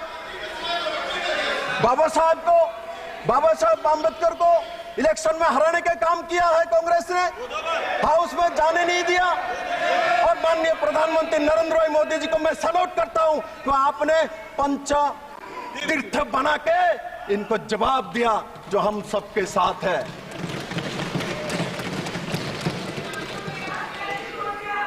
इस देश के जॉब की कमी नहीं है, इस देश के स्किल का कमी है। और स्किल डेवलपमेंट मिनिस्ट्री भी नरेंद्र भाई मोदी जी ने ही बनाया था। और राजीव प्रताप रूडी जी मेरे मित्र यहां बैठे हुए थे, वहां पहला मंत्री बने थे। कोई बात नहीं, अभी गोगे जी के साथ हूं मैं। आपको हमें में जनता ने, जोशी जी ये बात बोल के क्यों दुख देते हो, जनता ने हटाया। इनको 3 बार मिला के 3 इलेक्शन मोदी के सामने हारे हैं, 3 बार मिला के भी 240 नहीं हुआ। हमारे 400 के लिए चिंता, मैं देखता हूं वहां बैठ के इतना 400 के चिंता, इतना चिंता है। मैं भी तो इतना चिंता नहीं किया, बाद में आपके चिंता के कारण हमारा चिंता भी हुआ। मेरे लिए, हमारे पार्टी के लिए इतना सोच रखते हैं 400 पार क्यों नहीं हुआ? माननीय अध्यक्ष महोदय, ये 400 पार करेंगे। 2047 तक भारतीय जनता पार्टी और एनडीए का गवर्नमेंट रहेगा। 400 पार करके जनता आपको जवाब देगा जवाब। माननीय अध्यक्ष महोदय,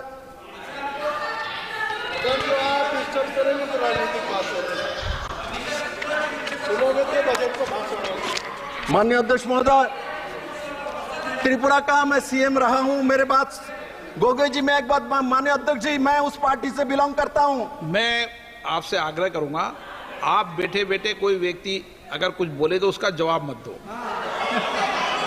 माननीय अध्यक्ष महोदय, मैं ये बताना चाहता हूं, जब मैं जिस पार्टी से आता हूं, भारतीय जनता पार्टी, उस पार्टी ने मुझे 8 साल मेरे पॉलिटिकल करियर है, उसमें से मुझे प्रदेश अध्यक्ष बनाया, एमएलए बनाया, चीफ मिनिस्टर बनाया। किसको स्पष्टीकरण दे रहे हो आप? मैं इसीलिए देता हूं।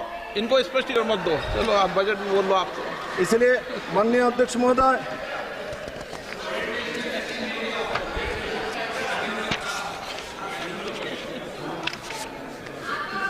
माननीय अध्यक्ष महोदय, नॉर्थ ईस्ट में लंबे समय इंसर्जेंसी रहे हैं।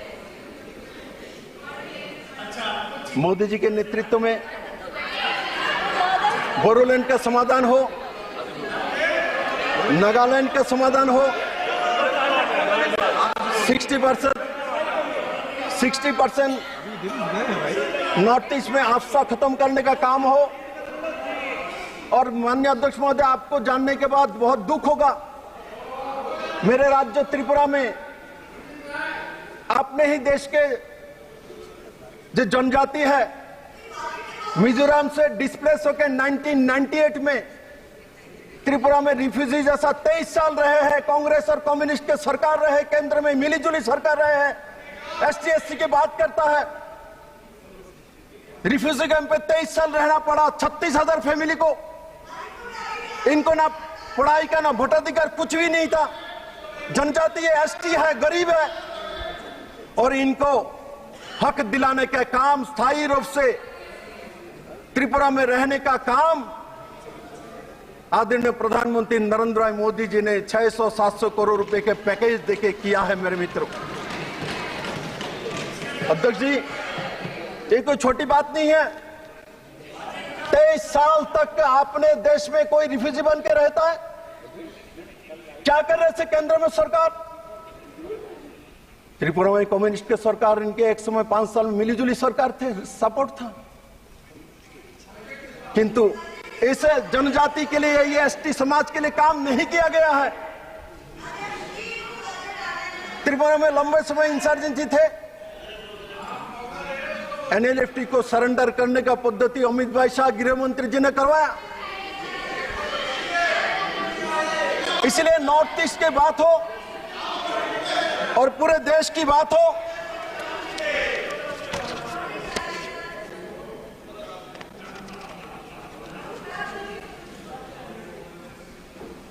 माननीय प्रधानमंत्री जी ने हर क्षेत्र में पिछले 10 साल में काम किया, और उसका परिणाम जो मैंने शुरू में कहा, जो कैपिटल एक्सपेंडिचर 18.2% बढ़ा है, ऐसे नहीं बढ़ा है, उन्होंने काम किया है इसलिए बढ़ा है। और मैं विश्वास करता हूं माननीय प्रधानमंत्री नरेंद्र भाई मोदी जी के नेतृत्व में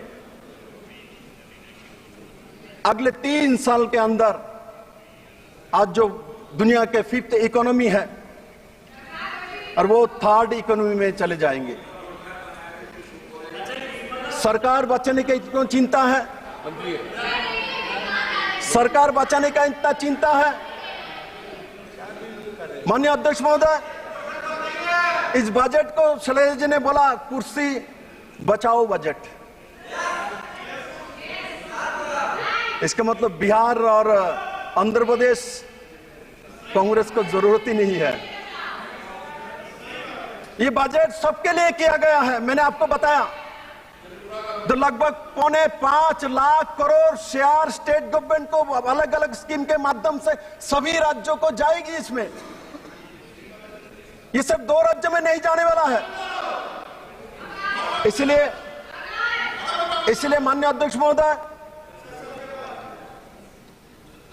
इस बजट के माध्यम से जिस तरीके हर वर्ग के लिए काम किया है निर्मला सीतारमण जी ने और माननीय प्रधानमंत्री नरेंद्र भाई मोदी जी के नेतृत्व में, एक सशक्त बजट, युवाओं के बजट, महिलाओं के बजट, गरीबों का बजट। और मनरेगा के बारे में बातचीत चल रहा था, मनरेगा में 25,000 करोड़ रुपए बढ़ाए गए इस बजट में। जरा देख लीजिए, पढ़ के पूरा पढ़ लीजिए। इसलिए अंतिम व्यक्ति हो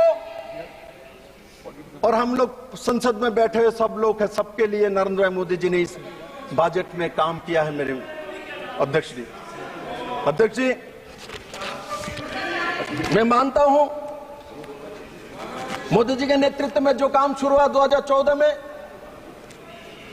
और अगले 2047 तक एनडीए का गवर्नमेंट रहते हुए देश को दुनिया के नंबर 1 इकोनॉमी और देश को एक नया ऊंचाई देने का काम जो रविंद्रनाथ टैगोर ने सोचा था, जो स्वामी विवेकानंद ने सोचा था।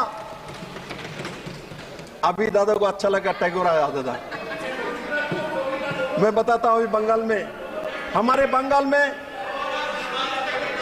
सतीदाह प्रथा का माननीय सदस्य प्लीज, बंगाल में माननीय सदस्य मीसा जी, आप सदन के नेता, भाषण दे लेना। बैठे बैठे टिप्पणी बहुत कर रही हो आज, भाषण में नाम नहीं देती हो अपना।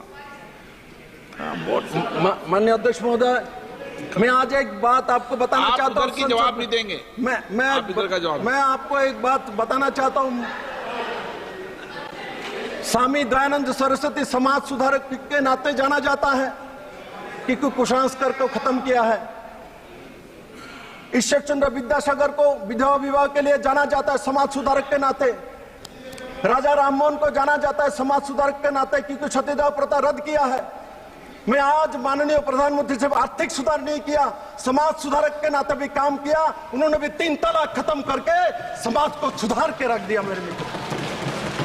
इसलिए माननीय प्रधानमंत्री से आर्थिक सुधार नहीं किया, माननीय प्रधानमंत्री जी ने समाज सुधारक के नाते भी काम करके इस देश के समाज को सुरक्षित रख के दिखाया। स्वच्छ भारत की बात, शैलजा दीदी स्वच्छ भारत की बात कर, स्वच्छ भारत, इस स्वच्छ भारत के कारण से आज हम भारत के लोगों का एक स्वभाव बदला है। मैं भी छोटा रहे तो बस से जाता था तो बिस्किट खाया तो बाहर ही फेंकना जरूरी, मां शिक्षा दे बाहर फेंको, बस में मत रखो। आज मैं जब देखता हूं कोई बच्चे गाड़ी में जाता है, रास्ते में चलता है तो कुछ भी रास्ते में नहीं फेंकता है। और नरेंद्र मोदी जी के स्वच्छ भारत मानसिकता कारण से पूरे समाज में परिवर्तन हुआ है। और साथ ही साथ स्वच्छ भारत वही नहीं है, डिजिटाइजेशन है। स्वच्छ भारत के माध्यम से करप्शन को खत्म किया है और करते रहेंगे नरेंद्र भाई मोदी, और उससे बड़े मात्रा में भारत के लोगों को लाभ हुआ है। स्वच्छ भारत सिर्फ झाड़ू मारना नहीं, स्वच्छ भारत करप्शन को खत्म करना है। और नरेंद्र भाई मोदी जी ने करप्शन खत्म करके एक नया आयाम कायम किया है।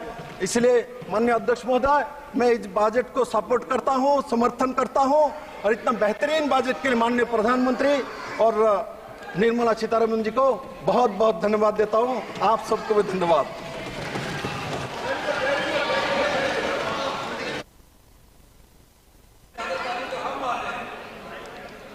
श्री वीरेंद्र सिंह जी।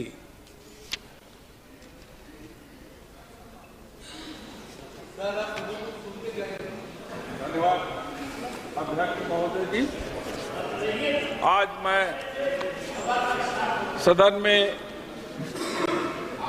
माननीय वित्त मंत्री जी के द्वारा जो बजट पेश किया गया है उसका विरोध करने के लिए इसलिए खड़ा हूं कि माननीय मंत्री जी ने जो संघीय ढांचा इस देश में बना था, सारे प्रदेशों में उनकी आबादी, उनकी भौगोलिक स्थिति के अनुसार सबको बजट का आवंटन होता था।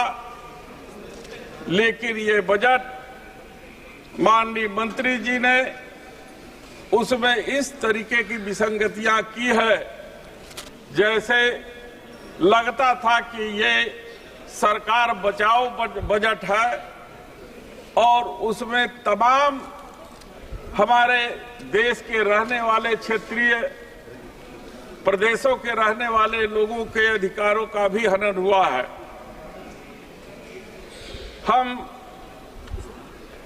यूपी से आते हैं, हमने एक बार भी माननीय वित्त मंत्री जी के शब्द से मुंह से यूपी शब्द को नहीं सुना।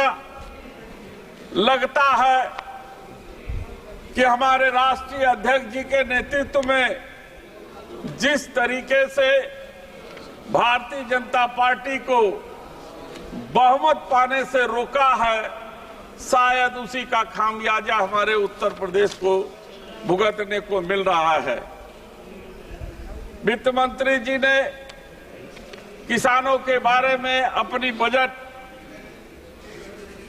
में प्रावधान किया है, लेकिन जहां तक मेरा मानना है कि किसानों की आमदनी जब तक नहीं बढ़ेगी तब तक किसानों की स्थिति बदहाली से नहीं दूर हो पाएगी।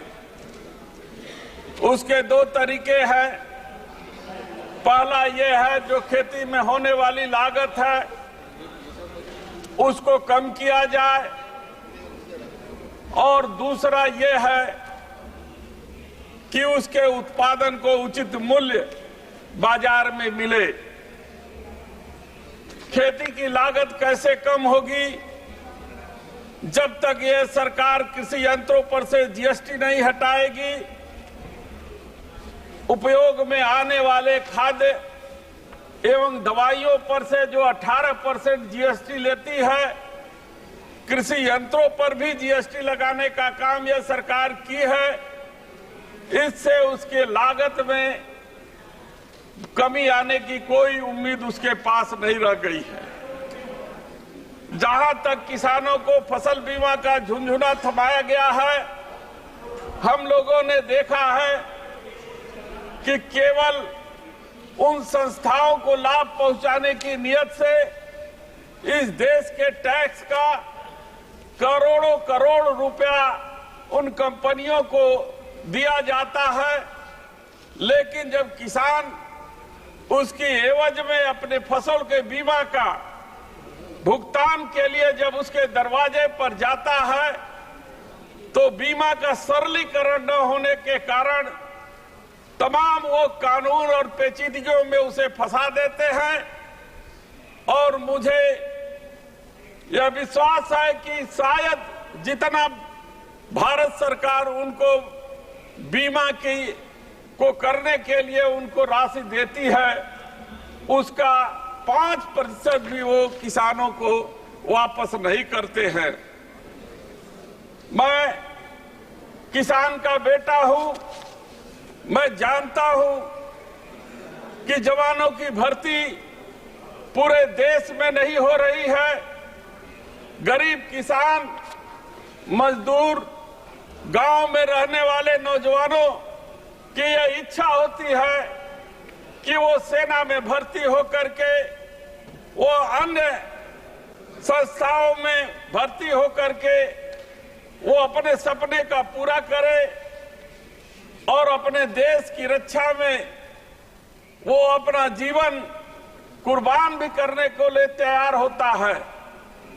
लेकिन लगातार हमारे राष्ट्रीय अध्यक्ष और इंडिया गठबंधन के नेताओं के द्वारा जो अग्निवीर योजना का विरोध कर रहे थे, उस अग्निवीर योजना के बारे में उसको खत्म करेंगे या उनके जीवन को हम सुरक्षित रखेंगे, इस बारे में एक भी शब्द माननीय वित्त मंत्री जी ने अपने बजट के प्रावधान में नहीं बोला।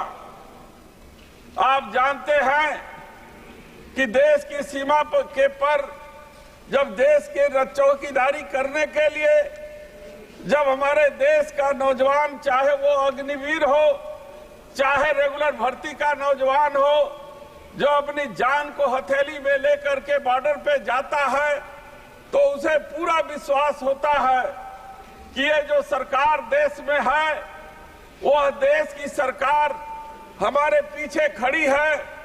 अगर मेरी जान को कुछ हो जाएगा तो निश्चित रूप से ये सरकार हमारे परिवार और घर और बाल बच्चों की रक्षा करेगी। लेकिन दुर्भाग्य है कि तमाम सत्ता में बैठे हुए लोगों को उनकी पीड़ा का एहसास नहीं है और अग्निवीर को टेम्परेरी भर्ती के रूप में लेते हैं। यहां तक कि उनको शहीद की दर्जा भी देने के लिए आनाकानी करते हैं। मेरी सदन से मांग है कि यदि उनको नौजवानों के प्रति पीड़ा है, किसान और गरीब के बेटों के प्रति पीड़ा है, तो उस भर्ती अभियान को जारी रखा जाए और यदि उनकी कुर्बानी देश के बॉर्डर की रक्षा के लिए होती है तो उन्हें शहीद का दर्जा दिया जाए। रेलवे में 2 कैटेगरियां एक तरीके से हो गई हैं। एक ऐसी कैटेगरी है जिस कैटेगरी में पैसे वाले और धनवान लोग यात्रा करते हैं, उसे तो बहुत अच्छी तरीके से संवारने का प्रयास ये सरकार करती है, लेकिन गांव गरीब किसान के बच्चे और किसान जिस यात्री सवारी गाड़ी से यात्रा करता है, आप जाकर के देखेंगे कि उसकी बदहाल स्थिति कितनी बनी हुई है। न उसका लैट्रिन बाथरूम ठीक है, न उस पर बैठने की जगह ठीक से है, न रेलवे में सफाई होती है, न कर्मचारियों के द्वारा उसके साथ ठीक ढंग से व्यवहार किया जाता है। मैं उत्तर प्रदेश के पूर्वांचल से आता हूं। अभी पिछले दिनों मैं बंबई में अपने साथियों से मिलने के लिए गया था। वहां की पूरी मांग थी। मैं सदन के माध्यम से इस बात को कहना चाहता हूं, यदि रेल मंत्री के पास बजट में व्यवस्था हो तो मुंबई से पूर्वांचल के लिए अतिरिक्त गाड़ियों का भी व्यवस्था करें, ताकि वहां पे काम करने वाले तमाम हमारे साथी जो है वहां काम करते हैं वो अपने घर को ठीक तरीके से आ सके। अध्यक्ष महोदय, गरीब रथ जो हम लोगों के इंडिया गठबंधन से साथ जुड़े हुए समाजवादी नेता, विचार के नेता आदरणीय लालू प्रसाद यादव जी के समय में जो गरीब रथ चली थी गरीबों के लिए, उसमें जो व्यवस्था और सुविधा थी वो एक अनुकरणीय व्यवस्था थी। हम चाहते हैं कि गरीब रथ जैसी गाड़ियां यदि हमारे रेल मंत्रालय के द्वारा जो है चलाई जाए तो निश्चित रूप से हमारे किसान गरीब मजदूरों को लाभ होगा। मैं आपका ध्यान, सबसे ज्यादा परेशानी में जो गरीब जहां जूझता है वो जूझता है न्यायालयों से। करीब 5 करोड़ मुकदमे लंबित हैं। बजट में इस तरीके का कोई प्रावधान सुनने को नहीं मिला कि मुकदमे को खत्म करने के लिए जिला न्यायालयों में जो इंफ्रास्ट्रक्चर होना चाहिए, जो व्यवस्था और सुविधा होना चाहिए, न्यायालय को दिशा निर्देश होना चाहिए कि उनके मुकदमों का निस्तारण ठीक ढंग से हो जाए, ताकि उनके कमाई का जो बहुत बड़ा भाग मुकदमे में पैरवी करने में लग जाता है, वो बहुत बड़ा भाग उनको जो है बच सके। हम देखते हैं, अभी आते जाते हैं यहाँ जो है दिल्ली में, तो ट्रैफिक की समस्या बहुत बनी हुई है। जब तक सार्वजनिक ट्रैफिक प्रणाली को सार्वजनिक हमारे जो है गाड़ियों का सुदृढ़ नहीं किया जाएगा, जब तक ट्रैफिक व्यवस्था नहीं सुधर सकती, क्योंकि एक एक आदमी गाड़ियों से चलते हैं और पूरा सड़क गाड़ियों से जाम रहता है। इसलिए सार्वजनिक जो है ट्रांसपोर्ट की व्यवस्था ठीक से तरीके से किया जाए। यदि सरकार के पास बजट में प्रावधान हो तो हमारे सड़क परिवहन मंत्री इस पर विशेष रूप से ध्यान देंगे। मैं दैवीय आपदा से जुड़ी कुछ बातों को रखना चाहता हूं कि देश अभी सुनने में आया है आप सब क्षेत्रों से चुन करके आए हुए आप प्रतिनिधि हैं।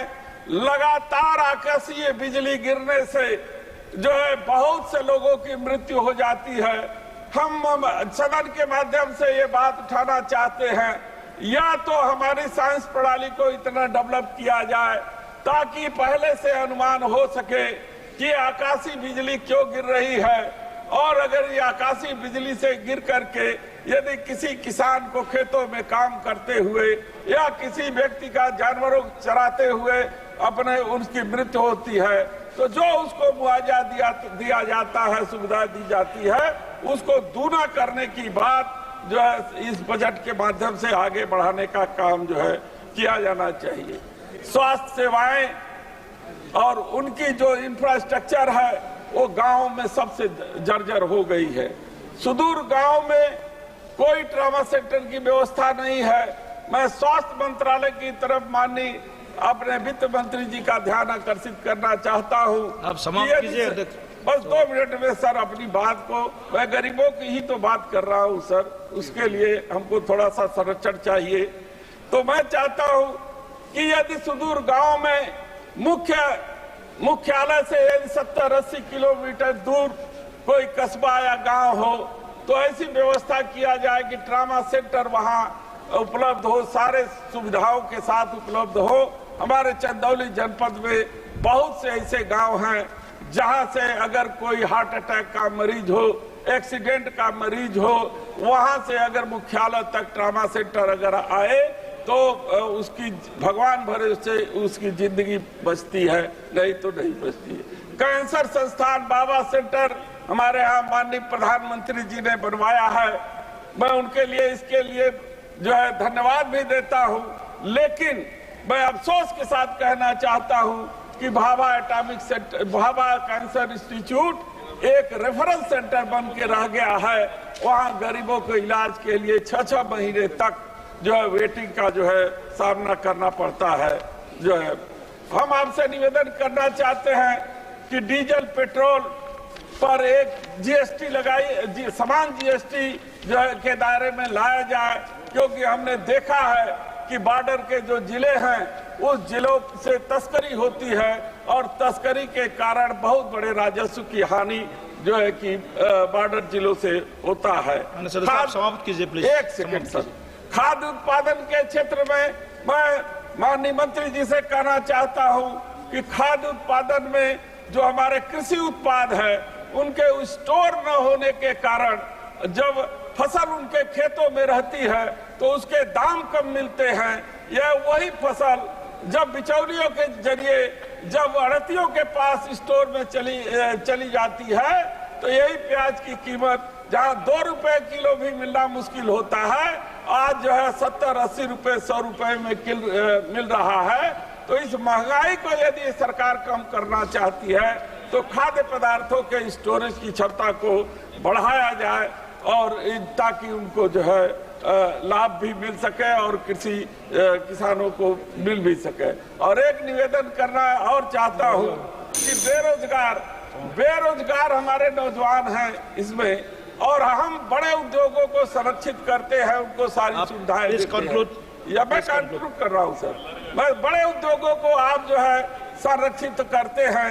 मैं चाहता हूँ कि कृषि और खाद्य से जुड़ी हुई जो माइक्रो लेवल की जो कुटीर उद्योग हैं उनको संरक्षित किया जाए और प्रतिबंधित किया जाए कि वो खाद्य पदार्थ बड़े उद्योगपति न बनाने लगे, ताकि स्पर्धा के वातावरण में वो छोटे लोगों के साथ अन्याय हो जाता है, वो अपना सामान नहीं बेच पाते हैं। इसलिए मैं अपनी बात को समाप्त करते हुए पुनः इस बजट का पुरजोर विरोध करते हुए मैं अपनी बात को समाप्त करता हूं। धन्यवाद। माननीय सदस्य श्री अभिषेक बनर्जी जी।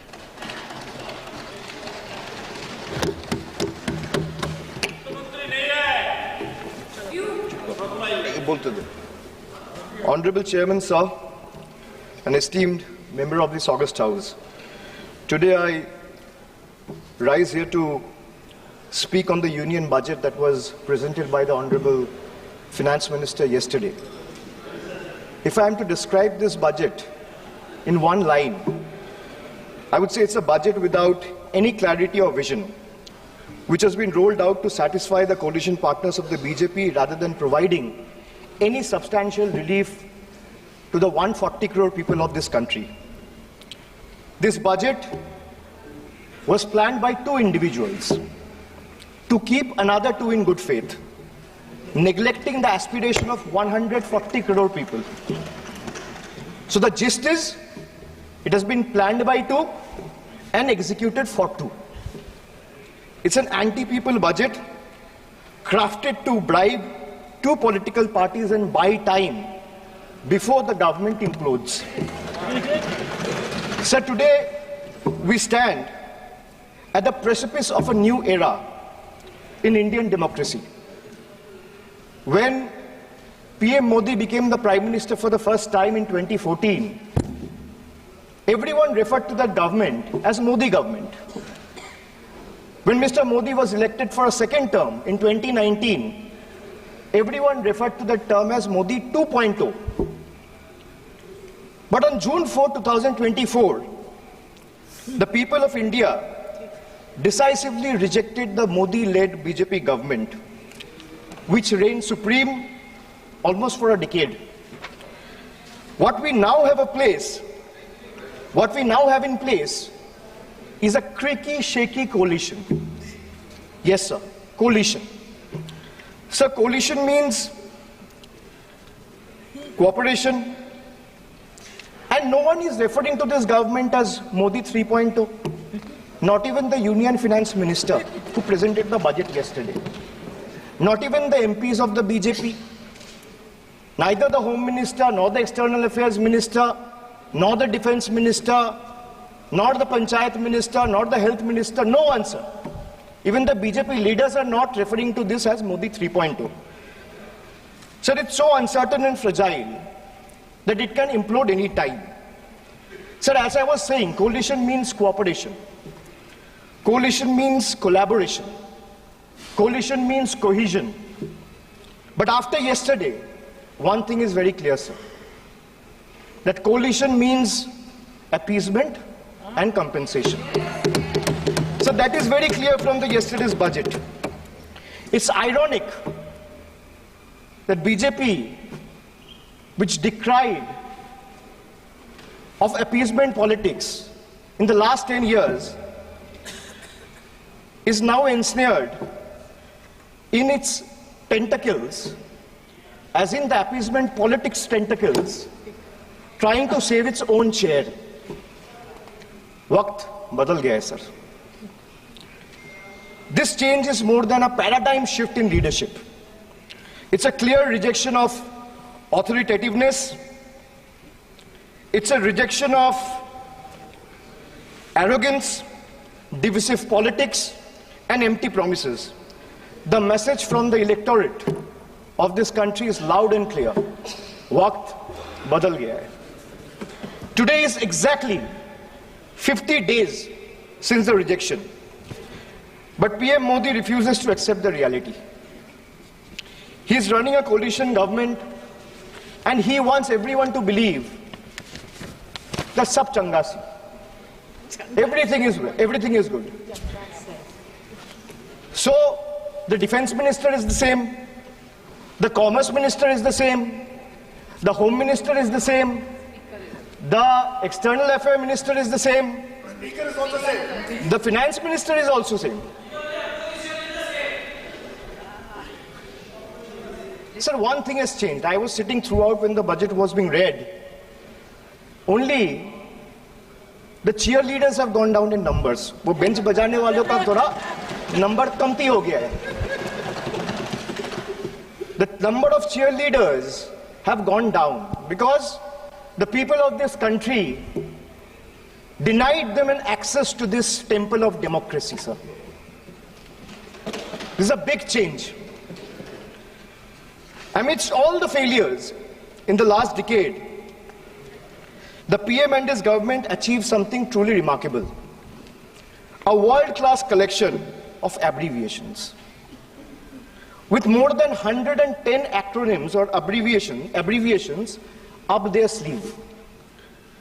Every new initiative feels like almost a linguistic surprise. Who need plain names, sir, when you can have a whole vocabulary of letters to decipher? 110 names, just imagine. And why I'm talking about abbreviations or acronyms? Because I want to reply to this government in a language they understand. Sir, from ART. ART means accountability, responsibility, transparency. To Hriday, which means Heritage Development and Augmentation Yojana. To Udan, which means Ude Desh ke Aam Nagarik. To Gobar, which means galvanizing organic bio-agro resources. They have thrown every absurd acronym possible at the people of this country. 110 names. And like I said, I want to reply to this government in a language that this government and the union minister, especially the union finance minister, understand. So budget, B-U-D-G-E-T. It has 6 letters. And I will explain all 6 letters in details. So let me start with B. B for betrayal. BJP promised अच्छे दिन. BJP promised अच्छे दिन before coming to power.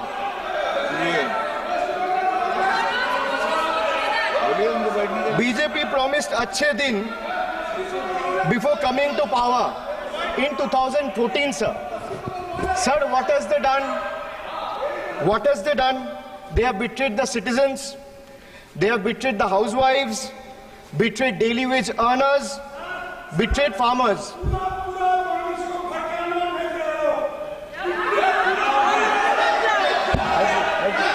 सुनने का हिम्मत रखिए, सुनने का हिम्मत रखिए. Sir, price rise. Sir, a home cooked veg thali costs 8% more year on year in April 2024. Onions are up by 43%, 41%, and potatoes 39%.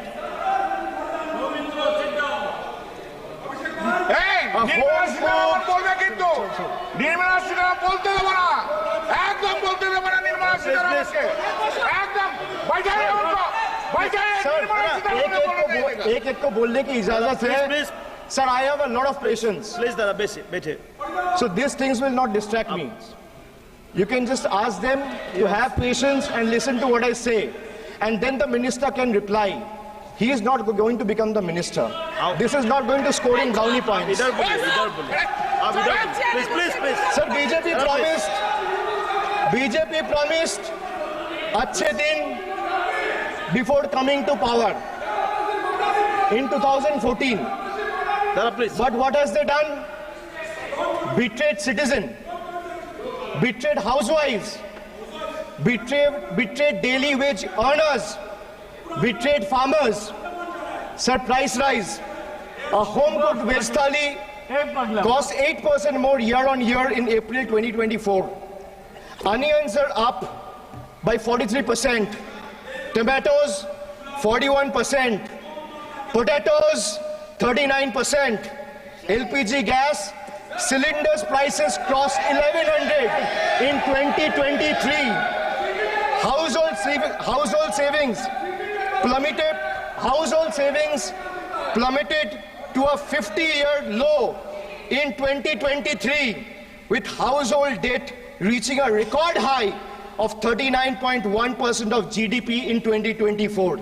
Sir, in case of earnings, 63 crore people earn less than 308 rupees a day, and 18 crore people earn less than 180 rupees a day. If the NDA government in the last 10 years had spent even a quarter of time it dedicated to political witch hunting and spreading communal hatred on addressing the real issue for the interest of the people, India would not be ranking 111th out of 125 countries in the global hunger index. These people sitting here in the treasury bench needs to know, So they betrayed the marginalized communities. They spoke about Sabka Saath, Sabka Vikas, which turned into Jo Hamare Saath, Hum Unke Saath, as admitted by BJP MLA and the leader of opposition in Bengal Assembly, and proved right by the failed finance minister of this failed government yesterday.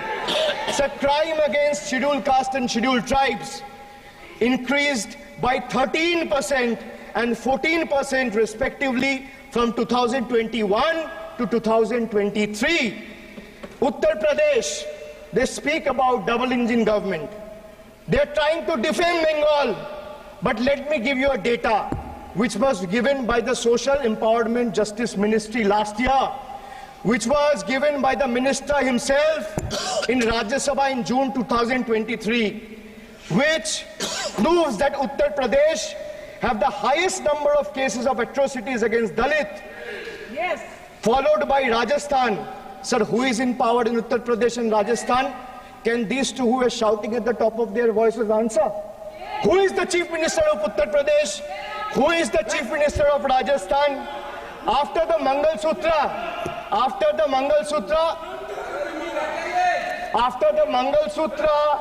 and Mujra, sir, after the Mangal Sutra and Murja vilification episode, the government of Uttar Pradesh and Uttarakhand, in their infinite wisdom, have mandated that eateries, along with the Kawar Jatra route, display the name of owners and staff members. A move clearly intended to instigate hate speeches and hate crimes targeting the minority community. We commend and thank the Honorable Supreme Court for swiftly intervening with a stay order against all these discriminatory directives. Sir, vacancies in tribal schools, 10,000 vacancies still lying left in Eklavya school, residential school, remains unfilled as of today. Sir, religious representation. Sir, religion belongs to an individual, whereas a festival is for everyone. Like the Honorable Chief Minister of West Bengal has said, Dharmo Jar Jar, Utsav Shobar. BJP doesn't have a single Muslim MP. Sir, listen to this. The whole country needs to know. The whole country needs to know that BJP doesn't have a single Muslim MP in Lok Sabha, Rajya Sabha, or any state assembly. Diversity isn't about the colors in our flag. It's about the people in our parliament. So the absence of diversity in parliament has tangible consequences in the past. It led to policies that overlooked the needs of marginalized communities, legislation that failed to address systematic injustices, and a governance structure that perpetuated inequality rather than fostering unity. The marginalized across the country have spoken with a strong voice, this time and unequivocally rejected a government that has betrayed their aspiration and rights. So now I come to you. Budget ka B pe bola betrayal, ab U pe aata hu. Sir, U stand for unemployment. Unemployment rate in our country rose to an 8-month high of 9.2% in June 2024. Sir, youth unemployment, Modi ji ki तीसरी बार युवक अभी भी बेरोजगार. Sir, when we speak about youth unemployment, sir, look what unemployment has done to this country. This is the perfect example. Sir, they've gone mad. This is what unemployment has done, sir. Sir, Modi ji की तीसरी बार युवक अभी भी बेरोजगार. एक minute, आप जैसे सुन के आए हैं, ऐसे भी ये लोग भी सुन के आए हैं. तो रेस्पेक्ट ईच अदर. तो आप थोड़ा सा इस भाषा का देखो. प्लीज, मोदी जी की तीसरी बार, प्लीज मोदी जी की तीसरी बार. आप लोग बैठो. Abhishek ji please continue. आप मोदी जी की तीसरी बार युवक अभी भी बेरोजगार। Sir, among graduates, it was 13% in 22-23. Among postgraduates and above, it was 12.1% in 22-23. The Skill India mission aimed to train 400 million people by 2022, but only 14 million received training by 2024. The target still remains a distant dream. The Honorable Finance Minister announced 2 lakh crore package for 5 schemes on job and skilling of 4 crore 10 lakh youth.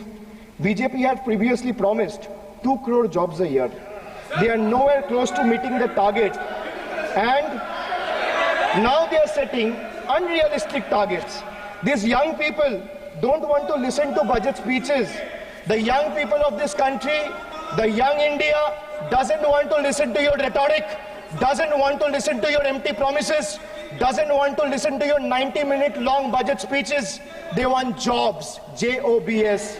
So women unemployment rate for women living in urban India soared to 22.7%. Beti Bachao, Beti Padhao.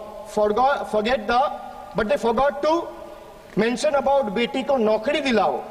On the other hand, you see what's happening in Bengal. Kanya Shri scholarship scheme touched the lives of 85 lakh girls and won the UN Public Service Award. Sir, this award was not handed over by any Tom, Dick or Harry. It won the UN Public Service Award. Over 2 crore 20 lakh women have been financially empowered through schemes like Lakhir Bhandar, financial assistance of 12,000 annually for general category and 14,400 for SC/ST women. Many other states are also rolling out similar schemes. So make it a national model. I'll appeal to the Honorable Finance Minister. I humbly urge the government to set aside arrogance and embrace willingness to learn from successful practices, integrating them into our approach. Sir, only 3 states in the country have enterprises where women own more than 3 out of 10 establishments. And these 3 states are Telangana, West Bengal, and Karnataka. It's not coincidental, sir, that all 3 states are governed by non-BJP political parties. And I have no qualms or hesitation in saying that BJP and women empowerment simply don't align and is rather paradoxical. So now I come to D, deprive, like the Honorable Member has deprived his wife. Yes. So D for deprive. Yes. You spent 20,000 crore on revamping Central Vista. You did this. You did this to improve the homes of the rich. Please listen. Influential and powerful. What have you done for the homeless in the cities, in the towns, in the villages? Please सुनिए. जो इस सदन का एक minute. जो इस सदन का मेंबर नहीं है, आप इनका बारे में बोल नहीं सकता. प्लीज. ये सर रिकॉर्ड से निकाल दिया जाएगा. ये रिकॉर्ड से निकाल दिया जाएगा. ममता बनर्जी, जो इस सदन का मेंबर नहीं है, you please don't mention. Please don't. Please. Dara, please go. Please go back. Please. आपको please.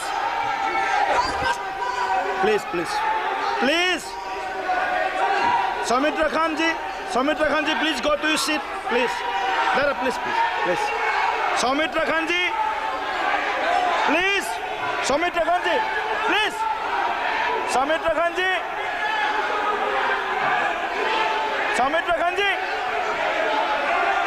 आप लोग भी बैठे. हम आसान से खड़ा हो गया. आप ठीक है सर. ये कर दीजिए. Please. Soumitra Khan ji.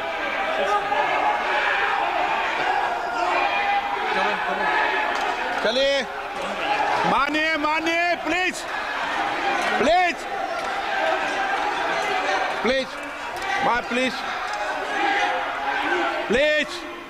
Kalyan ji please. आपके सदस्य बोल रहे हैं. आपके सदस्य बोल रहे हैं, प्लीज। एक चीज सर, मैं एक चीज स्पष्ट कर देता हूँ सर। चेयरमैन सर ने बोला जो इस सदन की मेंबर नहीं है, 1 मिनट, सदस्य नहीं है। 1 मिनट सर, एक बार सुनिए। हाँ, 1 मिनट प्लीज। माननीय सदस्य आप भी बैठ जाए, 1 मिनट। माननीय सदस्यगण,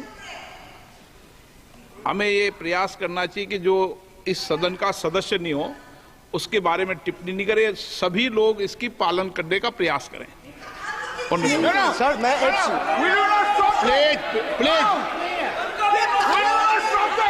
बोल दिया ना सबको, बोल दिया। सर आप हम लोग तो बोलते हैं, बीजेपी लोग जब करते हैं आप लोग कुछ नहीं बोलते। क्यों नहीं? एक मिनट, क्यों नहीं? आप उनको नहीं बोलने देना चाहते, आप उनको डिस्टर्बेंस कर रहे हैं, please. Abhishek ji 1 minute, 1 minute, Abhishek ji 1 minute. मैंने सभी माननीय सदस्यों को, आप डायरेक्शन देंगे क्या मुझे? नो, प्लीज बैठिए, प्लीज। माननीय, ऐसे मत कीजिए प्लीज, ऐसे माननीय सदस्य मेरे मत थपाइए। जब आपको बोल दिया बैठना है तो बैठना है। अभिषेक जी, मैं एक चीज से स्पष्ट करता हूं। ऑनरेबल चेयरमैन सर ने बोला जो इस सदन के सदस्य नहीं है, कोई भी सदस्य उनके खिलाफ कोई टिप्पणी नहीं करेगा। सर मैं आपसे इतना पूछना चाहता हूं, पश्चिम बंगाल के चीफ मिनिस्टर ममता बनर्जी सदन के सदस्य है? नहीं है, तो उन्होंने क्यों टिप्पणी किया? सर आप अपना पद का मान रखिए सर, उनको उठ के बोलिए माफी मांगेगा। Then I'll continue my speech. No, sir, you have to intervene. Sir, you're the speaker. You are the speaker of this house. No, sir.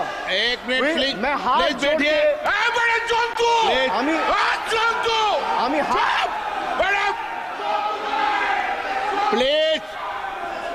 Please please आग्रह करता हूं, विनम्र रूप से मैं आग्रह करता हूं सर, उनको बोलिए आप स्पीकर के नाते, अध्यक्ष के नाते इस सदन का गरिमा के लिए आप उनको बोलिए उठ के वो माफी मांगेगा। नहीं, प्लीज प्लीज, आपको कंटिन्यूस करना है तो करिए। उनका नाम सदन के रिकॉर्ड से निकाल दिया है, नहीं करना है तो आप डायरेक्शन मत दिए कि उनको माफी मंगाइए। आप मुझे डायरेक्शन नहीं दे सकते। मैंने उनका नाम निकाल दिया, ऐसे कई बार हुआ है सदन में, पहले निकाल दिया।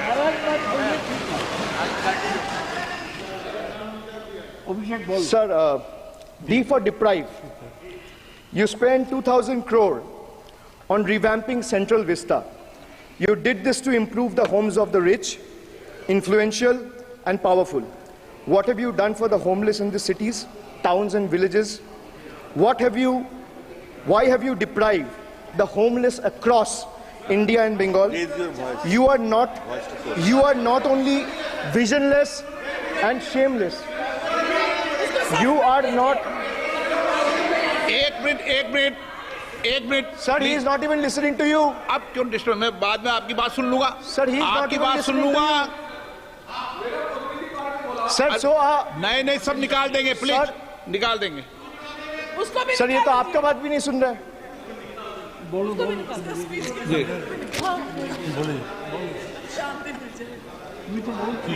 Depriving rural poor, Modi ji की तीसरी बार गरीबों के ऊपर लगातार अत्याचार। Sir, over the past decade, the BJP-led central government has made its Bangla Virodhi stance abundantly clear by deliberately depriving people and abusing power to suppress Bengal's voice. They have made an array of hollow promises, disrespected Bengal's culture, and hatched continuous conspiracies to tarnish the state's image. Failing to fight us politically, you declared an all-out war on our rural poor, depriving them of roti, kapda, and makan. Sir, Honorable Finance Minister gave a statement today in Rajya Sabha saying that Bengal has failed to implement the scheme that Central has aided in the last 10 years. Sir, I challenge the Honorable Finance Minister if she can release the white paper of how many dime, penny, or rupees the central government has given to Bengal after its embarrassing defeat in the West Bengal legislative elections in 2021. Sir, in the last 3 years, let me put this on record, and sir मैं कुछ बोलूंगा वो सही हो सकता है, आप उस पर टिप्पणी करेंगे वो सही हो सकता है, गलत हो सकता है। सर कागज तो झूठ नहीं कहता है। मैं बस इतना कह रहा हूं कि 2021 में आपने बंगाल में हारने के बाद आपने मनरेगा के लिए बंगाल में कितना पैसा दिया, और आवास योजना में 2021-22, 22-23, 23-24 फाइनेंशियल वर्ष में आपने अगर साबित कर दिया व्हाइट पेपर रिलीज करके कि 10 पैसा दिया है, 10 पैसा। सर देखिए मैं व्हाइट पेपर मांग रहा हूं, ये चिल्ला रहे, अरे भैया व्हाइट पेपर दे दो, व्हाइट पेपर दे दो, कहानी खत्म। सर जिसके पास कागज नहीं होगा, सर व्हाइट पेपर मांग रहे हैं, सर व्हाइट पेपर मांग रहे हैं, चिल्ला रहे हैं, इनके पास कागज नहीं है और पूरा देश से कागज मांग रहा है सीए का नाम पे। ये बीजेपी है, ये बीजेपी है। आप बीच बीच में मत टोकिए। Sir, Manrega funds to the tune of 6,913 crore have been forcefully withheld, denying wages to more than 59 lakh workers over the past 3 years. Sir, 11 lakh 36,000 eligible families have been deprived of a roof over their heads, as 8,140 crore rupees under PM Awas Yojana have been deliberately halted. Sir, the government withheld the release of over 800 crore under the National Health Mission due to non-compliance and certain color branding guidelines for health and wellness centers, despite other conditions being duly met. Sir, despite 334 central and NLM teams visiting West Bengal in the last 3 years, and ATRs being submitted on time by concerned departments of the state government against every observation that was made by the center, still no funds have been released. Official interactions with the Honorable Prime Minister and the other BJP ministers of the concerned department were met with dismissive attitude and constant rejection. Our leaders fighting for the people of Bengal were even detained in Delhi by Delhi police. Even women MPs were manhandled and dragged by their hair. And this BJP talks about Nadi Shakti. So the finance minister yesterday in a speech proposed flood control initiatives for states like Bihar, Assam, Himachal Pradesh, Sikkim and Uttarakhand, sir. Unsurprisingly, Bengal was once again left out, in spite of northern part of Bengal being one of the most worst flood affected areas.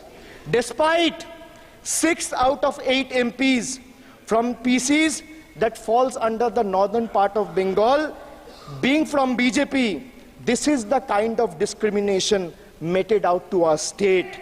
I hope people of Jalpaiguri and Alipurduar are watching this and listening to what I'm saying. The finance minister, as long as we stand as people's representative, the rights of Bengal's people cannot be taken away. The state government of West Bengal has already cleared the pending wages of 59 lakh Manrega workers from its own treasury. It has also been decided that the first installment of funds for the construction of houses shall be released by 31st December 2024, which is by end of this year. In 2022 and 2023, under the Pathoshri scheme, 26,486 kilometers of rural roads were constructed and repaired, and a financial outlay of 6,448 crore. Sir, depriving women, vanchit ho rahe desh ki nari, khule ghum rahe shoshankari. You have 240 MPs in parliament. If you had implemented the 1/3 quota as per the Women's Reservation Bill, the BJP would have had 80 women MPs. But how many do they have? They have just 31, which is a mere 13% of their total strength. And compare this to the Trinamool Congress, sir, which boasts not 1%, 5%, 10%, 13%, 15%, 20%, 25%. Sir, it has 38% women MPs in Lok Sabha.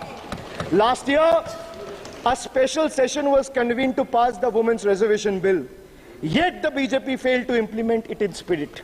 In West Bengal, we demonstrated that where there is a will, there is a way.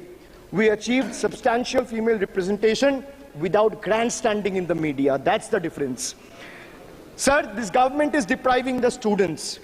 तीसरी बार मोदी सरकार खो गया है शिक्षा का अधिकार.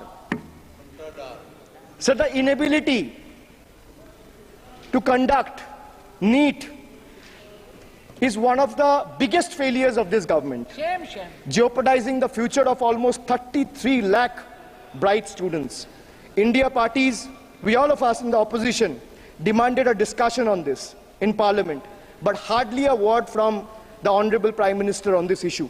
Sir, our CM wrote to the PM for scrapping NEET in favor of reverting to a system where state government conducts their own medical tests. Sir, more than 12,000 vacancies in Kendriya Vidyalayas nationwide are yet to be filled in. Sir, more than 7,50,000 vacancies for teaching posts nationwide from class 1 to class 8. More than 1,20,000 vacancies for teaching posts in UP alone from class 1 to class 8. Students account for 8% of total suicide victims. More than 13,000 students' lives are lost every year because of suicide, sir. Sir, depriving the working class, मजदूर की जेब हो रही है खाली, बताओ कब ये हालत है सुधरने वाली? Sir, ILO data reveals that the growth rate of real wages between 2006 and 2013 was 6%. So the data suggests that the growth rate of real wages from 2006 to 2013 was at 6%.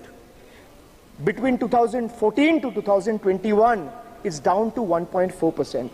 The Indian Railways made a bold proclamation about upgrading 40,000 conventional coaches to Vande Bharat standards, turning a blind eye to the genuine struggle faced by everyday travelers, neglecting the fact that almost 96% of passengers journey in general and non-AC coaches.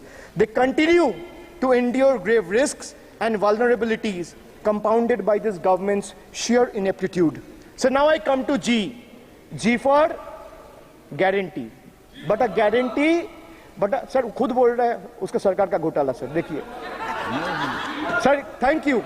I would take that acronym. He's very good. Sir, G for guarantee, G for घोटाला. Need घोटाला and a guarantee with zero warranty. Sir, PM announced demonetization and guaranteed black money.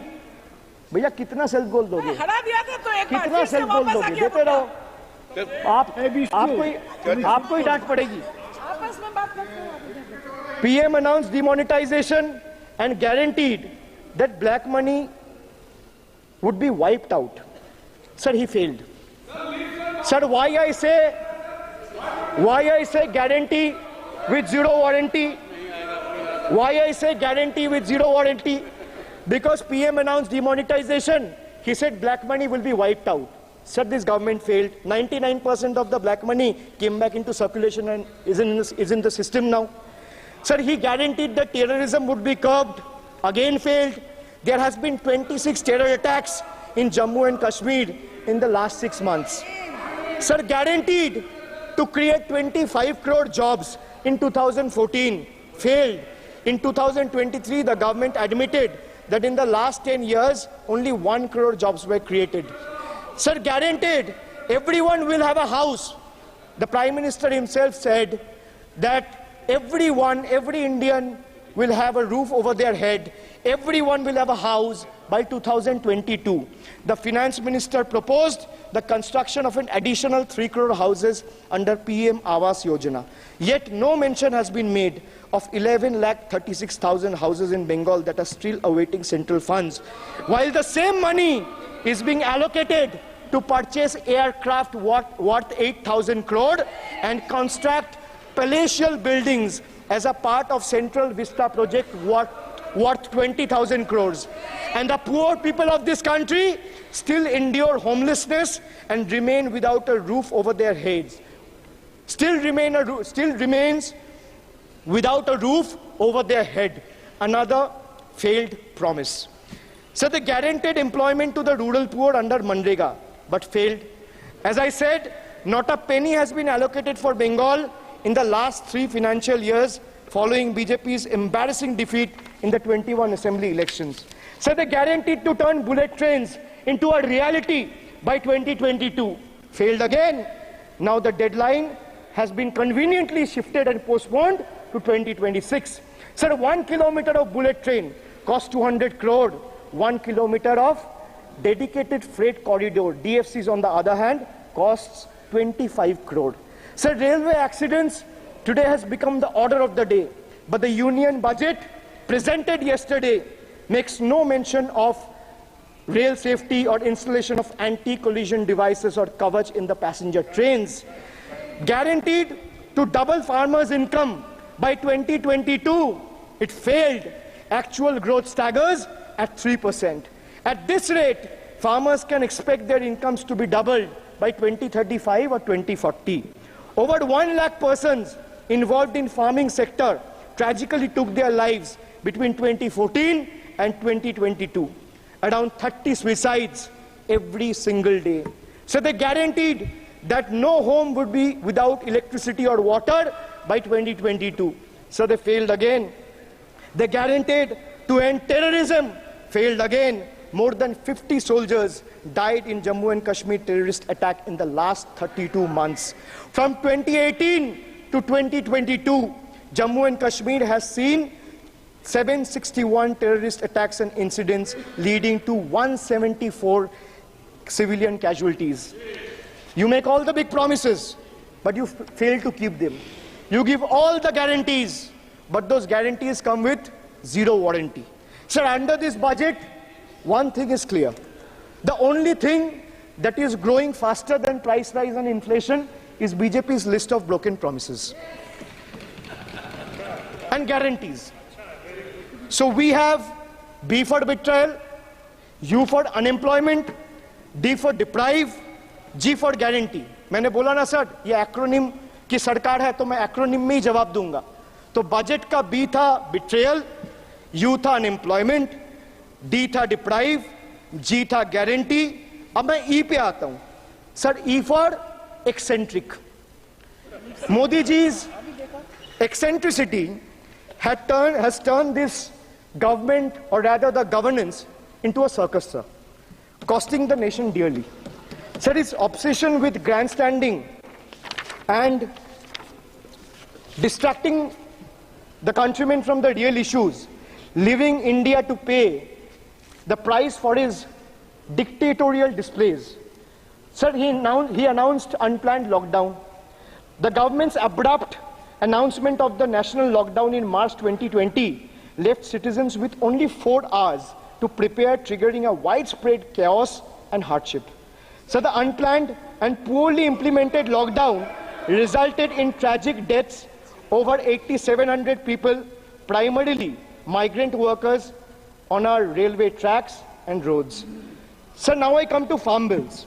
In 2020, the same Modi government unilaterally passed 3 contentious farm bills without any consultation with the farmers or farmer organization or any opposition party. Please इसको record को clear कर लो.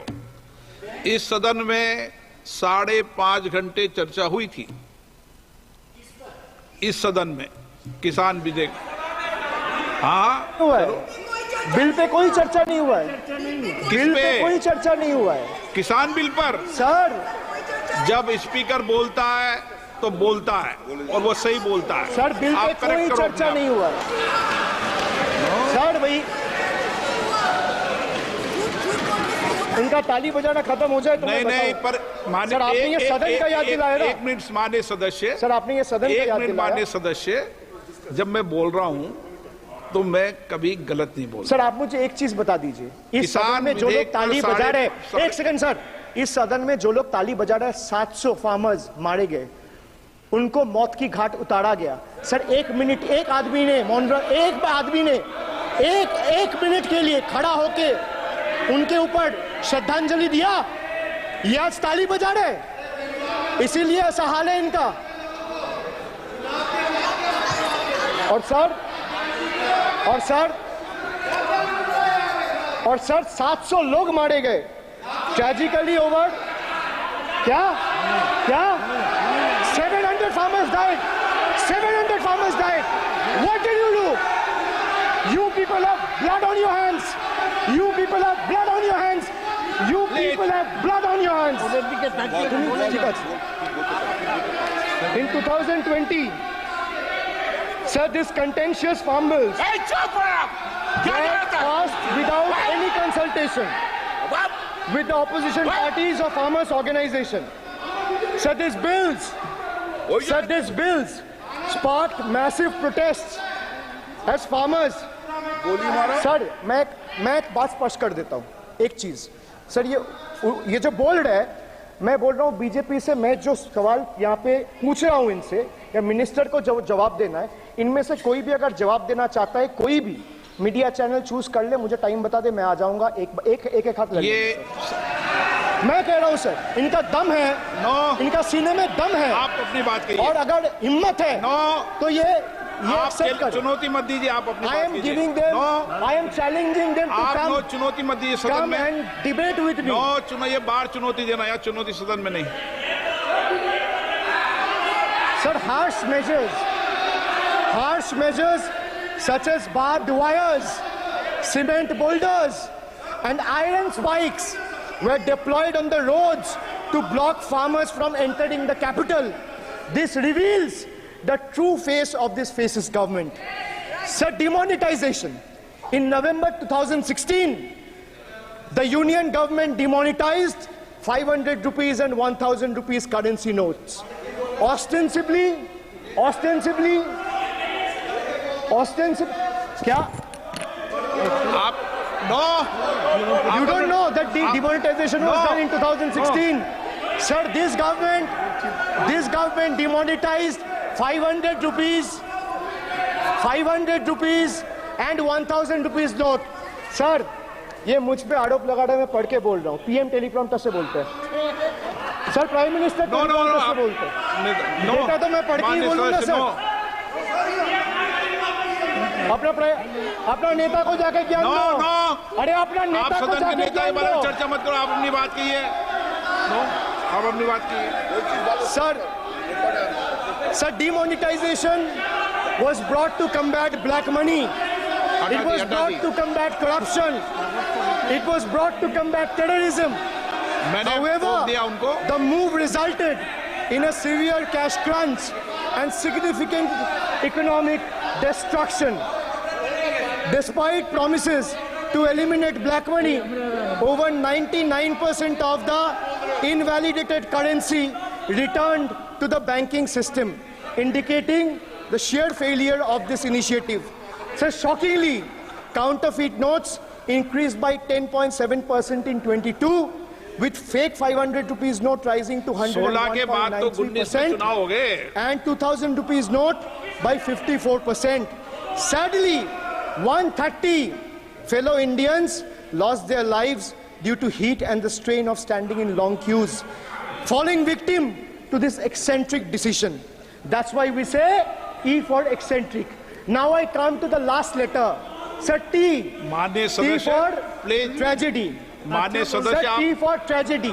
माननीय सदस्य, आप वर्तमान budget पे बोले 2016 के बाद तो 2019 नहीं। सर मैं जवाहरलाल नेहरू का बात तो लोग बोलेगा।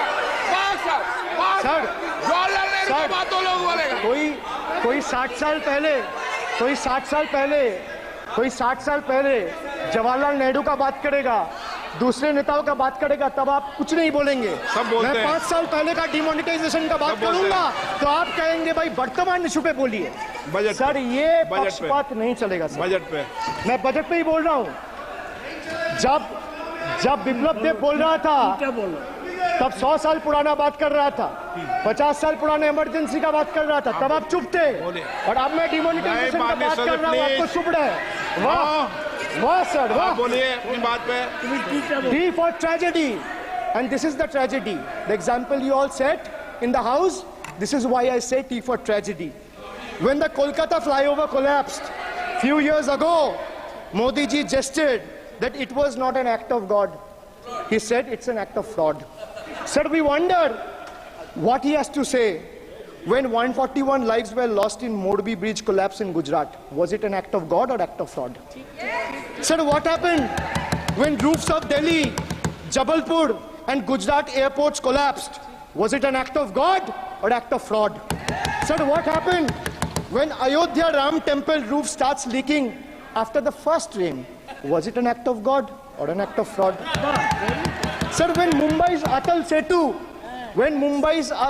Setu started developing cracks within 6 months of its inauguration, was it an act of God or an act of fraud? When 41 workers trapped for 17 days after Uttarkashi tunnel was caved in, sir, was it an act of God or act of fraud? When 20 people killed as a girdle launcher collapsed in Samruddhi Expressway in Thane, what was it? An act of God and an act of fraud? When 300 lives were lost in Balasore train incident last year, what was it? Act of God or act of fraud? When 9 were killed and 40 people were injured as goods train rammed with Kanchenjunga Express last month, what was it, sir? An act of God or act of fraud? So the rail minister has blood on his hands.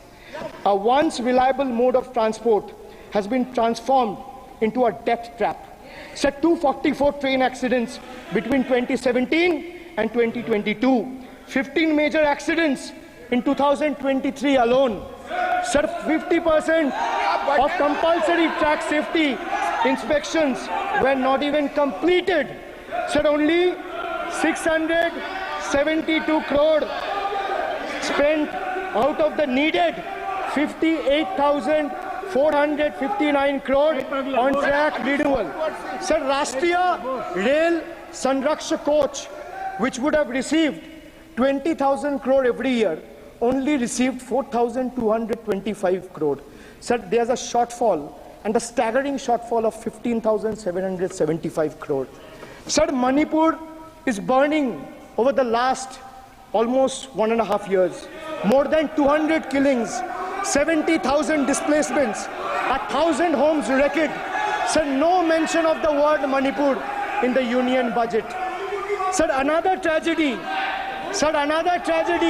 of this government is weaponization of central agencies. Sir, another tragedy of this government has been the weaponization of central agencies to carry out politically motivated witch hunts against opposition leaders, like many of us, including me. Sir, they didn't stop at me or my wife, my elderly parents, my PA, my advocate, even my 11-year-old daughter and 4-year-old son were not spared. Sir, you tried, sir, the BJP tried to make an example out of me by setting an example for the rest of the country to see, by letting ED and CBI go after me. Sir, but what did the people do? देश में जनता मालिक है, कोई नेता मालिक नहीं है. The people of Bengal and the people of my constituency elected me third time with a margin of 710,000 votes, setting an example for Narendra Modi, Amit Shah and the minions of BJP and the rest of the country to see. This is the people's power. Sir, if I'll have to bow, I'll bow before the power of the people. I will not bow before the people in power. This people needs to understand. Sir, India's national debt today stands at a staggering 169 lakh crore. The finance minister needs to know this. Before you ridicule Bengal for a debt of 6 lakh crore, the budget has predominantly, like I said, is anti-Bengal and anti-people. Even though the state elected 12 BJP MPs as compared to 3 in Andhra Pradesh, you still have the guts and gall to overlook West Bengal, and you will get a befitting reply again. Perhaps the central government would have benefited drawing inspiration from West Bengal budget for the year 2024-2025. Sir, our budget stood out for its inclusive approach, introducing new schemes while enhancing the incentives of the existing ones. It comprehensively addressed the needs of every section of the society, ensuring support for women, youth, students, fishermen, and artisans alike. By prioritizing equitable growth and social welfare, it has set a commendable example of governance focused on holistic development of the people. So, sir, I have explained to this august House, including the Finance Minister, who is sadly not present in the House, BUDGET. I repeat again, B for betrayal, U for unemployment, D for deprive, G for ghotala and guarantee, and E for eccentric, and T for tragedy. Sir, the Finance Minister made a seventh budget. The Finance Minister made a seventh budget speech. Said more empty words, more empty promises, hollow words. This budget has got more fiction than finance. I have exposed the track record of this government, sir, on promises, on governance, on guarantees, and on targets.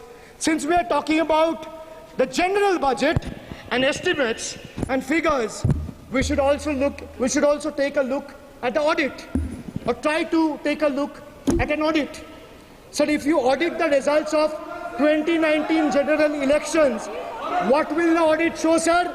The election results are a direct audit of the performance of the Honorable Prime Minister and this government. The PM was the face, the body, and the head of the BJP campaign, which cried, "Ab ki baar 400 par." And what is the result of that audit? The result of the audit is BJP lost heavily in Bengal. They were stunned in Uttar Pradesh, shaken up in Maharashtra. Their slogan was, "Jo Ram ko laaye hai, hum unko laayenge," backfired, sir. Okay. Their slogan of "Jo Ram ko laaye hai, hum unko laayenge," backfired. I would rather say, "Prabhu Ram aaye, to न्याय आया." कुछ वक्त जरूर लगा, लेकिन इंसाफ आया. BJP not only faced a humiliating defeat from the Ayodhya seat, but it also lost Badrinath in the last by-election. That takes me back from where I started. Waqt badal gaya hai. The Prime Minister now leads a creaky, vulnerable, shaky coalition. And it leads a coalition government which is just waiting to blow up.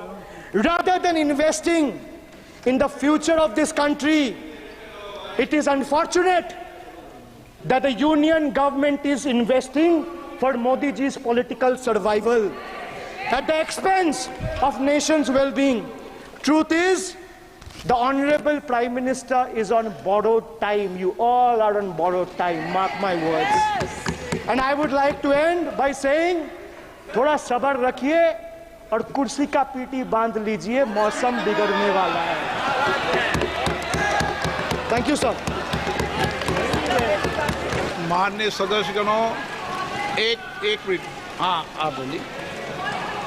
हाँ. एक नहीं बल्कि 3 बार unparliamentary language का इस्तेमाल करा है. 2021 की आप ही की रूलिंग है. बिट्रेड शब्द और बिट्रेड अनपार्लियामेंट्री कैटेगरी में आता है, वो इसका इस्तेमाल नहीं कर सकते. इसके अलावा उन्होंने मिनियन शब्द का इस्तेमाल करा जो आपत्तिजनक है. इन्होंने व्यक्तिगत टिप्पणी करी हमारे यशस्वी प्रधानमंत्री श्री नरेंद्र मोदी पर और इसेंट्रिक शब्द का इस्तेमाल करा. मेरा आपसे निवेदन है कि इन दोनों के लिए, इनको तीनों बातों के लिए इनको माफी मांगनी चाहिए और रिकॉर्ड से ये तीनों शब्द एक्सपंज होने चाहिए. साहब, आप सारा विषय जो आपने उठाया मैं उसको चेक करूंगा. और माननीय सदस्यों से मेरा आग्रह है कि कई माननीय सदस्य आसन को चुनौती देते हैं, आसन पर टिप्पणी करते हैं. मैं सभी दलों के माननीय सदस्यों को कह रहा हूं, इससे बचना चाहिए, उचित नहीं है. किशन रेड्डी जी. बहुत मिनिस्ट्रीज के अभी यूसी सर्टिफिकेट्स कुछ स्टेट से नहीं आते हैं कि उससे अलग अलग स्टेटों से महिला के पर अत्याचार हुआ, 0 एक भी नहीं है. किसानों का अत्याचार हुआ, 0 कुछ भी नहीं है. आज देश में एक प्रांत ऐसा है, उस प्रांतों में ना किसानों का आत्महत्या होता है, ना महिलाओं का आत्महत्या होता है, ना महिलाओं का अत्याचार होता है। एक ही स्टेट है ये। आज जब तक अभी जो भाषण सुना है वो उत्तर प्रदेश के वो वेस्ट बंगाल के बारे में बात करना था, वो शब्द पूरा इधर यूज किया है। ये पूरा भाषण जो अभिषेक बनर्जी दिए आदरणीय सदस्यों, पूरा भाषण वो वेस्ट बंगाल के सरकार के लिए है, भारत सरकार के लिए नहीं है, पूरा वेस्ट बंगाल के सरकार के लिए है। वो भरत मारण जी, दयानिधि मारण जी,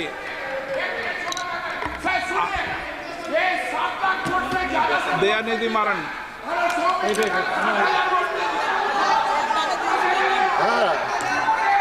ಮೊದಲು ಬೇರೆ ಬೇರೆ ಸುಮ್ಮನೆ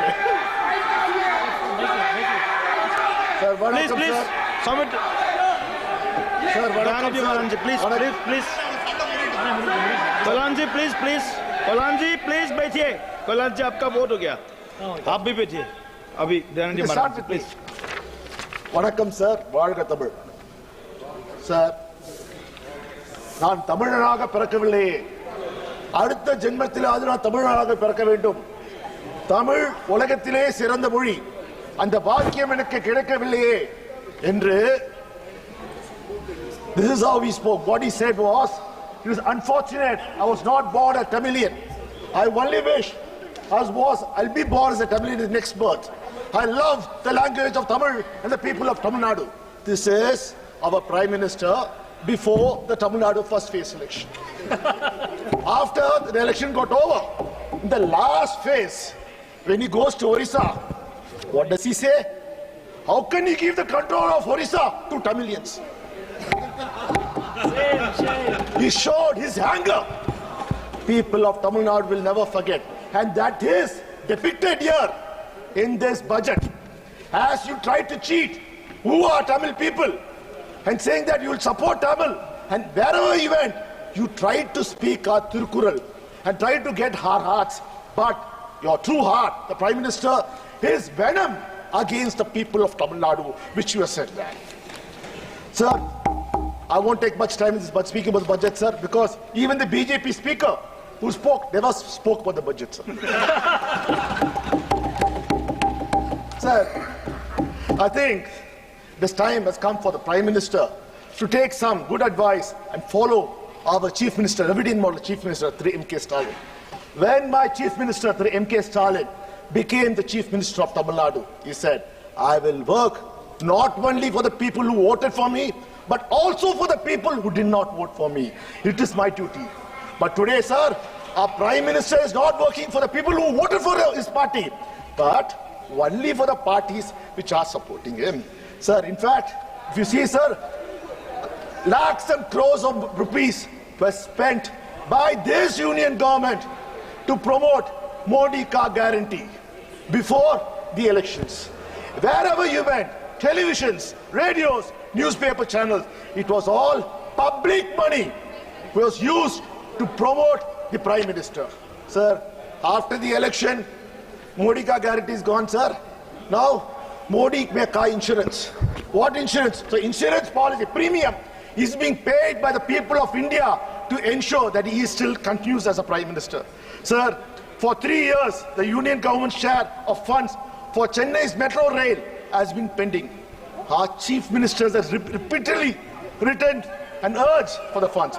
The Chennai metro rail, phase 2, sir, which they had to give 50% of the fund. Till date, they have not given a single rupee. But our Chief Minister has said Tamil Nadu government will fund and has already put 12,000 crores in this budget, sir. Sir, we would like to know, you went to Coimbatore, you had a road show, the Prime Minister tried to appease the people of Coimbatore. Sir, we have sent you a project, a Tamil Nadu government has sent you a project for the Coimbatore metro rail, for Madurai metro rail. No response. Nothing has come back for you. Sir, our Tamil Nadu government has made a request for the Tambaram Chengalpet elevated express. Till now, no mention of the funds order. Sir, For 10 years, the middle class has burned the brunt of inflation. Rise in food prices, rise in fuel and LPG prices. Sir, let me bring it, sir. Do it because right now the Russia-Ukraine war is going on. Because of that, the Western countries are not buying the fuel directly from Russia, but those Russian fuel is being bought by India at half the rate. If the basket petroleum basket is $120, India was getting for $60. Did any of the Indians benefit because of price reduction? No. This oil went to our Prime Minister's friends' refineries, got refined into diesel and petrol, and was exported to Europe, and they sold it at the market price. You brought windfall taxes. The first time in India, windfall taxes was brought. Sir, I would like to ask the finance minister, why don't you give us a white paper on the windfall taxes and how much of money the Ambanis and Adanis made on the Ukraine war? Sir, one has to find, sir, that to provide substantial relief for income tax. Sir, household savings has hit a record low of 5.2% of gross national disposable income in year 2023. So what do the common man get, sir? A saving of 1,458 rupees per month. That is the savings they are talking about, sir. Sir, you have announced targeted programs, irrigation and flood mitigation. Bihar gets the Koshi Mehichi intra-state link. Assam, Sikkim and Uttarakhand are getting assistance for flood management. Himachal is getting assistance for reconstruction and rehabilitation. Sir, what about Tamil Nadu, sir? Sir, we had the worst floods in Chennai. Sir, in Thoothukudi, we had floods which has never seen for 150 years. The finance minister, Mrs. Nirmala Sitharaman, she came, she went and saw with her friends, and she said she was amongst her friends. And there, she appealed with the people, yes, we will do something. Till now, not a single rupee had come. And in fact, sir, she visited temples there and asked the residents, do not put money into the undial. Give the money directly to the priest. Is that the way a finance minister behaves, sir? Will it be okay, sir, if I go tell my people of Tamil Nadu, don't pay taxes to the union government? Because all the money goes to other states, doesn't come to Tamil Nadu. That's not a way I elected, sorry, she's not, she's a selected person. So she's a selected person will begin.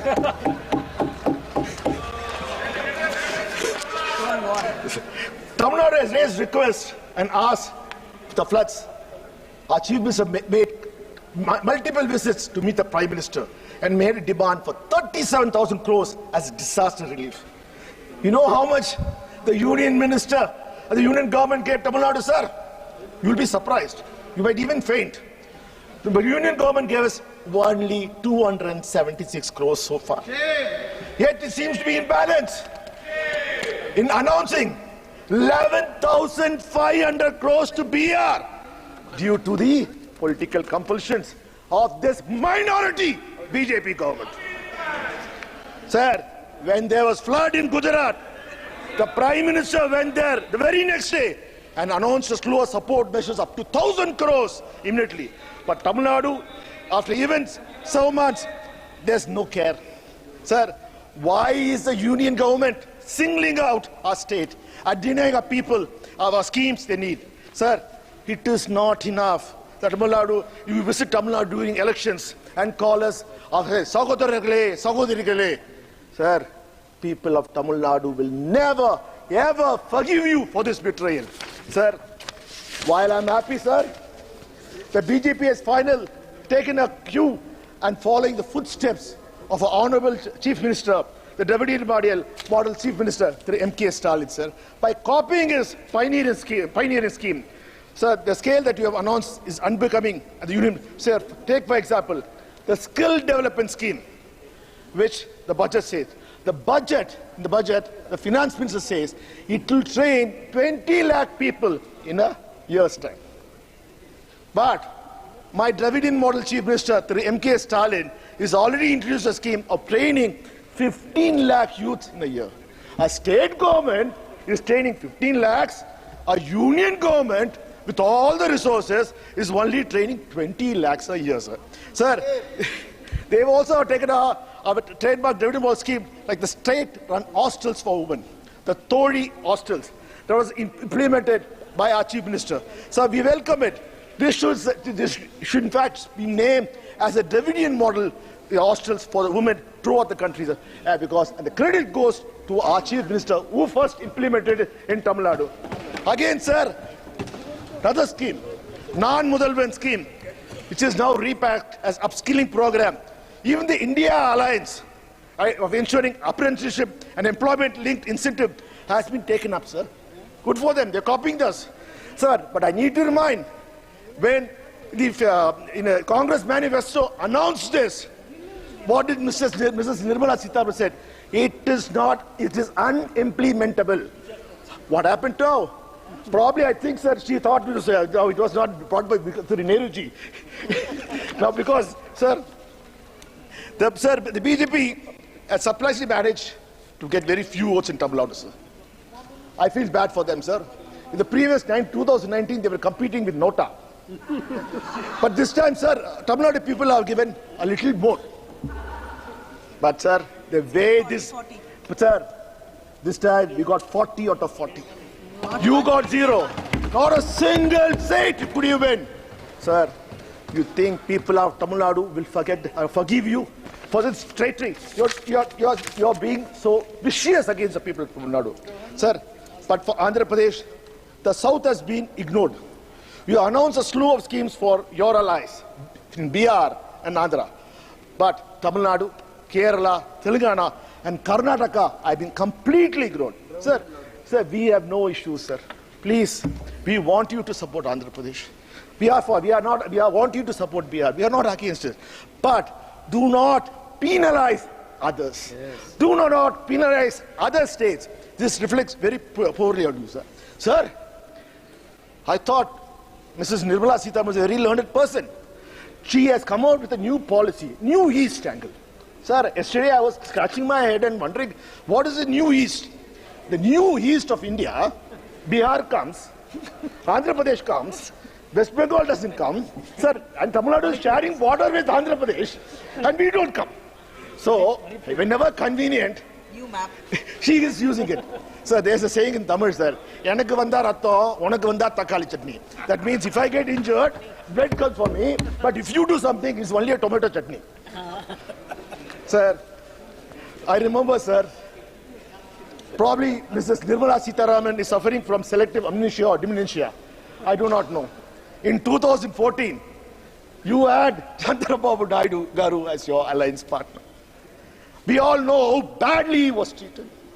He had to give 2 choices for the ministry. He even had a choice to pick who the minister, what portfolio could be.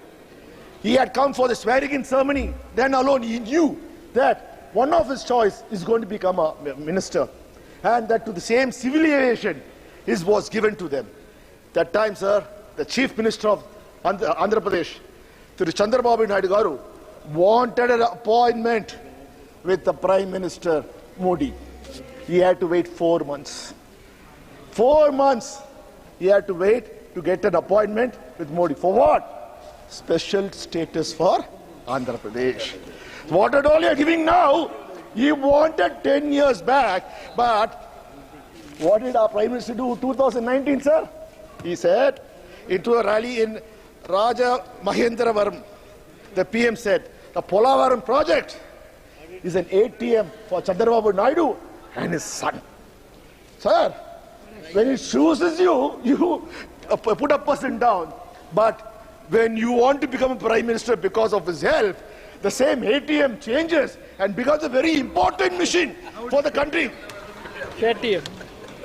Sir. Sir. And next thing, sir, the matter of 1 week, 15 bridges in Bihar collapsed. Normally, our Sangh Parivar would have come and said, corruption. And the bridges followed. We need CBI inquiry. We need ED inquiry. But what are you doing, sir? You're giving 26,000 crores to rebuild those bridges. Sir, you are rewarding the corrupt persons in Bihar because you want to stay in power and you say you are pure. How can we accept that, sir? Sir, there was a lot of hope in the budget. If everyone thought it would be a pro-poor budget, pro-farm budget, pro-youth budget, as we assumed, your humbling defeat would make you to come back clean and good for the people. Sir, expenditure on social service is crucial for a developing nation like India. It is the only tool we have to eradicate poverty, develop better health infrastructure, and provide a safety net for the most vulnerable. As per the government estimates, sir, they always compare the amount spent this year versus the last year to show how overall the welfare expenditure has grown at a CAGR of 12.8% education. Sir, education by 9.4, health by 15.8, and claim is a record expenditure. Sir, the devil is in the details. Looking at the figure in terms of percentage of total expenditure reveals a different story. Sir, expenditure on education was just around 1.9% for the year 2017-18, which has fallen to 1.7 in 2023-24. Medical and public expenditure has decreased from 0.8 to 0.16. Welfare schemes for the scheduled castes, scheduled tribes and minorities have declined from 0.16 to 0.13. There is no mention of census.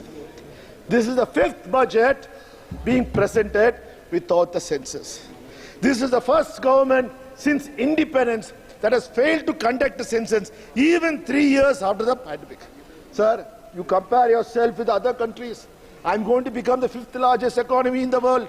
Sir, 143 countries in the world after the pandemic have conducted the census successfully and managed to get the data. So what does it mean? The government doesn't know how many people to plan for, what the state of human resources are, what the demography and economic structure are at the local, regional and national levels. So how can we expect effective policy making for this government? One wonders if you're avoiding to conduct census because of the pressure from within your dependable allies for a caste-based census. Sir, budget lets down the poor, fails to address the growing economic equality. Sir, usually GDP, sir, when Manmohan Singh, the Prime Minister, former Prime Minister, took over, sir, the GDP in 2004 was 54.8 lakh crores rupees. Sir, GDP usually doubles every 10 years. When Manmohan Singh left at 2014, and the great Prime Minister Modi took in 2014, it was 105.27 lakh crores, literally doubled. Sir, that means after 10 years, let's do the maths. You should have doubled. You should have been more than 200 crores, sir. A GDP, 200 lakh crores. But your governance has brought in for 2023-24, it is only 173.82 lakh crores, sir. This shows that you are not performing as you claim to. Budgets are aimed to stimulate growth. The economic survey says India's real GDP grew by 8.2% for the financial year 24, marking a growth of over 7% for the third consecutive year. It forecasts that in a modest 6.5 to 7%. Sir, but what is growth? It is just the increase of the size of economy, or is it equitable distribution of wealth from the growth? Who is benefiting from the growth? Sir, is the 3.44 crore people living in extremely poverty in country. After all, they are the ones most affected by macroeconomics indicators like inflation in food prices.